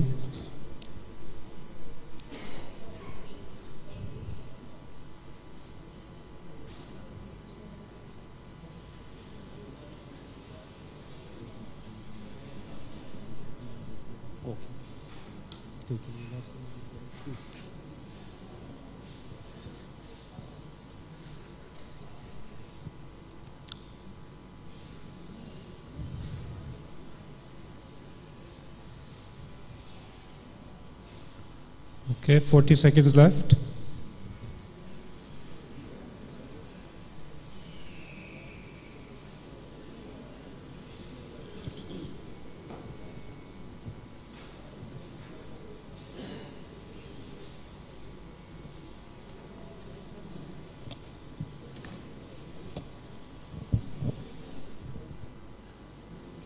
प्लीज आप माइक में अपनी डिस्कशन ऊंची आवाज में करें so we can understand your thinking as well.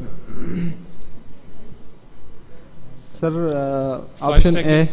5 seconds. Option A. Option A.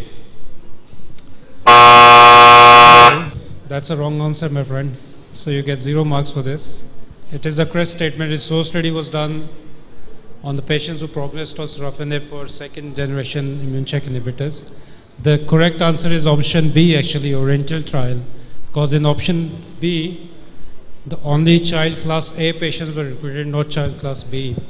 So rest of all statements are correct. So we get 0 for this. Let's move to next question. Hepatitis is a great concern when administering immune checkpoint inhibitors. Regarding immune checkpoint inhibitors induced hepatitis, which of the following is most accurate? Lymphocytic infiltration, emperipolyresis, and anucleosis are its distinguishing features from autoimmune hepatitis. In grade 2 hepatitis, ICIs are held until bilirubin is less than 1.5 upper limit of normal and steroids are not given. If bilirubin is 5, hold ICIs and start methylprednisolone 1 to 2 milligram per kg per day with 4 to 6 weeks planned tapering. Restart ICIs after 6 weeks. In grade 4 hepatitis, consider mycophenolate mofetil if transaminases don't fall by 50% in 3 days after receiving 2 milligram per kg per day methylprednisolone. Antithymocyte globulin and infliximab are effective in refractory or fulminant cases of ICI hepatitis.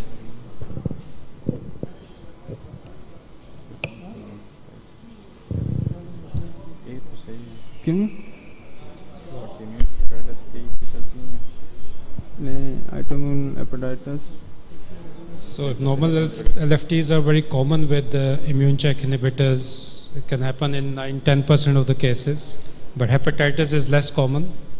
1% or less of immune check inhibition patients will get acute hepatitis. They typically present between 8 to 12 weeks of starting the therapy. And that's why when you start immune check inhibitors, it's recommended to monitor initially their LFTs weekly.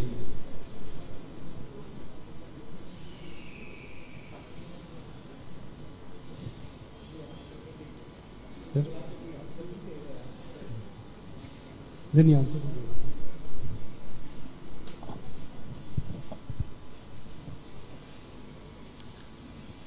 30 seconds left.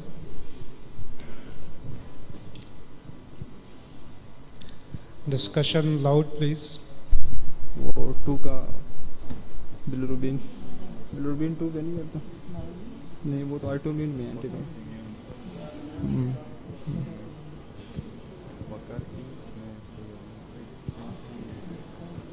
10 seconds left. Sir, option E.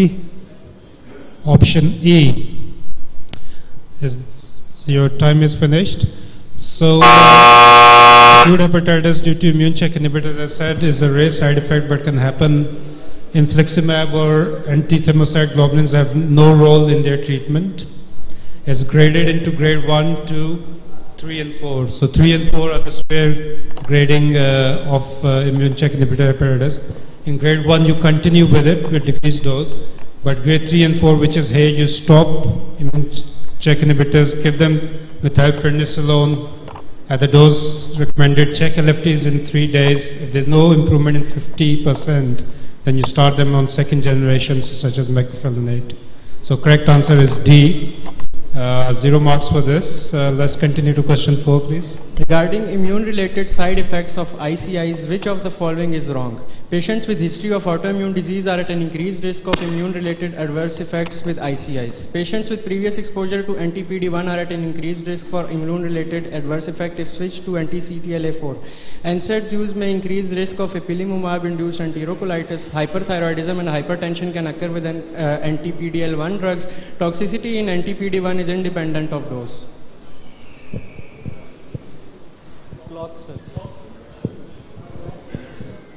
Says a block जी. So इसमें एक incorrect answer है जो आपने choose करना है, बाकी correct statements हैं.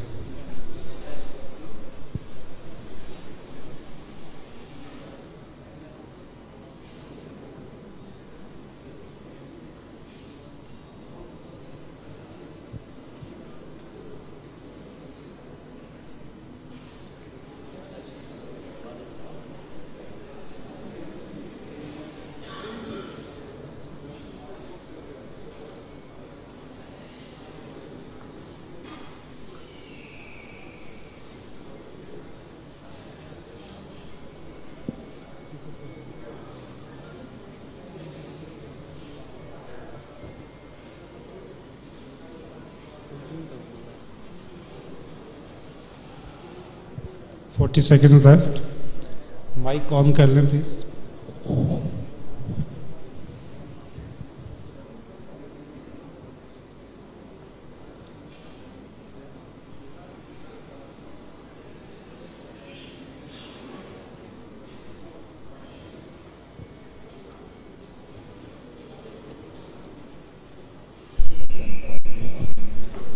Ten seconds left. Sir, option E. Option E. तो आपके ख्याल में वो डोज रिलेटेड साइड इफेक्ट्स नहीं? सर इसमें कह रहे हैं इंडिपेंडेंट इनकरेक्ट हमने वो करना है ना sir. Right. So the wrong answer here is answer D, because immune check inhibitors disrupt thyroid cells as well, and they get hypothyroidism, not hyperthyroidism, and hypertension. So it's combination of hypothyroid and hypertension. Okay, so 0 for this. We're still waiting for a mark, but continue. 2 months after initiation of therapy, the patient presented with complaints of 4 to 6 episodes of loose stool for the past 2 days. She is having blood and mucus in the stool. She was admitted and started on conservative treatment with fluids and electrolyte replacement, along with empirical treatment with ciprofloxacin and metronidazole. Labs along with stool for C. diff toxin were sent. Colonoscopic examination revealed the presence of patchy loss of vascular pattern and multiple ulcerations in descending colon, cecum and terminal ileum. Multiple biopsies were taken. Histopathological examination showed in the following image. Next slide, sir. Okay.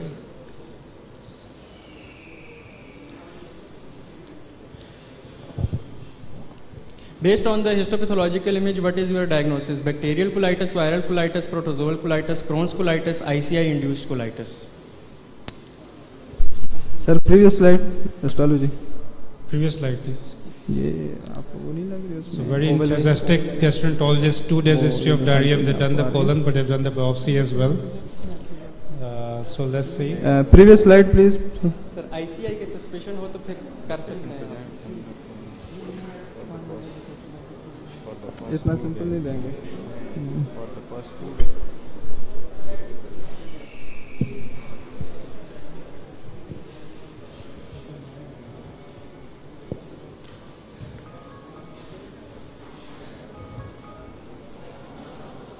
Your mic up now, please.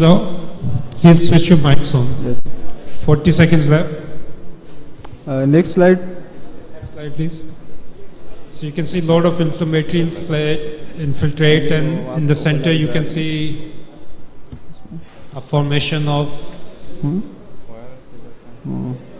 Shall I tell them what is formed? Islamabad team. Shall I explain histology to them? Okay, 15 seconds. So there's a. Sir, थोड़ा सा बता सकता हूँ epithelioid granuloma है. इसके अलावा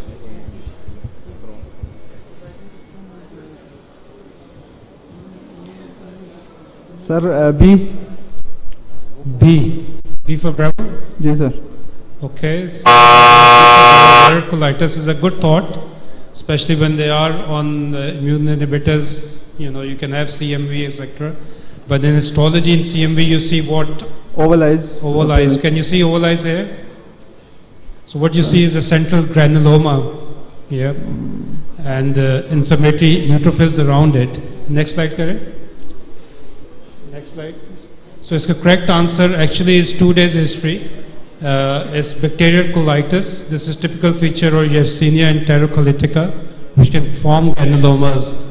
And in differential of that, obviously there's Crohn's disease, sarcoidosis, fungal infections. But this histology is bacterial enterocolitis. So you get 0 for this. Let's keep move on. The patient again developed diarrhea weeks after improvement and reinitiation of therapy with stool frequency of 7 per day, tenesmus, occasional PR bleed, low-grade fever and arthralgias. On examination, BP 80 by 40 millimeter of mercury, heart rate 110 per minute, dry coated tongue.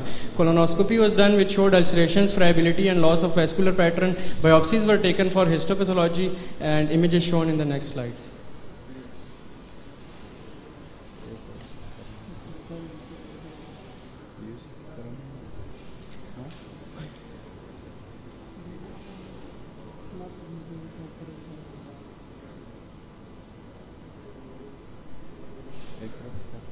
Considering the current scenario, which will be the next best step after excluding infectious causes and acute abdomen? Hold ICIs start once diarrhea settles, IV fluids and infliximab. Stop ICIs, IV fluids and methylprednisolone. Restart ICI once colitis improvement is confirmed on repeat colonoscopic biopsy. Stop ICIs, IV fluids and steroids and switch to a single ICI when improved. Stop ICI, IV fluids and steroids and don't start ICI again. Hold ICIs and start 2 weeks after the diarrhea settles. Give vedolizumab.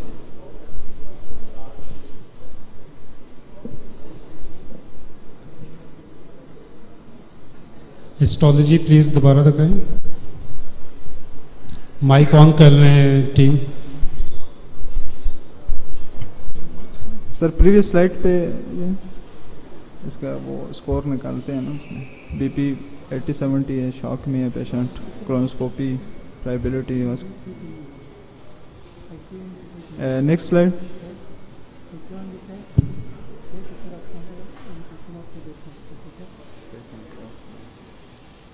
Next slide.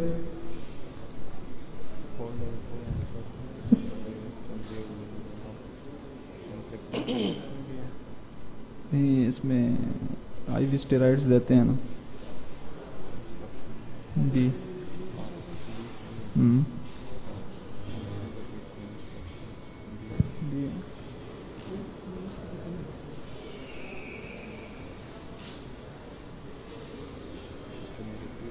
और सी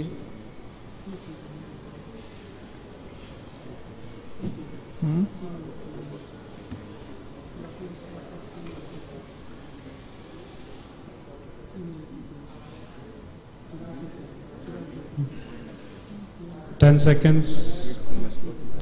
Last 5 seconds. Sir, C option. C means IV fluids stopping. So basically, this patient has a severe colitis caused by ICA inhibitors, which can happen in up to 5% of the cases. Yes, sir. And she has got severe colitis because there's neutrophil abscesses, crypt dropout, microabscesses, and the guidance from ECG recommends to stop check inhibitors, obviously, give fluids, steroids, and with severe colitis, don't start IC inhibitors again. So the correct answer is D for delta. So you get 0 for this. Let's move on, please. Sir, before we move on, can I just briefly mention these 6 individuals there? They are, and these guys as well, they're incredibly talented, and we've observed them in the last 6 months, sharing so much knowledge, so much passion. And I wonder why they're quiet today. I guess it's the pressure of the hall here. So please, guys, honestly, just feel relaxed. Honestly, I know how talented you guys are. We all know how talented you are. This is a talent show. We want the world to know how talented you are. And I can say with my hand on my heart, these guys are a lot more talented when I was at their age. So please keep your mics on, share your thought process with us so the world can see how talented you guys truly are. Sorry to interrupt. Okay, thank you for encouragement, Nadeem. Well done. Sir previous पे IV steroids नहीं देंगे इसमें अगर severe in case के disease है, severe colitis है? IV steroids भी आप दे सकते हैं, but correct answer was that.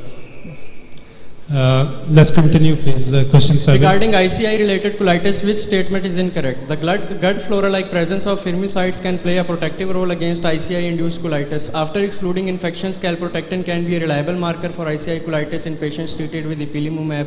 Vedolizumab can be used in steroid-refractory ICI colitis in a dose of 300 mg given as infusion at 0, 2, and 6 weeks.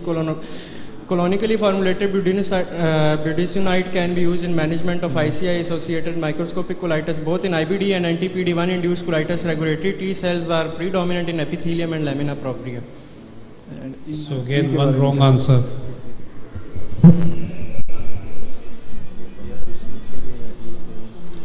Incorrect. आपने वो करना है. Hmm.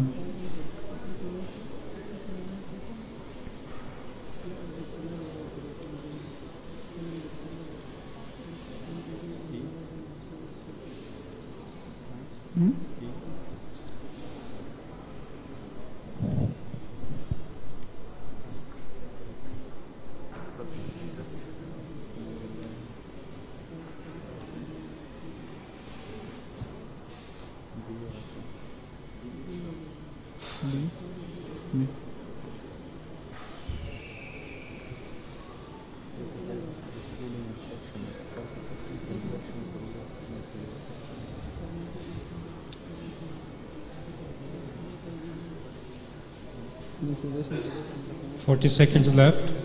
B.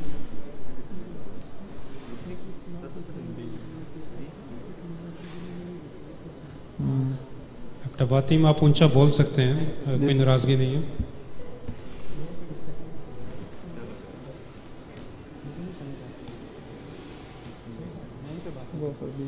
B. So 10 seconds, please. Sir, option B. Option B for Bravo? जी sir. So आपने क्यों choose किया option B? Sir या तो कम आ रहा?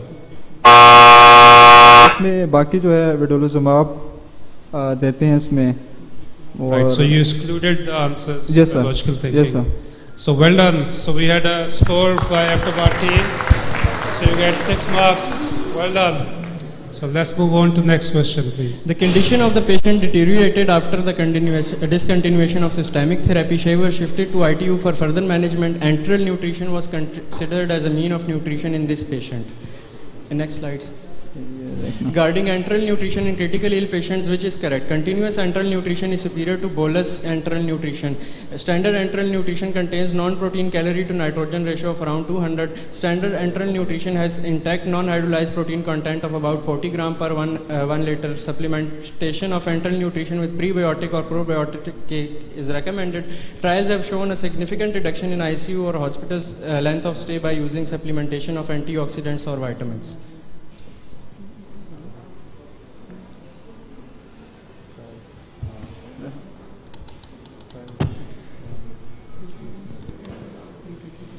डी को आउट कर दो डी और ए गलत है ए गलत है डी भी गलत है trial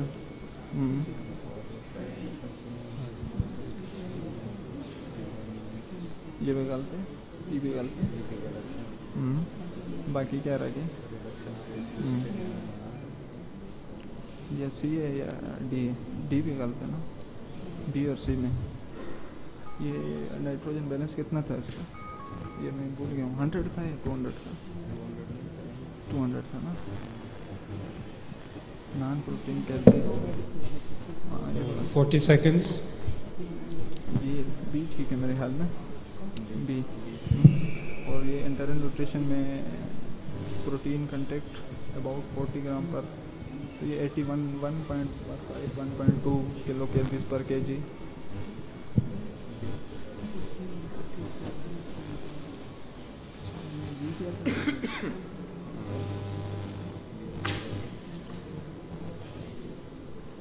B.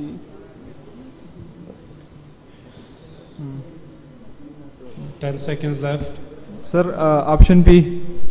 Option B. B for Bravo. So I'm sorry, my friend. The correct answer is C. Then a high protein content. Probiotics have no role. Yes, Neither sir. has vitamins or antioxidant. They help the pharmaceutical, Yes, but sir. not the patients.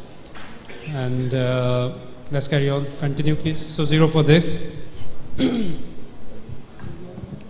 Regarding pharmacological treatment of anorexia and to stimulate appetite in this cancer patient, which of the following is true?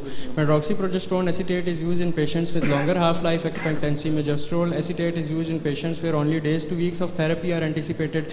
Dexamethasone is used when a longer duration of treatment is required with potential risks explained to the patient. Hydralazine sulfate is used with potential risks explained. TNF-alpha inhibitors are used for anorexia cachexia syndrome, which is effective in around 50% of patients. Appetite. So now more of a palliative care question, but start the clock, please.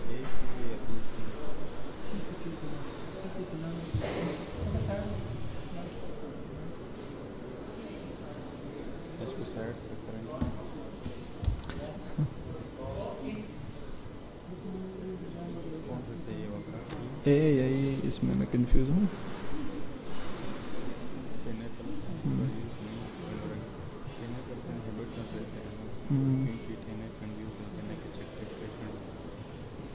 और 50% होते हैं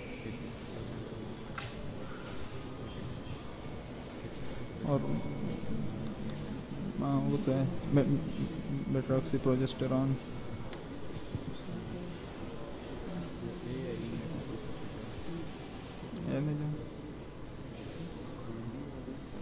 नहीं ए और ई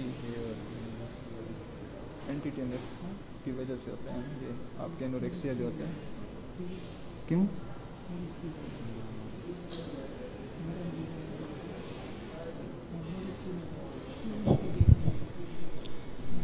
See? 30 seconds left.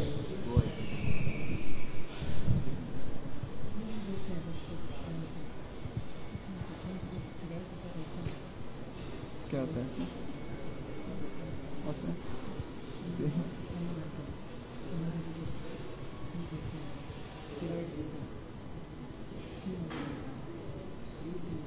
10 seconds left. Sir, option C. Option C is dexamethasone. Right. So if you have a longer life expectancy, for example, 3 months or more, dexamethasone has side effects as well. But the recommended is answer A, medroxyprogesterone, which stimulates appetite as well in long life patients. By the way, this medroxyprogesterone is also used in male patients who get hot flushes with prostate cancer hormone treatment. So it is quite usable drug. So 0 for this, and this is the final ball for you. Parenteral nutrition was also added, as enteral nutrition alone wasn't enough to meet the nutritional needs of the patient. Regarding parenteral nutrition, which of the following is incorrect? Late parenteral nutrition is superior to early parenteral nutrition. Bilirubin, aminotransferase and triglycerides should be monitored once each week during treatment. Hyperglycemia is common in patients on parenteral nutrition. Peripheral parenteral nutrition has osmolarity lower than conventional parenteral nutrition. Levels of TG is more than 800 milligram per deciliter are a contraindication to infusion of lipid emulsion. So एक गलत answer है इसमें आपने जो pick करना है. Final question.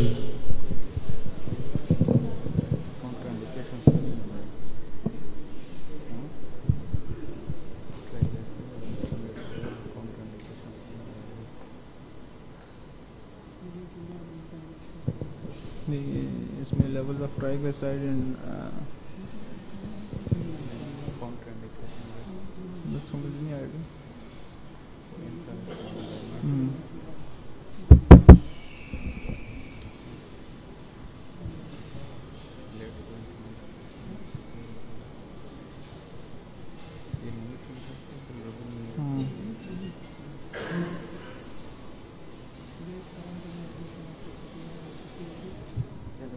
40 seconds. D तो ठीक है ना, परफेरल तो आपकी osmolarity कम होती है उसमें.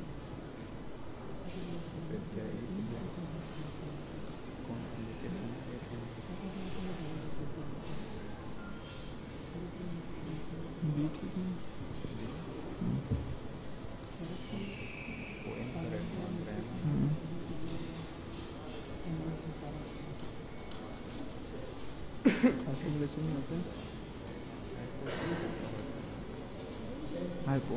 10 seconds left. C. 5 Option seconds. C, sir. Option C.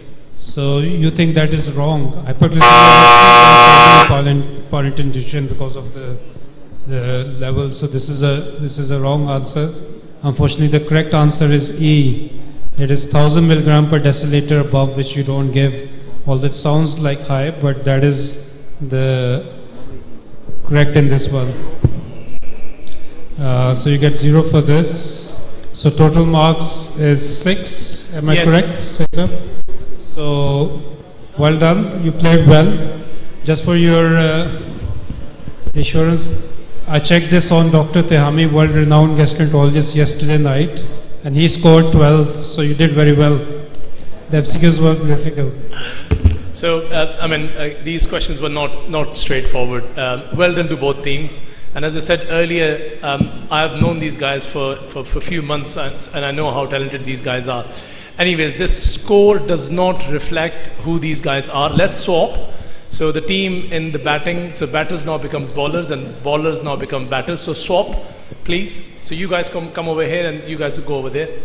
And I think, so just to make it a little bit more interactive, can I please ask the PGs in the room, why don't you try to answer all the questions during the match? You just can write your answer on the piece of paper that you have in front of you, and just self-mark yourself. And we'll see how many we can all individually score. So you've got this piece of paper in front of you, just mark yourself. Okay. So obviously you will know the answer, right answer at the end of each question. So you'll have an opportunity to answer it as well. And if you want to have any feedback, you can write on the chits as well. Absolutely, yes, please. So let's start the other presentation, please. Well done. Welcome.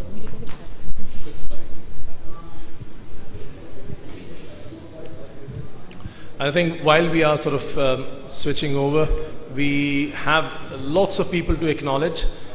We have not intentionally mentioned their name while we were waiting. Let's just start. Oh, okay. So I think we'll try to thank all the team members later on. So let's just carry on. We'll do it in the end. Let's carry on. Start, please. 62 years old male, HCV positive with no peripheral stigmata of CLD, treated with interferon plus ribavirin, SVR achieved, presented with right hypochondrial pain. Ultrasound abdomen showed a 7 cm SOL in right lobe of liver without ascites. He is fully active, able to carry on pre-treatment disease performance without restriction. His labs are as follows: HB 11.5, platelet 170, bilirubin 1.5, albumin 3.6, PT 1.3 and fibroscan 8 kilopascal. Next. Dynamic CT abdomen was done, which showed the following lesion. PT है कि INR है 1.3? INR. What is the best treatment option? Liver transplant, resection, test here, PEI, SRT. Previous slide, please. Previous slide, please. So, Zephyr, what do you see on the CT? You can comment. Sir, arterially enhancing या फिर wash out हो रहा है? Most likely. Peripheral enhancement. Size नहीं बताया ना? 7. Single lesion है. Function status ठीक है. 7 centimeter है. क्राइटेरिया से आगे ट्रांसप्लांट करोगे, रिसेक्शन करोगे, टेस्ट करोगे,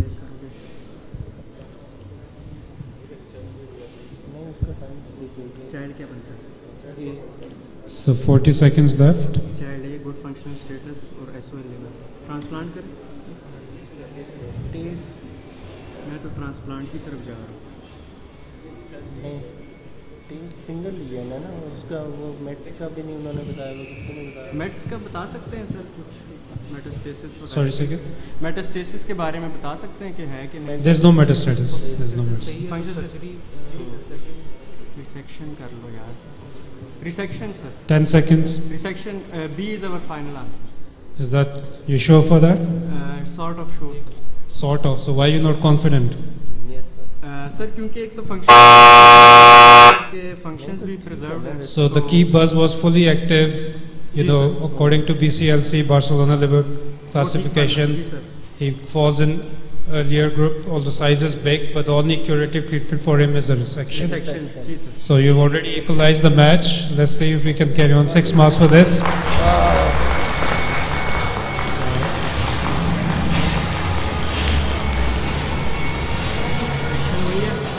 Question 2, please. Patient underwent wedge resection. Pathology showed well differentiated 7 cm HCC with clear margins. No microvascular involvement and cirrhosis. Patient was discharged home on 10th post-op day. Which of the following are strong predictors of tumor recurrence after resection? Presence of microvascular invasion, intermediate tumor differentiation, tumor size, number of lesions. Presence of microvascular invasion, tumor size, portal vein involvement and tumor multiplicity. Presence of macrovascular involvement, cirrhosis of liver, poor differentiation of tumor, clear resection margin, intermediate differentiation, tumor multiplicity, tumor size, all of above. Sir clock को क्या हुआ?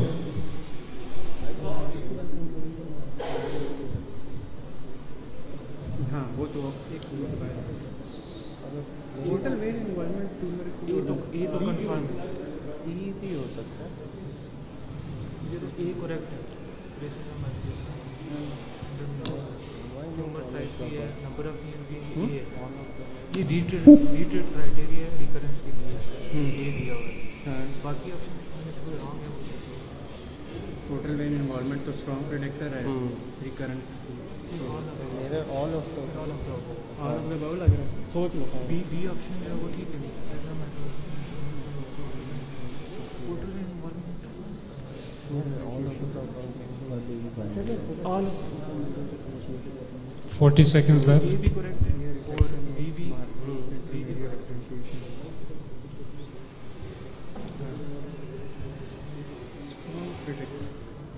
Sir, we will go with E option, all of them.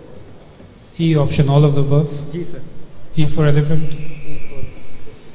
ऊंचा बोले please Mike. E final है sir. E for elephant. Okay, Elephant. so they've choose all of above, which sounds convincing, but actually the correct answer is A. So you get 0 marks for this. Recurrence is related to the grade, differentiation, number of tumors and vascular invasion. Okay, so next question please, question 3. How will you do surveillance in this patient according to the recommendations of NCCN and ESMO? Ultrasound abdomen and alpha fetoprotein measurement every 3 months for first 2 years after resection, every 6 months thereafter. Dynamic CT every 3 monthly for first year after resection and yearly for next 3 years, then 3 yearly thereafter. Dynamic CT or MR and alpha fetoprotein every 6 months for first year and after resection and yearly for 3 years and then 3 yearly thereafter.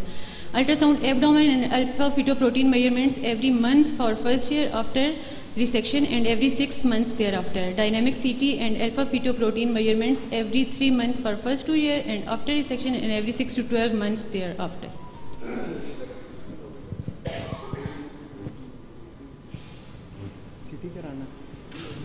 So the surveillance practice varies in different countries, different centers, but we have to go with the guidelines, so you have to choose the answer which is according to these guidelines.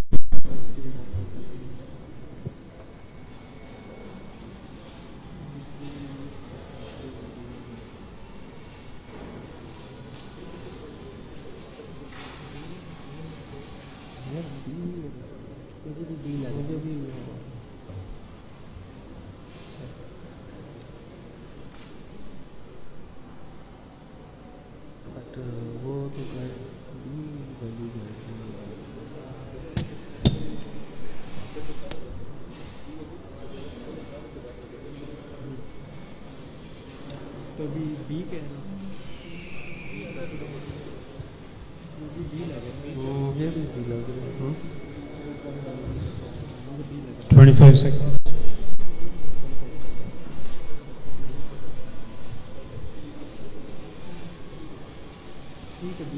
Sir, B is our final answer. B is your final answer. So as I said, the practice varies. In our hospital, the first CT is done at 3 months, then 6 months, and 12, and so on for 2 years. But according to this guideline, I'm afraid the correct answer is C. 6 months and then D. So I'm sorry, I have to give you 0 for this. Question 4, please. Regarding the surgical resection of HCC in non-cirrhotic patients, expert surgical centers can achieve 5 and 10 year survival rates of 40% and 26% respectively. Expert surgical centers can achieve 5 and 10 year survival rates of 45 and 20 respectively. Expert surgical centers can achieve 5 and 10 years of survival rate of 50 and 25% respectively. Expert surgical centers can achieve 5 and 10 years of survival rates of 55 and 28%. Expert surgical centers can achieve 5 and 10 years of survival rates of 35 and 25% respectively. बताओ इसमें कौन सा लग रहा है? ये 5 year वाले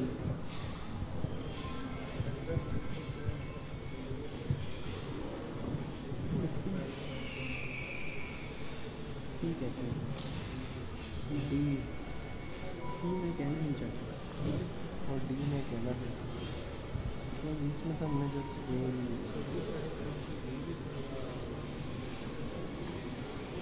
sir options काफ़ी क्लोज हैं, रेट्स याद रखना बड़ा मुश्किल होता है.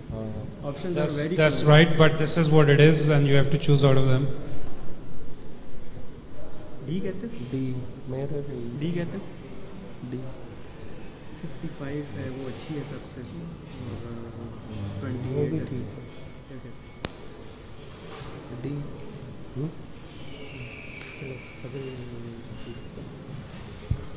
So 30 seconds left.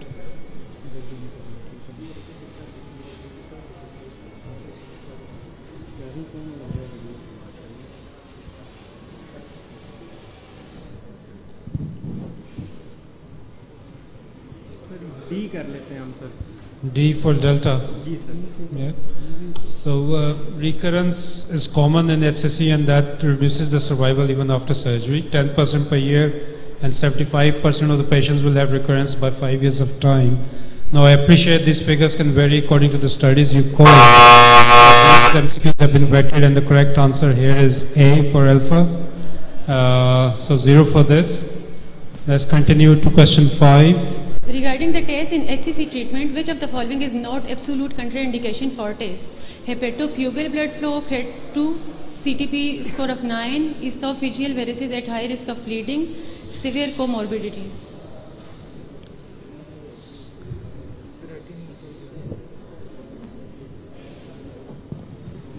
Clock, please say something.